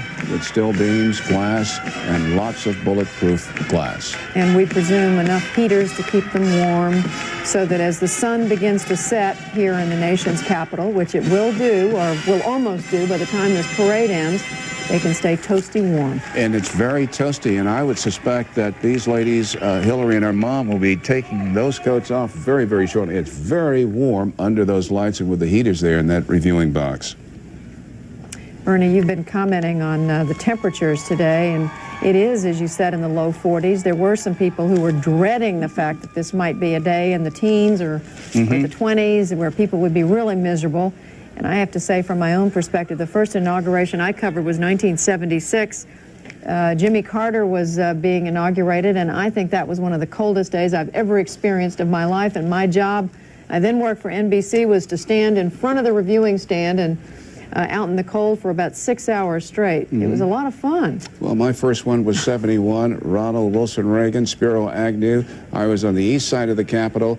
It was so cold, I still haven't recovered. You mean Richard Nixon? Did I say Reagan? I meant Nixon, yes.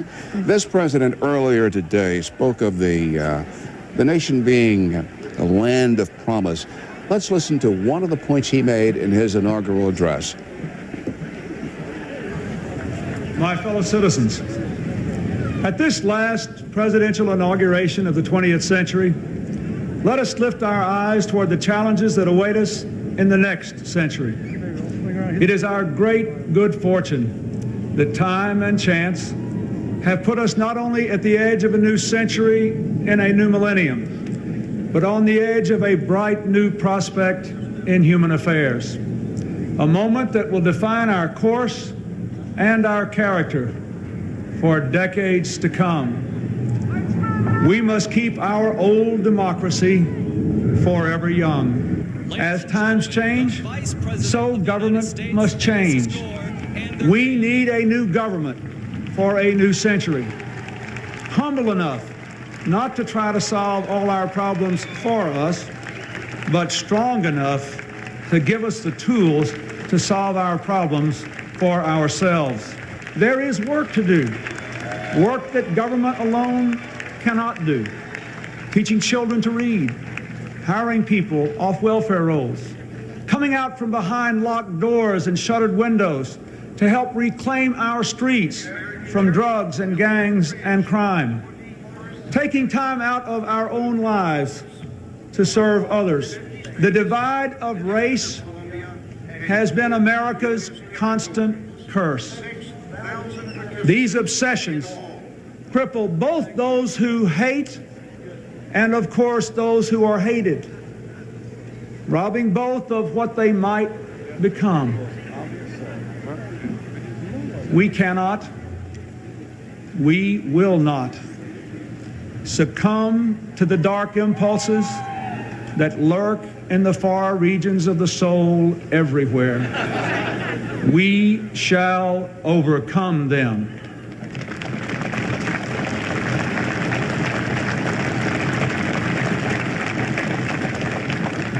And we shall replace them with the generous spirit of a people who feel at home with one another. The world is no longer divided into two hostile camps. Instead, now we are building bonds with nations that once were our adversaries. Growing connections of commerce and culture give us a chance to lift the fortunes and spirits of people the world over. 34 years ago, the man whose life we celebrate today spoke to us down there at the other end of this mall in words that moved the conscience of a nation. Like a prophet of old, he told of his dream that one day America would rise up and treat all its citizens as equals before the law and in the heart. Martin Luther King's dream was the American dream. His quest is our quest. The ceaseless striving to live out our true creed. Our history has been built on such dreams and labors. And by our dreams and labors, we will redeem the promise of America in the 21st century. Let us shape the hope of this day into the noblest chapter in our history. Yes, let us build our bridge.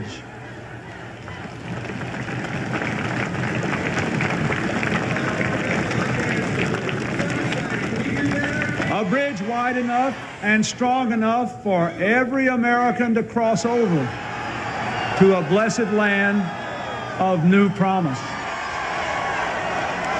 That was some 4 hours ago here in Washington, D.C. This is now the live pictures from the parade route. First Lady Hillary Rodham Clinton seated with her daughter. The president there is to the right on your screen. They have just entered the reviewing stand, and things will be getting underway. Just one reminder, from time to time as you're looking at your television set, wherever you're watching, you're going to see reflections, and that's merely the reflection of the figures, the people we're showing you, the lights, and the bulletproof glass. Also in the box, Vice President Al Gore, the heir apparent to Mr. Clinton, who now heads the Democratic Party. Joel Attinger is the executive editor of Time magazine. Dan Goodgame is Time's Washington bureau chief. First to you, Joel. What is uppermost in your mind based on the sights and the sounds you've been going through today? The comfort level. I mean, there's a tremendous ease both in the ceremony, in the city, in the president and in his family. Not as much excitement as I would have hoped, I think, both coming out of his speech, but a tremendous comfort. Why do you think there's the lack of agitation, the lack of excitement such as existed 4 years ago in this town? He's a known quantity. This is a time in history for him. He is reveling in it. He's comfortable with being president. He wants the enjoyment. Dan? I was watching the president when they finally got out of the cars and were walking along there. He had almost a wistful look on his face. You could just see him looking at those crowds and saying, "Oh man, I want to get in there." You know, because there really is a good feeling along the parade route and on the mall where I took my boys to watch the swearing in. There were the usual snafus where the electricity went out at the metal detectors, and we had this wonderful policeman who stopped everybody and said, "Now folks, you're going to have to wait a minute." He said, "But there's nothing to worry about. President Clinton's never been on time for anything in his life, and he always says things 2 or 3 times, so you're not going to miss anything." And that was one of the big surprises, was he didn't say things 2 or 3 times. It was a very short speech. People weren't blown away by it, but they were sort of grateful given the weather that it didn't last very long. You know, what you just said reminded me of something that Roger Clinton, the president's brother, said to Wolf Blitzer several hours ago in our coverage. He had a wistful look in his eyes, and he had nostalgia in his voice when he said, I guess basically this is our last hurrah for myself and for Big Brother. He did say that. And that's what it is for this president, except to the extent, Joel, that he can make it something more than that. It was interesting. One of the lines in the speech that struck me is that he hoped not just to follow, but to surpass. And while he was talking about the country, it's a reflection of what he needs to do, and which is to surpass the first term and really build his legacy. This is his moment. And as you watch the congressional leaders on the stand behind him as they were listening to the speech and listening for signals from him as to, what sort of olive branches he might offer them, you didn't really see that they were getting very much that was specific. He did talk about expanding health coverage to children who don't have it, to, I thought he at least implied, to people who are unemployed for a brief period and ought to get more help in keeping their health coverage during that time. I think the congressional leaders, particularly Senator Lott, Newt Gingrich, are going to be waiting to see what comes in the president's budget when he submits that, as to whether he has the same what they consider to be gimmicks in that budget, or whether there's some real coming across to the Republicans. Because the White House has said on its own not to expect specifics in this inaugural address. I mean, they've been very clear the last few days. This inaugural address, an inaugural address serves a different purpose from the State of the Union, for example. Absolutely. As we watch these pictures, if you're wondering, why don't they get this parade underway? The president and the vice president are following a very important protocol when it comes to politics. They are slowly working this presidential box, thanking everyone, saying hello to everyone, making certain that everyone feels comfortable, because once he takes his seat here, his back will be to them and they'll be watching the parade. Before a president can be great, mustn't that president act in great times? Are these great times? They're great times of prosperity. They're great times without many rough edges, as much as we would like to put rough edges on more things than exist. I mean great in terms of being momentous. These are momentous times, but I would say that they're probably more momentous outside our borders. They're more momentous in Russia, for example, than they are here. There are things in the balance that are really much more a matter of life and death. America is in a very comfortable time of prosperity and peace, and it has to think beyond itself. As we talk about this president and what we should look forward to or not during his second term, we want to go to Claire Shipman, White House correspondent for CNN. She is on the White House lawn with someone who's played a very big role in the ups and downs of the first 4 years of Mr. Clinton's administration. Claire? Thank you. That's right. Leon Panetta is joining us on his last formal day, that he tells us, his last formal day as Chief of Staff. Are you relieved, sad, nostalgic? What would you describe it? No, actually, I'm feeling pretty good. I have really no regrets. I was pleased with today because it was really kind of an exaltation of everything we've been working towards for the last 2 years. So it was a great day. I've enjoyed it thoroughly, but I'm also very happy to get back to California. You've been involved in obviously all of the talks looking ahead at the strategy, at least for the coming months, if not years. What would you describe as the president's priorities at this point for his second term? The priorities really for working with the Congress are the following. One is to get a balanced budget agreement. That's really the first. Secondly would be to pass the education package, particularly the tax benefits for kids to be able to get to college. Thirdly is to get welfare reform implemented to really provide jobs for welfare reform. And then after that, obviously, campaign reform to get that done. Those are really the four top priorities.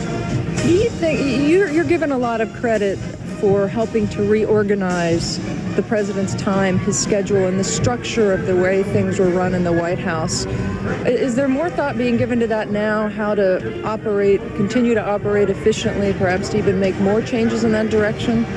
I think everybody understands how important discipline is in the White House. You really have to have a chain of command. These are battlefield positions. You better have a good chain of command, have good discipline, and then have a focus that the president can stick to. And I think they recognize that worked very successfully these last 2 years, and I think my successor, Erskine Bowles, is basically going to build on that discipline. They know it works, and they're going to make it work for the future. And do we have any word from you on whether you're thinking about a run for the governorship in California? Well, right now it's back to Carmel Valley and the Monterey area, and spend some time with my wife and my 3 sons and think about the future. But I will go back with a lot of comfort and satisfaction about what I've been able to do. Leon Panetta, thank you very much for being with us today. Nice Judy, back to you.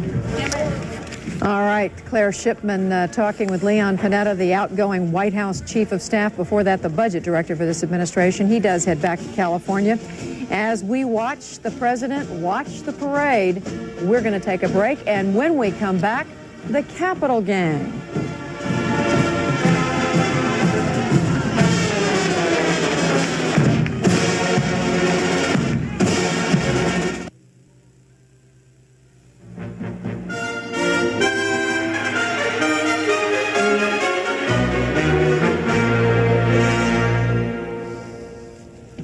Welcome to this special inaugural edition of Capitol Gang. I'm Mark Shields with Al Hunt of the Wall Street Journal, Robert Novak of the Chicago Sun-Times, Margaret Carlson of Time Magazine, and Kate O'Byrne of the National Review. President Clinton marked his second inaugural address today, pledging to lead Americans toward a land of new promise. As times change, so government must change. We need a new government for a new century. Humble enough not to try to solve all our problems for us, but strong enough to give us the tools to solve our problems for ourselves. All right, Bob Novak, you've heard a few inaugural addresses. How does this one rate? A, B, C, D, F, and what was the strongest point in the speech today? It was a C-. This is my 10th inaugural. I think it was extremely boring. I think if you didn't go to church on Sunday, this was the substitute because there was a lot of sermonizing. The strongest point was it wasn't too long.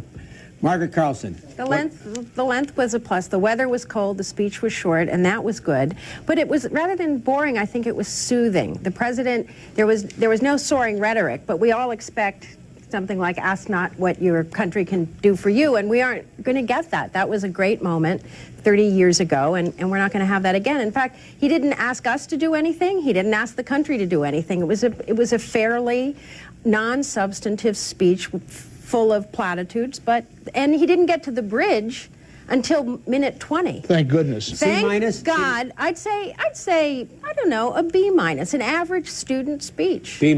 Kate O'Byrne, you've always been a tough grader. I think I'm not going to disappoint you, Mark. I think it was a silly speech. You want to be forgiven for forgetting that he was only being sworn in as President of the United States. I mean, he promised to lead us into the promised land. So much for talking about humility. It was a speech to utopia. I think a little humility may have been in order, and it just made it silly, a silly point, I thought. You know, you wanted to say, Mr. President, tear down this bridge. You grade? Oh, he flunks. It was a foolish speech. Al Hunt, come on.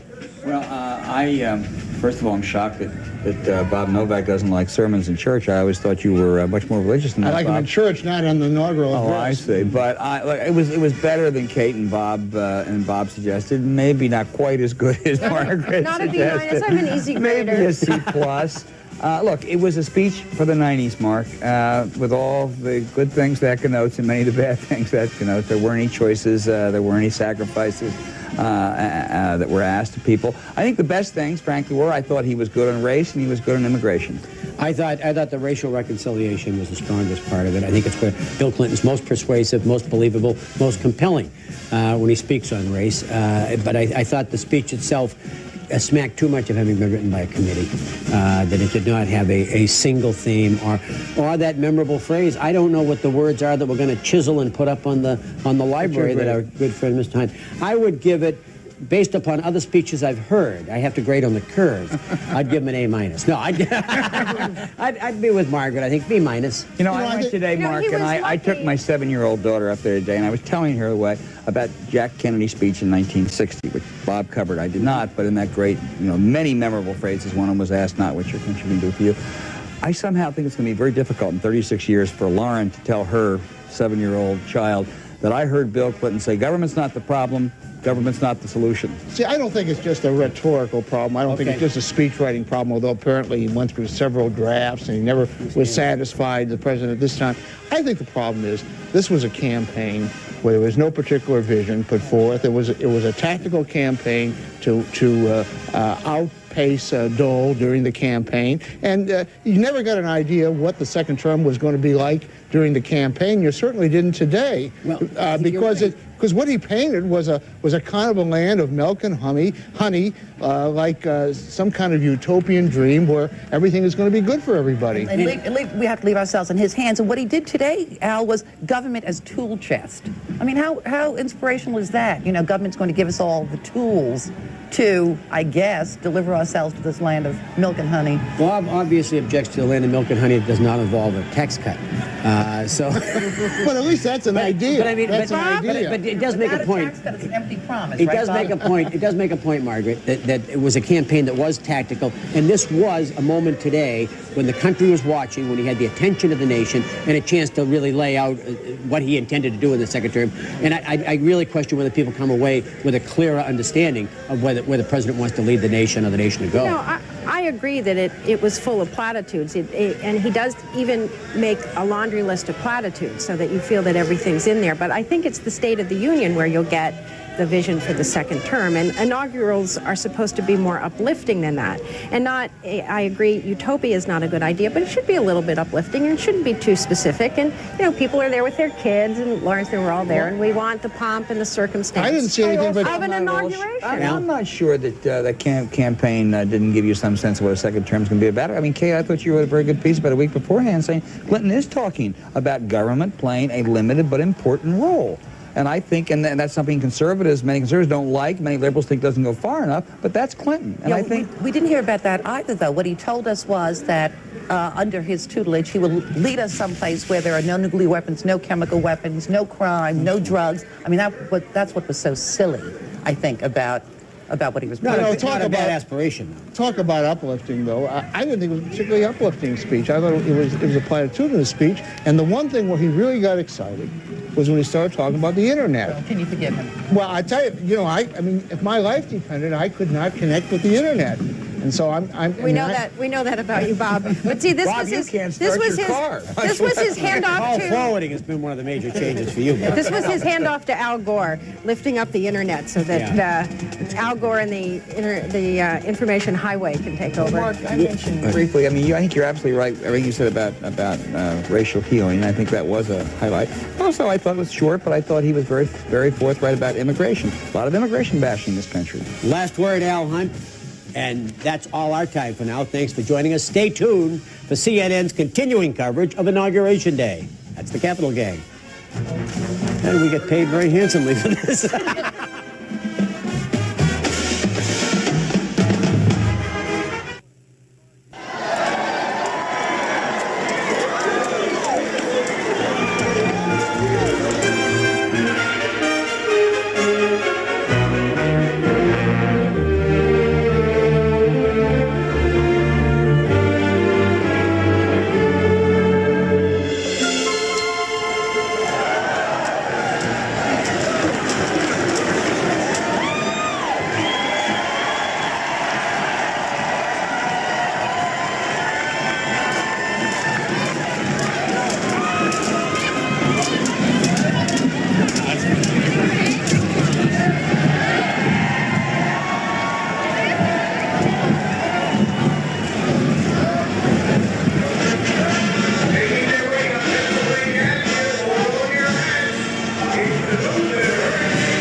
This band from Jonesboro, Arkansas, the high school marching band, has a very special place, of course, in the mind and heart of President Clinton, his home state. CNN's live coverage of this inaugural day will continue from Washington in a moment.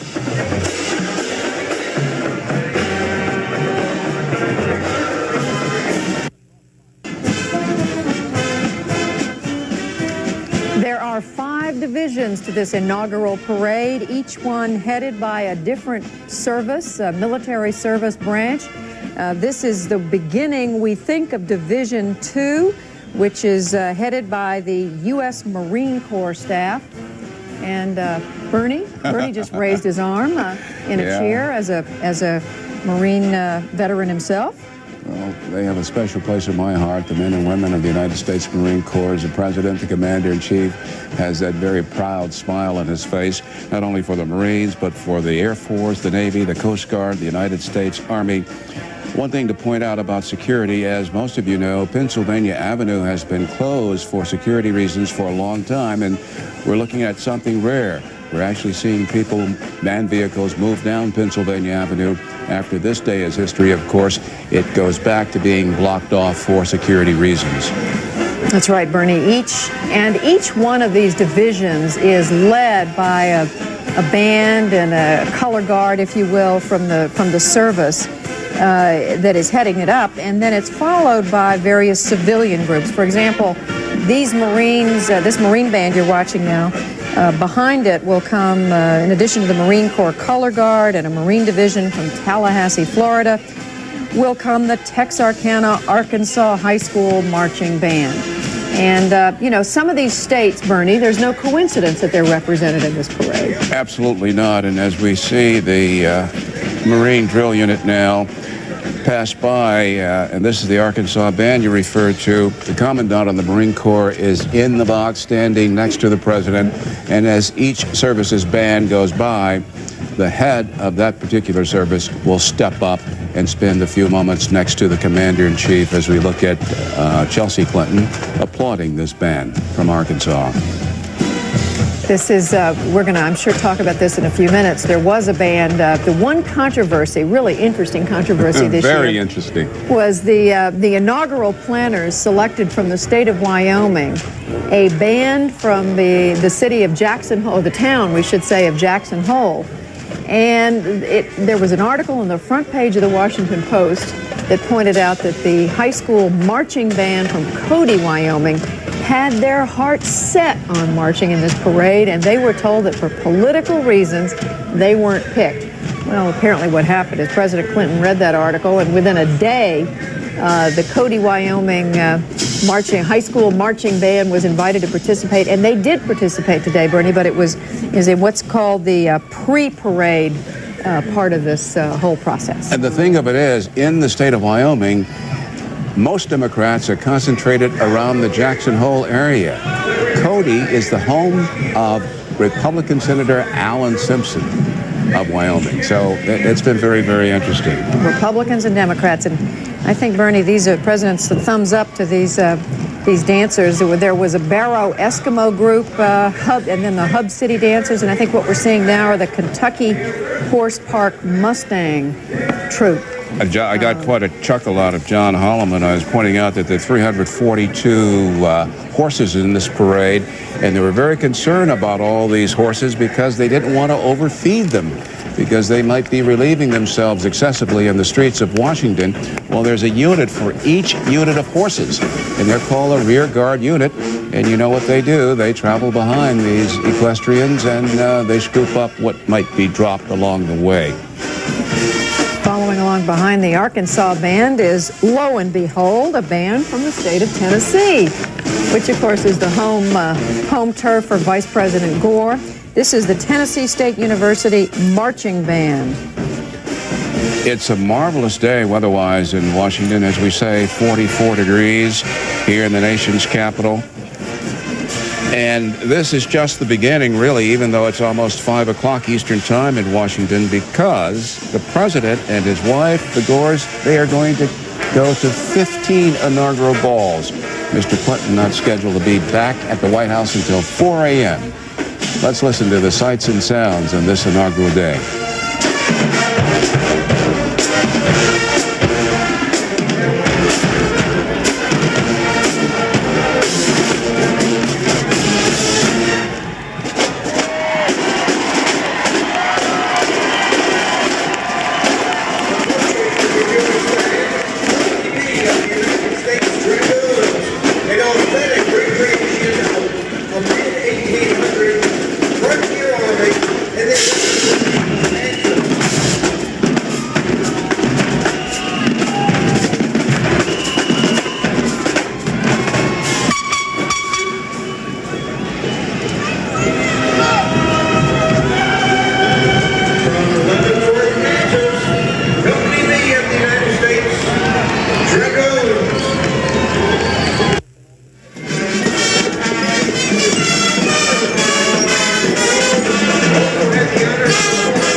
Pride of the Upper Cumberland, you see on that sign, and I'm reading from my program here for this inaugural day. This is the Smith County High School Marching Band, hails from Carthage, Tennessee. So there's a healthy representation today from the home state of Vice President Al Gore. We heard today the president talk in his speech, and much has been made about his comments about race, the divide of race. In fact, he said at one point, the divide as race has been America's constant curse. He went on to point out that it was Dr. Martin Luther King some 36 years ago, or 34 years ago, a man who he said, life we celebrate today. Let's listen to what the president had to say today about Dr. Martin Luther King Jr. 34 years ago, the man whose life we celebrate today spoke to us down there at the other end of this mall in words that moved the conscience of a nation. Like a prophet of old, he told of his dream that one day America would rise up and treat all its citizens as equals before the law and in the heart. Martin Luther King's dream was the American dream. His quest is our quest, the ceaseless striving to live out our true creed.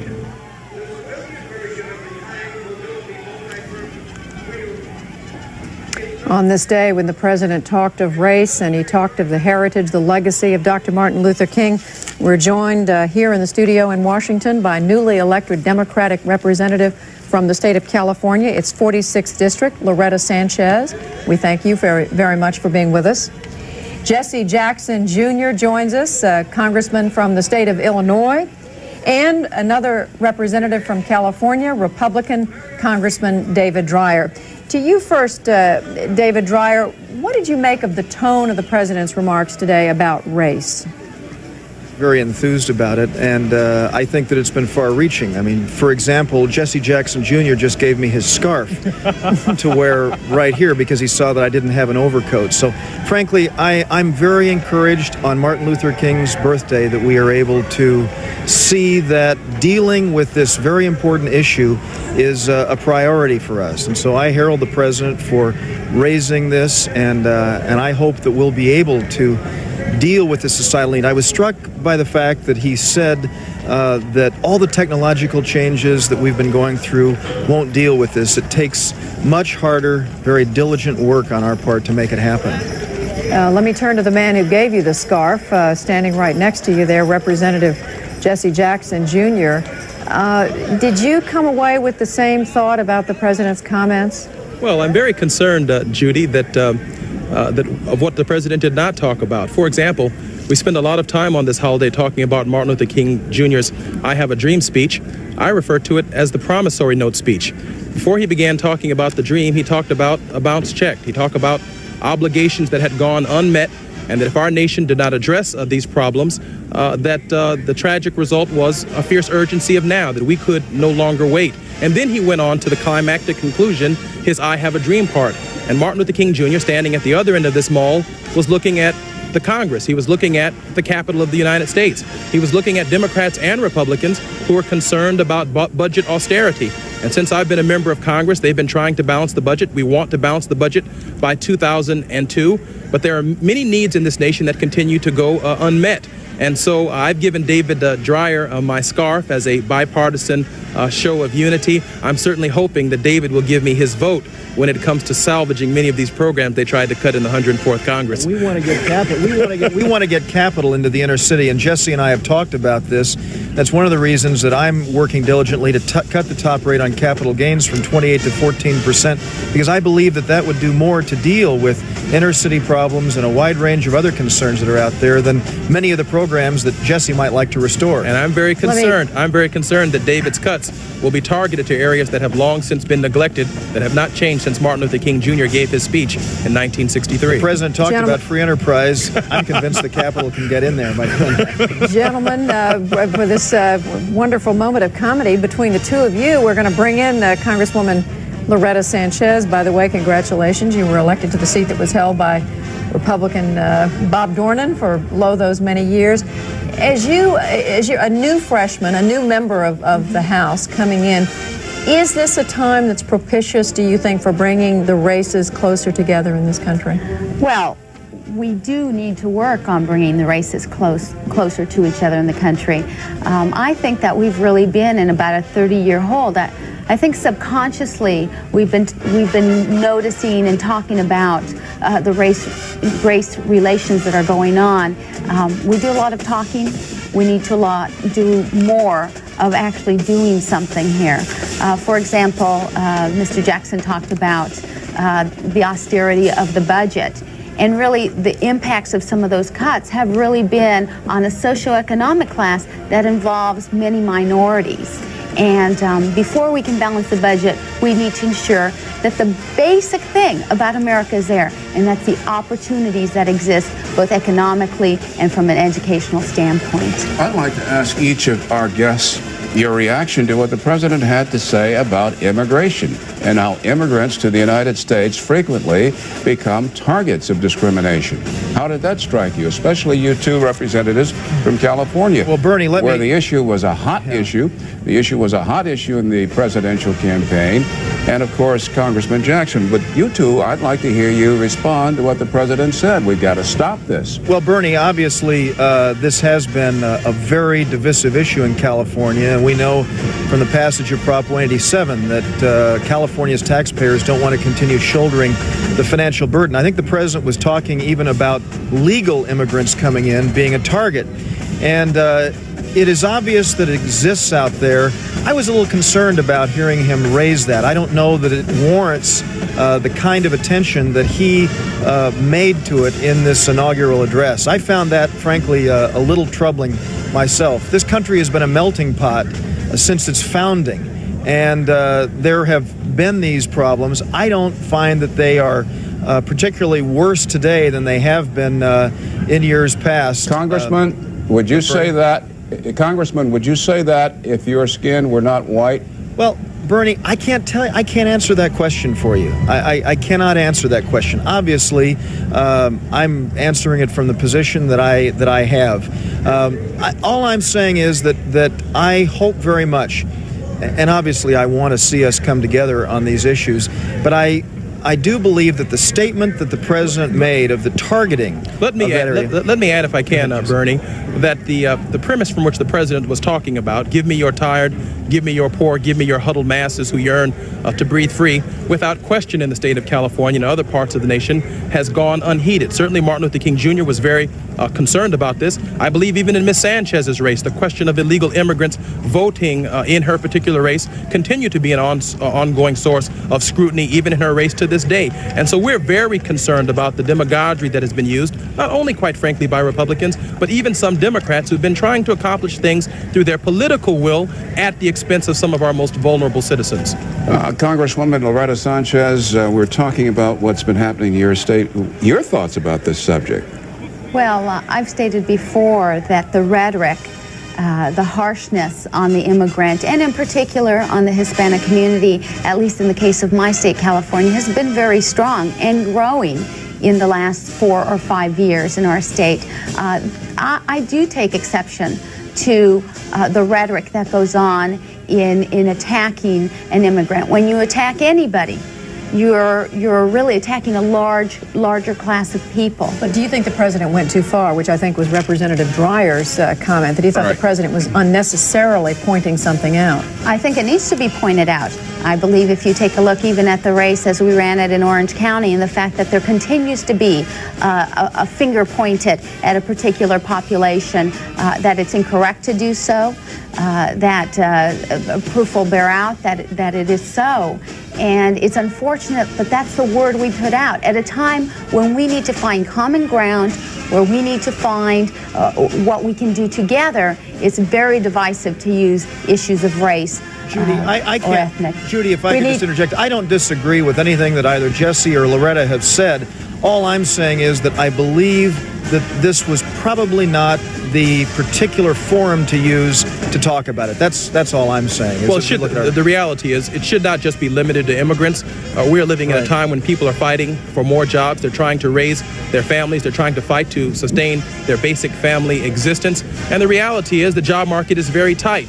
And so we use immigrants, we use African Americans through affirmative action as a way of suggesting that the job market is not giving jobs to people who are qualified. And the reality is immigrants who've migrated here illegally and are American citizens, certainly they deserve jobs. Even those who are here legally and have green cards should be entitled to the basic guarantees that our country provides them. It will be an ongoing source of tension. I would simply hope that there remains a level of comity amongst the discussion so that it doesn't devolve into some kind of demagoguery. Well, you certainly got it started by sharing your scarf with Representative Dreyer. Representative Jackson, Jesse Jackson Jr., David Dreyer of California, here in the studio, Loretta Sanchez. We thank you all three for joining us. Thank you. We are told that our own John Holloman, who's standing there along the parade route, has someone he's been speaking with in the crowd who has some thoughts on this subject. John? That's right, Judy. Keith Ross is a 26-year-old Marine. He is from Canton, Ohio, stationed in Virginia Beach, Virginia. We've been listening to the discussion with the Congresswoman and the two congressmen. Keith, what is your reaction, first of all, to what the president had to say about civil rights and unity in the country? From my opinion, I think it would be the speech that Martin Luther King gave. I think was one of the best speeches he gave in the States. But like I was saying before, as far as race relations coming closer together, I think it's going to take a lot more time than people really expect. Do you think having Bill Clinton as president is going to help or hurt the process? I think it's going to help it. From what I've seen so far in the last 4 years and up until now, I think it's going to help out a lot. What should the president be doing other than, speaking nice words in his inauguration speech to help? For what? It's going to hurt us more than you expect. That's my opinion. In what way? I mean, we talked to the other panelists were talking about the fact that white people and black people sometimes got together against immigrants, which, might be good for unity among white people and black people, but certainly is bad for immigrants. That's true, but I think the people in the United States are worried more about what they're losing out on because immigrants are coming into the States. And they say if you're hold of a green card, yes, you deserve some of the entitlements that Americans have, but at the same rate, more Americans are getting worried about what they're going to lose when the immigrants come in. Okay, Keith, thanks a lot for talking to us. Bernie, I thought you'd enjoy seeing a fellow Marine on television this afternoon, and Keith is a man with some strong opinions on this issue. Indeed, John. Thanks very much. When we return, we're going to take you into the presidential reviewing box, and we're going to check in with correspondent Clara Shipman, who will have a very special guest. Our color coverage live from Washington will continue in a moment.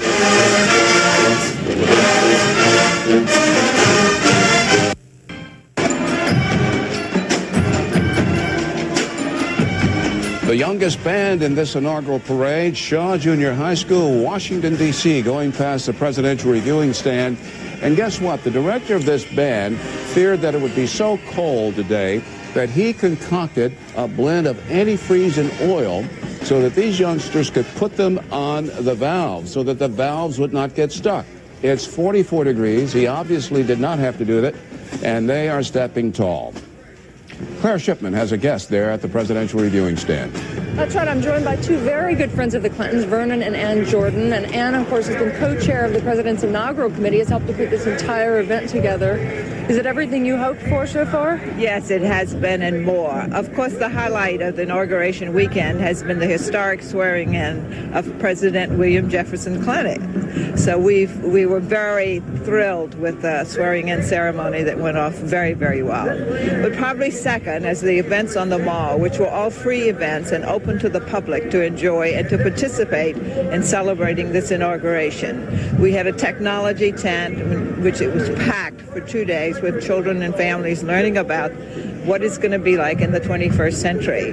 We also had a Heritage and Harmony tents, which were the musical history of our country, food pavilions, and we had storytelling and theater.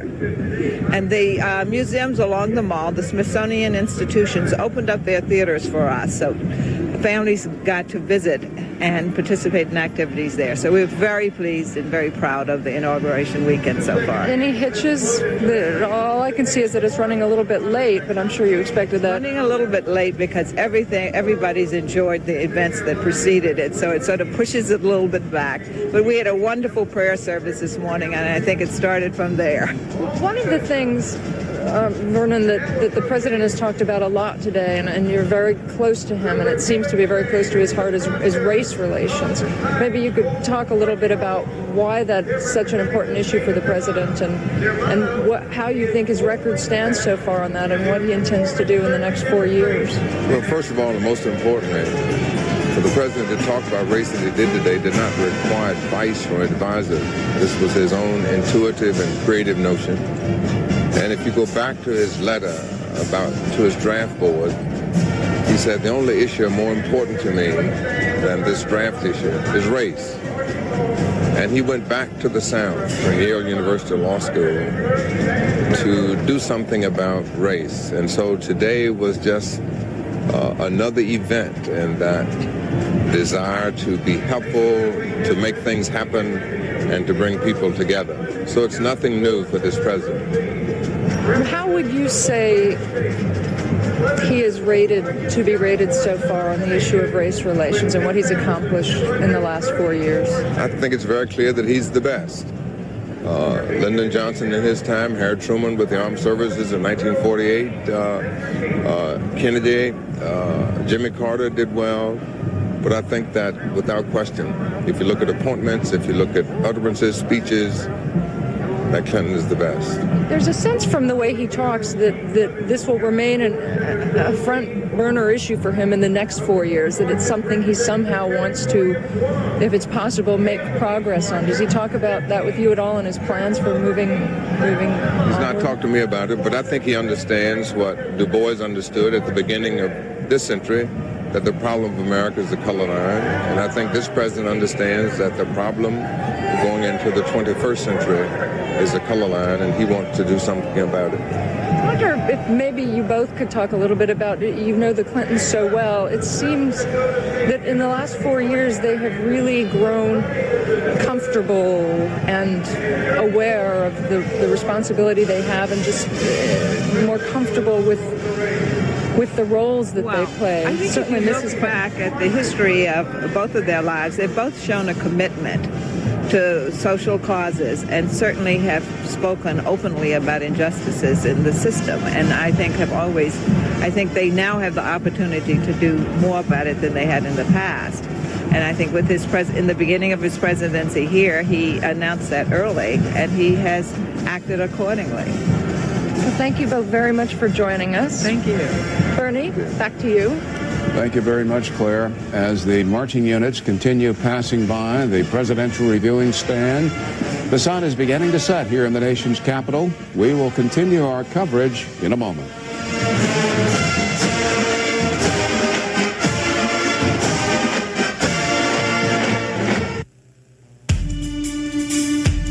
What would happen if a company cared more about its community than about the financial community?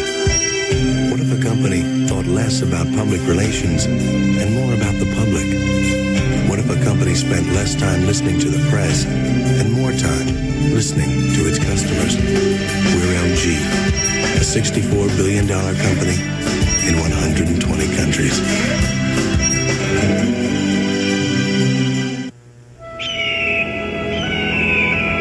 If you've been drinking Ensure,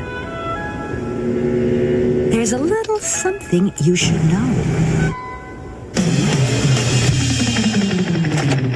Nobody, not even Ensure, gives you more protein with less fat than Sustacal.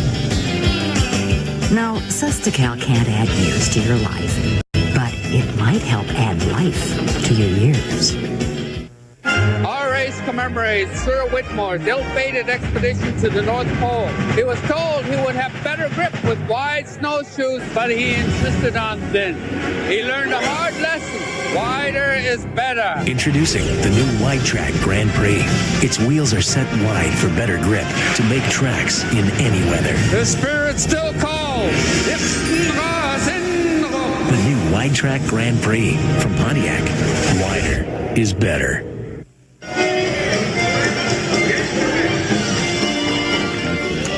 As the Wisconsin Polka Hall of Fame All-Star Band passes in front of the reviewing stand, some of them wearing earmuffs, as you can see, even while others do the polka. The president, the vice president, other members of the official party, family, and friends continue to watch this parade, which is just about 3/5 of the way through, but there's still a good bit to go. We are going to show you this parade as it continues, but we're also going to turn the clock back 5 hours to just after noon today here in Washington, D.C. Just after the president took the oath of office for his second term, he delivered his inaugural address, and we are going to rebroadcast that speech for you now. You're going to hear the president's inaugural address once again, but we're going to continue to show you at the same time this parade as it passes in front of the White House and the presidential reviewing stand. Ladies and gentlemen, the President of the United States of America, William Jefferson Clinton.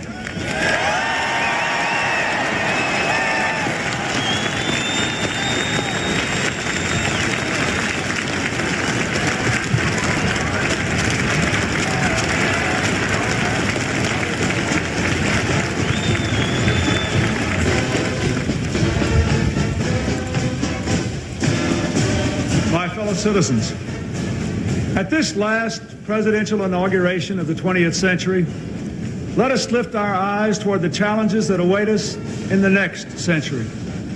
It is our great good fortune that time and chance have put us not only at the edge of a new century and a new millennium, but on the edge of a bright new prospect in human affairs. A moment that will define our course and our character for decades to come. We must keep our old democracy forever young. Guided by the ancient vision of a promised land, let us set our sights upon a land of new promise. The promise of America was born in the 18th century out of the bold conviction that we are all created equal. It was extended and preserved in the 19th century when our nation spread across the continent, saved the Union, and abolished the awful scourge of slavery. Then, in turmoil and triumph, that promise exploded onto the world stage to make this the American century. And what a century it has been.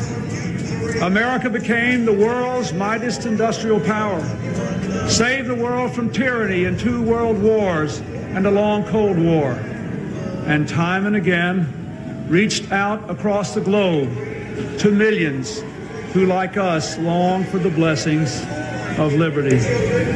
Along the way, Americans produced the great middle class and security in old age, built unrivaled centers of learning and open public schools to all, split the atom and explored the heavens, invented the computer and the microchip, and deepened the wellspring of justice by making a revolution in civil rights for African Americans and all minorities, and extending the circle of citizenship, opportunity, and dignity to women.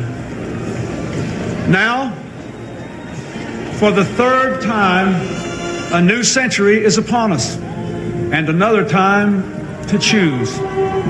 We began the 19th century with a choice to spread our nation from coast to coast. We began the 20th century with a choice to harness the Industrial Revolution to our values of free enterprise, conservation, and human decency. Those choices made all the difference. At the dawn of the 21st century, a free people must now choose to shape the forces of the information age and the global society, to unleash the limitless potential of all our people, and yes, to form a more perfect union. When last we gathered, our march to this new future seemed less certain than it does today. We vowed then to set a clear course to renew our nation. In these 4 years, we have been touched by tragedy, exhilarated by challenge, strengthened by achievement. America stands alone as the world's indispensable nation. Once again, our economy is the strongest on earth. Once again, we are building stronger families, thriving communities, better educational opportunities, a cleaner environment. Problems that once seemed destined to deepen now bend to our efforts. Our streets are safer, and record numbers of our fellow citizens have moved from welfare to work. And once again, we have resolved for our time a great debate over the role of government. Today we can declare government is not the problem, and government is not the solution. We, the American people, we are the solution.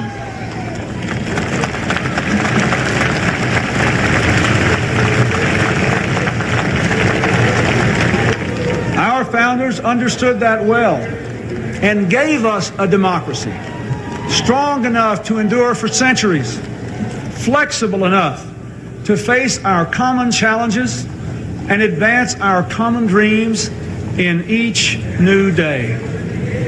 As times change, so government must change. We need a new government for a new century. Humble enough not to try to solve all our problems for us, but strong enough to give us the tools to solve our problems for ourselves. A government that is smaller, lives within its means, and does more with less. Yet where it can stand up for our values and interests around the world, and where it can give Americans the power to make a real difference in their everyday lives, government should do more, not less. The preeminent mission of our new government is to give all Americans an opportunity, not a guarantee, but a real opportunity to build better lives.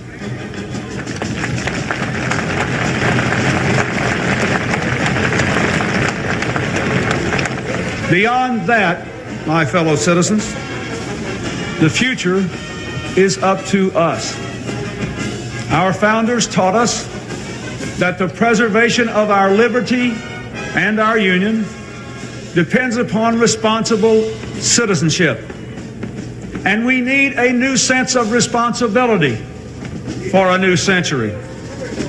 There is work to do, work that government alone cannot do. Teaching children to read, hiring people off welfare rolls, coming out from behind locked doors and shuttered windows to help reclaim our streets from drugs and gangs and crime, taking time out of our own lives to serve others.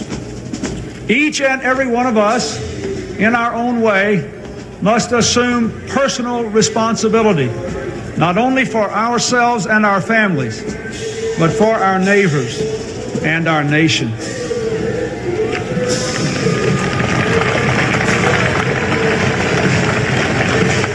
Our greatest responsibility is to embrace a new spirit of community for a new century.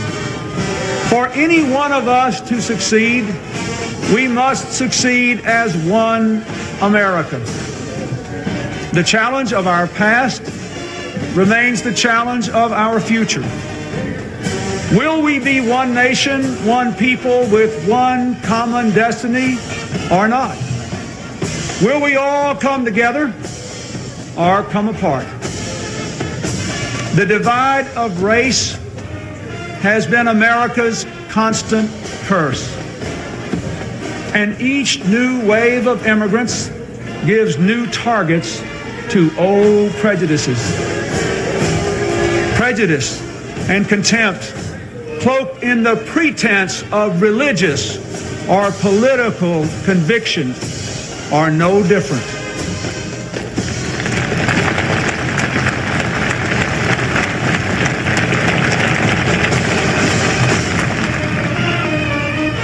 These forces have nearly destroyed our nation in the past. They plague us still. They fuel the fanaticism of terror, and they torment the lives of millions in fractured nations all around the world.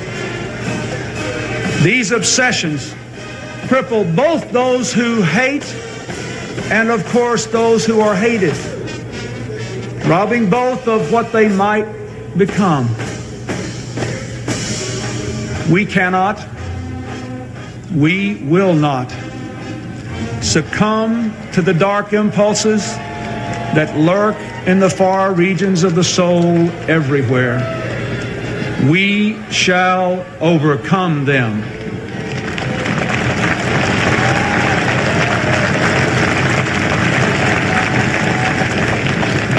And we shall replace them with the generous spirit of a people who feel at home with one another.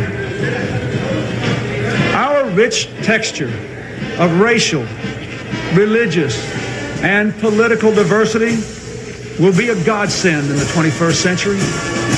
Great rewards will come to those who can live together, learn together, work together, forge new ties that bind together. As this new era approaches, we can already see its broad outlines. 10 years ago, the internet was the mystical province of physicists.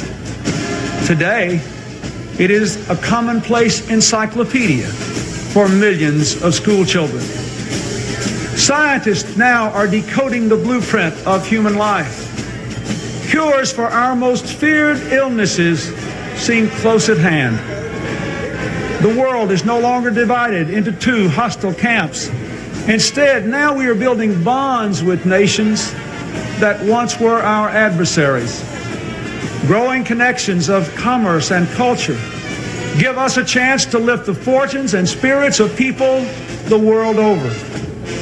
And for the very first time in all of history, more people on this planet live under democracy than dictatorship.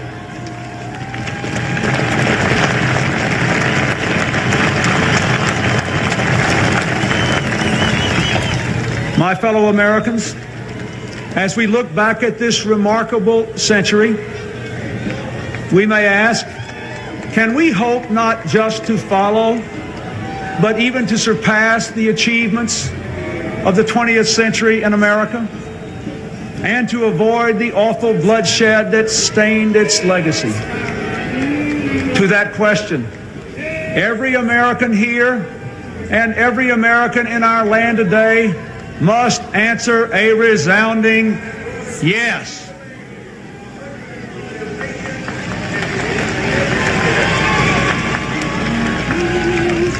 This is the heart of our task.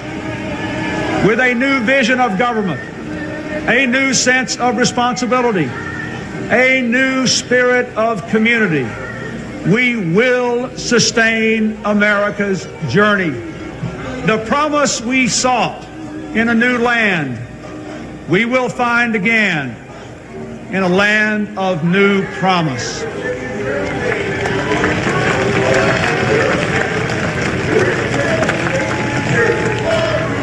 In this new land, education will be every citizen's most prized possession.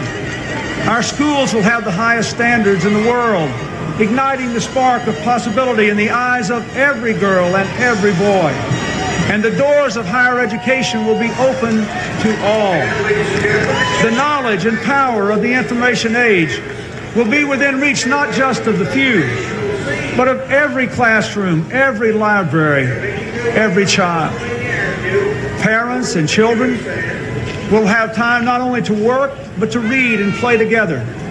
And the plans they make at their kitchen table will be those of a better home, a better job, the certain chance to go to college.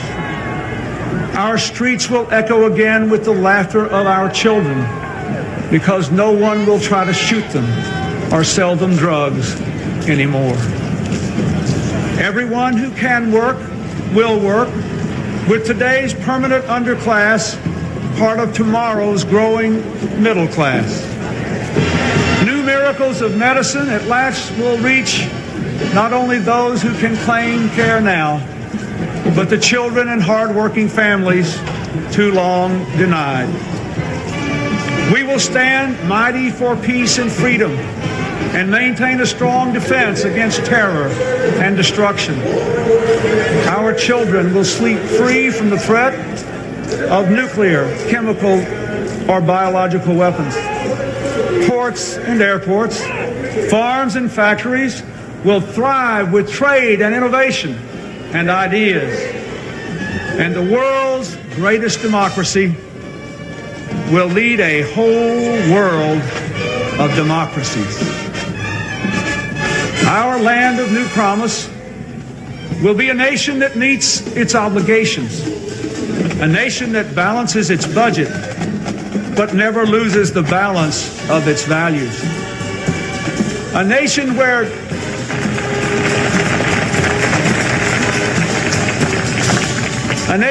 our grandparents have secure retirement and health care, and their grandchildren know we have made the reforms necessary to sustain those benefits for their time.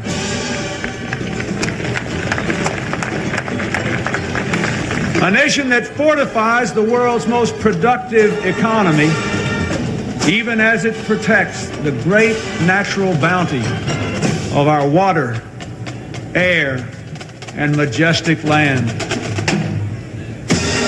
And in this land of new promise, we will have reformed our politics so that the voice of the people will always speak louder than the din of narrow interests, regaining the participation and deserving the trust of all Americans.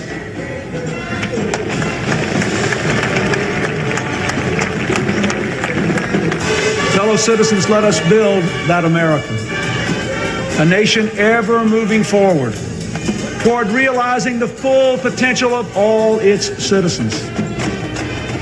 Prosperity and power, yes, they are important, and we must maintain them.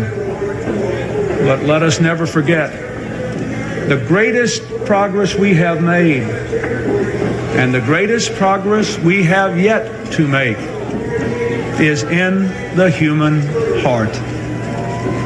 In the end, all the world's wealth and 1,000 armies are no match for the strength and decency of the human spirit.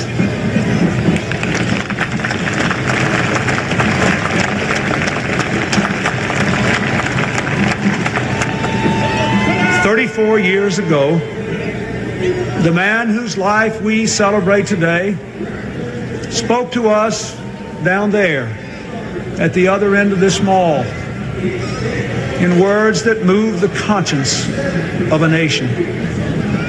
Like a prophet of old, he told of his dream that one day America would rise up and treat all its citizens as equal before the law and in the heart. Martin Luther King's dream was the American dream. His quest is our quest, the ceaseless striving to live out our true creed. Our history has been built on such dreams and labors. And by our dreams and labors, we will redeem the promise of America in the 21st century. To that effort, I pledge all my strength and every power of my office. I ask the members of Congress here to join in that pledge. The American people return to office a president of one party and a Congress of another. Surely they did not do this to advance the politics of petty bickering and extreme partisanship they plainly deplore.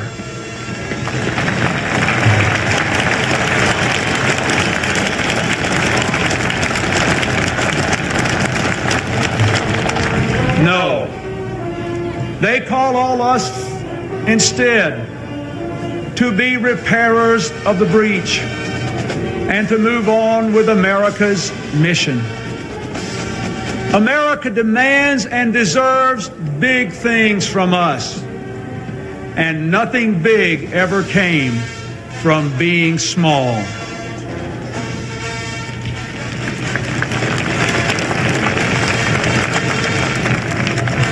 Let us remember the timeless wisdom of Cardinal Bernardin when facing the end of his own life. He said, "It is wrong to waste the precious gift of time on acrimony and division." Fellow citizens, we must not waste the precious gift of this time. For all of us are on that same journey of our lives.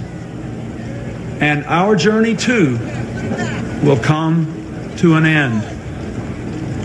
But the journey of our America must go on. And so, my fellow Americans, we must be strong, for there is much to dare. The demands of our time are great, and they are different. Let us meet them with faith and courage, with patience and a grateful, happy heart. Let us shape the hope of this day into the noblest chapter in our history. Yes, let us build our bridge.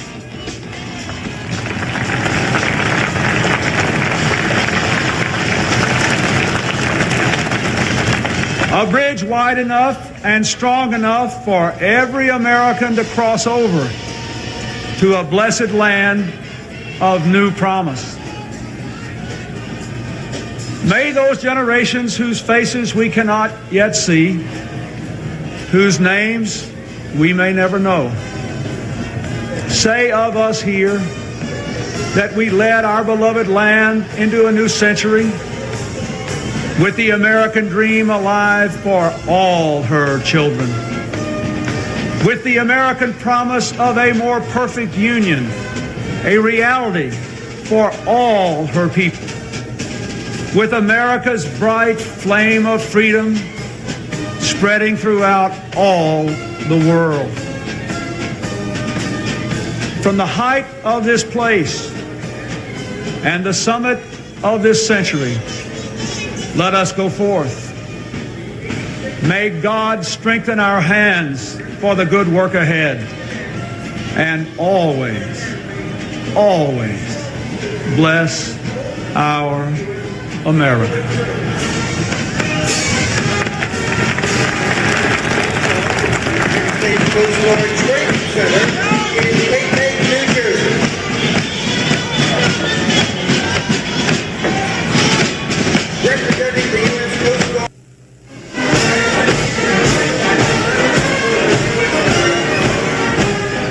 An eerily beautiful effect of the United States Capitol, the natural lighting of the sun setting in the west and also the lights that illuminate it at night. Pennsylvania Avenue is alive with marchers and bands. This, the U.S. Merchant Marine Academy Band. They're marching at a section of Pennsylvania Avenue that, because of security concerns, was closed some time ago. And after this evening, it will be closed again. That's right. It looks, you're right, it is eerily beautiful, Bernie, that shot that we just don't see very often down Pennsylvania Avenue at this hour as nightfall approaches. These marchers at this point in front of the White House are under considerable artificial lighting, street lights right there in front of the White House, so they're better illuminated. This, we think, is the U.S. Merchant Marine Academy Regimental color guard, although we probably shouldn't say unless we know for sure. Well, they just passed just a second ago. The people in these stands, as you see in the various shots we showed the people, these seats cost $10, $50, and $100 a piece, and these folks are making the very best of it. I think this may be the marching band from Jaguar Land, Southern University's Jaguar Marching Band. Let's look and let's listen.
Looking at the North Carolina chapter of the Vietnam Helicopter Pilots Association, representing the state of North Carolina. This is the Vietnam Helicopter Pilots Association float with an authentic mounted helicopter that flew in the Vietnam War.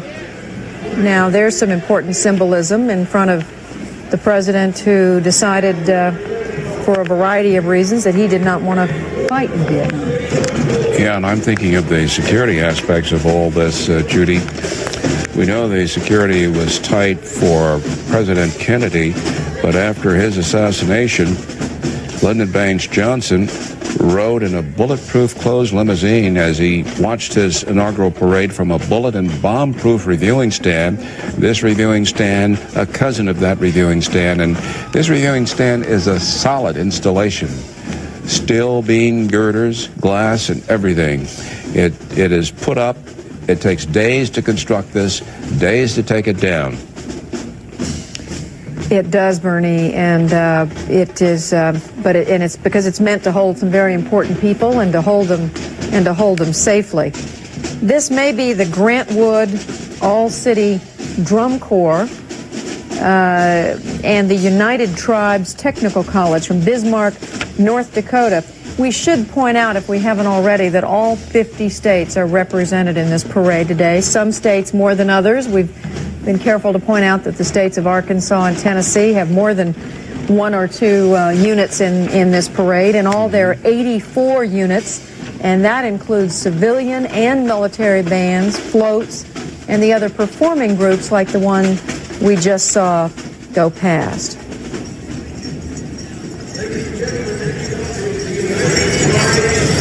This is from Bismarck, North Dakota, the United Tribes Technical College.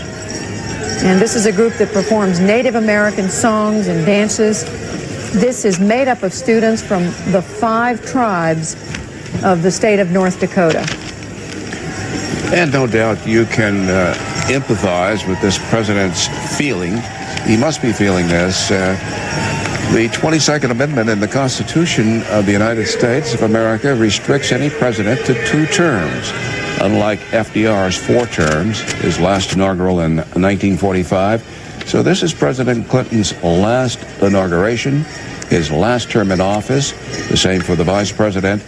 And the president's brother said that he felt this was perhaps the last hurrah.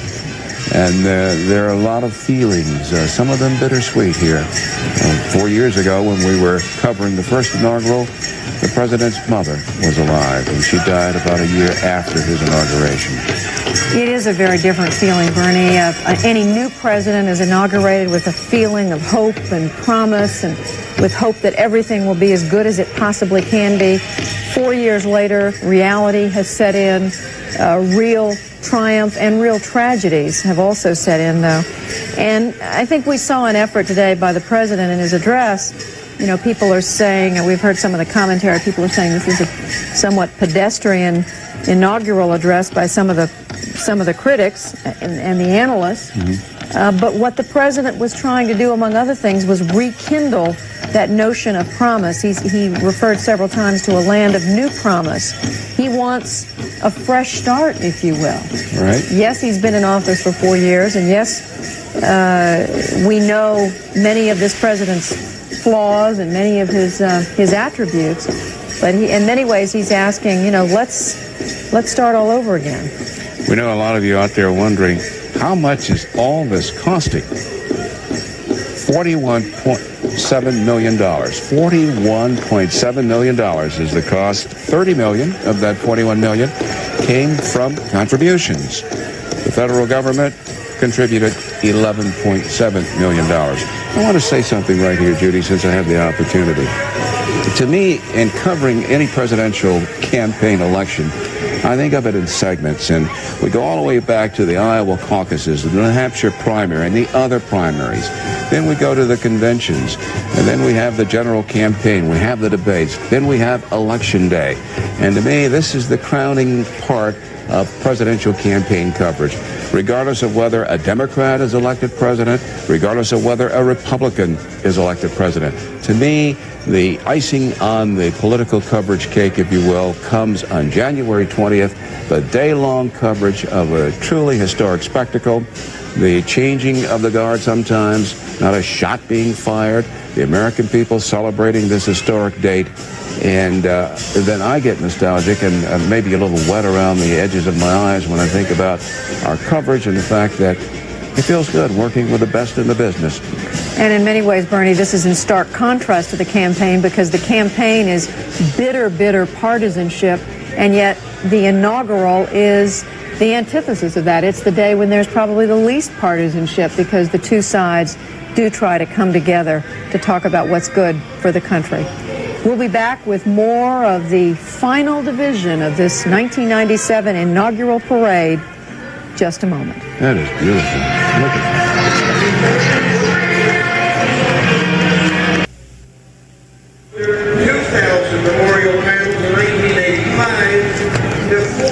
Pieces of the AIDS memorial quilt now being carried past the Presidential Reviewing Stand on Pennsylvania Avenue here in Washington, D.C. Earlier in his inaugural address, President Clinton appealed to Americans to roll up their sleeves, to work on the nation's problems, and to realize the true fruit of this nation, the strength of this nation, the diversity of all Americans, regardless of color, religion, or gender. When you look over the history of these inaugural parades, there's some interesting things. I want to share with you two anecdotes gleaned by our staff. Abraham Lincoln, March 4th, 1865. In his inaugural parade, 2 companies of African-American troops marching in full uniform were the first black soldiers to march in an inaugural parade. Woodrow Wilson, March 4th, 1917. Wilson's second inauguration marked the first time women marched in these parades, 100 from the western and southern states that had granted women the right to vote. The United States has come a long way. We certainly have, Bernie. We've come a very long way. Today, as you just mentioned, just a moment ago, we saw 48 panels of the AIDS memorial quilt. This has truly become, this quilt, the most powerful visible symbol of AIDS, and it has certainly raised awareness about this epidemic that this program I'm reading reminds us has killed more than 320,000 Americans. This unit we're looking at right now, the Combined Mounted Police Unit, is the final Combined Mounted Police Unit of the parade. It includes representation from Texas, from Utah, Virginia, the state of Washington, West Virginia, Wisconsin, and Wyoming, and from the Border Patrol, the National Park Service, and the U.S. Secret Service. This is truly, Bernie, an all-American parade. It certainly is. If I can for a moment invite you and our viewers to use your imaginations for just a moment.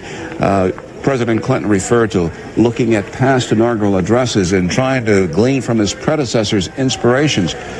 But in contrast to this scene, in contrast to prosperity in the United States, on January 20th, 1945, Franklin Delano Roosevelt being sworn in for the fourth and final time, it was different. The United States was at war, and President Roosevelt took the oath of office. He gave a speech from the south portico of the White House. There was no parade. There were no balls, unlike today, this evening, and the fact that President Clinton will have gone to 15 inaugural balls before he goes to bed at 4 a.m. Tuesday morning. That's right, and if I'm not mistaken, that was the exception, because for every president since Thomas Jefferson in 1801, there has been a parade. In fact, even before that, when George Washington was inaugurated in New York City in 1789, there was I think they called it an impromptu parade that gathered and came together just after the president, the first president of the United States, was sworn in at City Hall. That had to be, Federal Hall. Federal Hall. Federal Hall in New York City. To give you an idea of how the temperature is, it's quite cozy. Even at 44 degrees, it's probably dropping a little bit more, but you see both the president and the vice president have shed their overcoats, and now they're in suits. We're going to listen to this band, the North Monterey County High School Marching Band from North Monterey County High School in Castorville, California.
symbolism of this day sometimes can be overpowering. Think of it. This high school band is playing the battle hymn of the Republic, and less than 1 block from this scene, many, many, many years ago, and much shed blood ago, Julia Ward Howe had witnessed a battle in the Civil War. She came back across the Potomac River, went to her room in the Willard Hotel at 14th in Pennsylvania, and she wrote the battle hymn of the Republic. And clearly, the Republic survived. It's an important piece of history, and it's an important connection to make, because we take some of these things for granted, I think, so often. We take much of our history for granted, and it's important to be reminded of moments like that. That song was written for a reason. Yep. This is the last band in the parade. There are 2 units to follow it. And we should say these are the Muskogee Troopers. They are a combined band from 3 different high schools in the state of Georgia, from Columbus and LaGrange, Georgia. And they do represent the Peach State. We just saw the First Lady, the First Daughter, and the President. They are some hardy souls. Between now, wherever you are on this planet, whatever your watch says, not until 4:15 tomorrow morning will the President and his wife get back to the White House and collapse in their beds. They're going to 15 inaugural balls.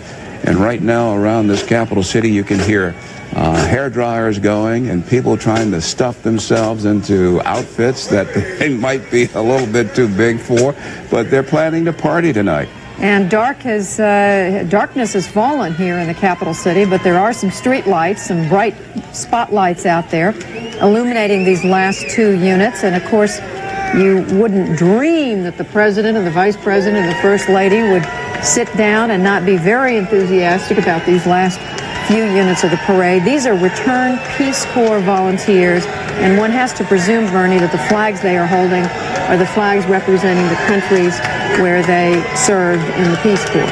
And one would imagine that Mark Buren, the new head of the Peace Corps, who used to work in the White House, is feeling very proud at this moment. And notice, Judy, that both the President and Vice President have slipped on those coats again. Don't you know that they know this is the end of the parade and they're going to go into the White House and have a nice meal? It's cool. It is getting cool out there. We can start to tell you a little bit about this last float of the parade. This is a big deal, I guess it's appropriate to say. They are calling this float a foundation for the future. This is the float that is to symbolize the President's remarks today and before this inaugural day about building a bridge to the 21st century. And pulling this float is a 10-wheel diesel tractor disguised as a wonder of wonder computer. That's right. We're told that in the first half of the float there are 40 children and adults who are riding, but in the second half of the float, representing the future, we will see 20 children. This is very interesting. We can tell people what they're seeing here. Well, and they say there's a shuttle that actually takes off and lands during the parade. We haven't seen that yet. And the last major item is a depiction of space, including the Lunar Explorer, which took off on December 7th and will land on Mars in 1998. You know, Bernie, I'm old enough, and I'm giving away my age now, so that I remember when there were a lot of floats in parade. You don't see that many floats anymore. There's a lot of work that goes into these things, whether it's flowers or paper or decorations or whatever. This now, what you're seeing here now is the second part of the float. This represents the future. The first part was a bridge, or half of a bridge, I guess it was, to be more. Here it is, the half of a bridge. And we are told by the program that these floats show the link between contemporary America, the technology of the near future, and the building blocks that provide the foundation for the bridge to the 21st century. And that globe surrounded by children of different nationalities to bridge into that century. A lot of effort has gone into pulling off this day thus far. The cost was quite hefty, $41.7 million, as the first family now prepares to withdraw and go back into the White House. It's been quite a day, 44 degrees. He had 43 degrees in 1993 when he delivered his first inaugural address.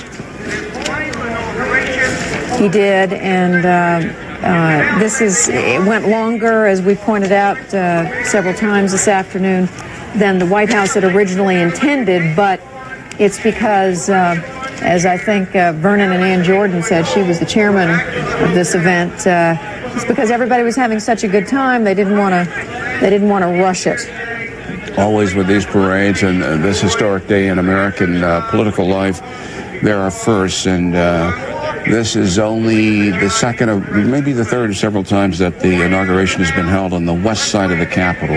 First time was in 1981, President Ronald Wilson Reagan's first inaugural, and it's been a tradition now ever since. I was trying to, and I don't think I expressed it very clearly, so I want to do it now before we go off the air. One of the finest things about doing inaugural coverage is working with the best, and the women and men here at CNN are the very best. That they are. We've had help from so many people here in the studio, out in the streets of Washington today. Bernie, there are literally hundreds, dozens and dozens of CNN staff people who've been out there in the cold, both working cameras, sound equipment, running videotape, producing, all of them working hard, and a big thank you to all of them. And our executive producer, Bob Fernand, who headed it up, and our director, Earl. Well, we're going to put a period right here on this coverage, but we'll be covering the balls throughout the night and early tomorrow morning. I'm Bernard Shaw. And I'm Judy Woodruff, and with that scene of the Washington Monument, we bid you farewell and say thank you for joining us.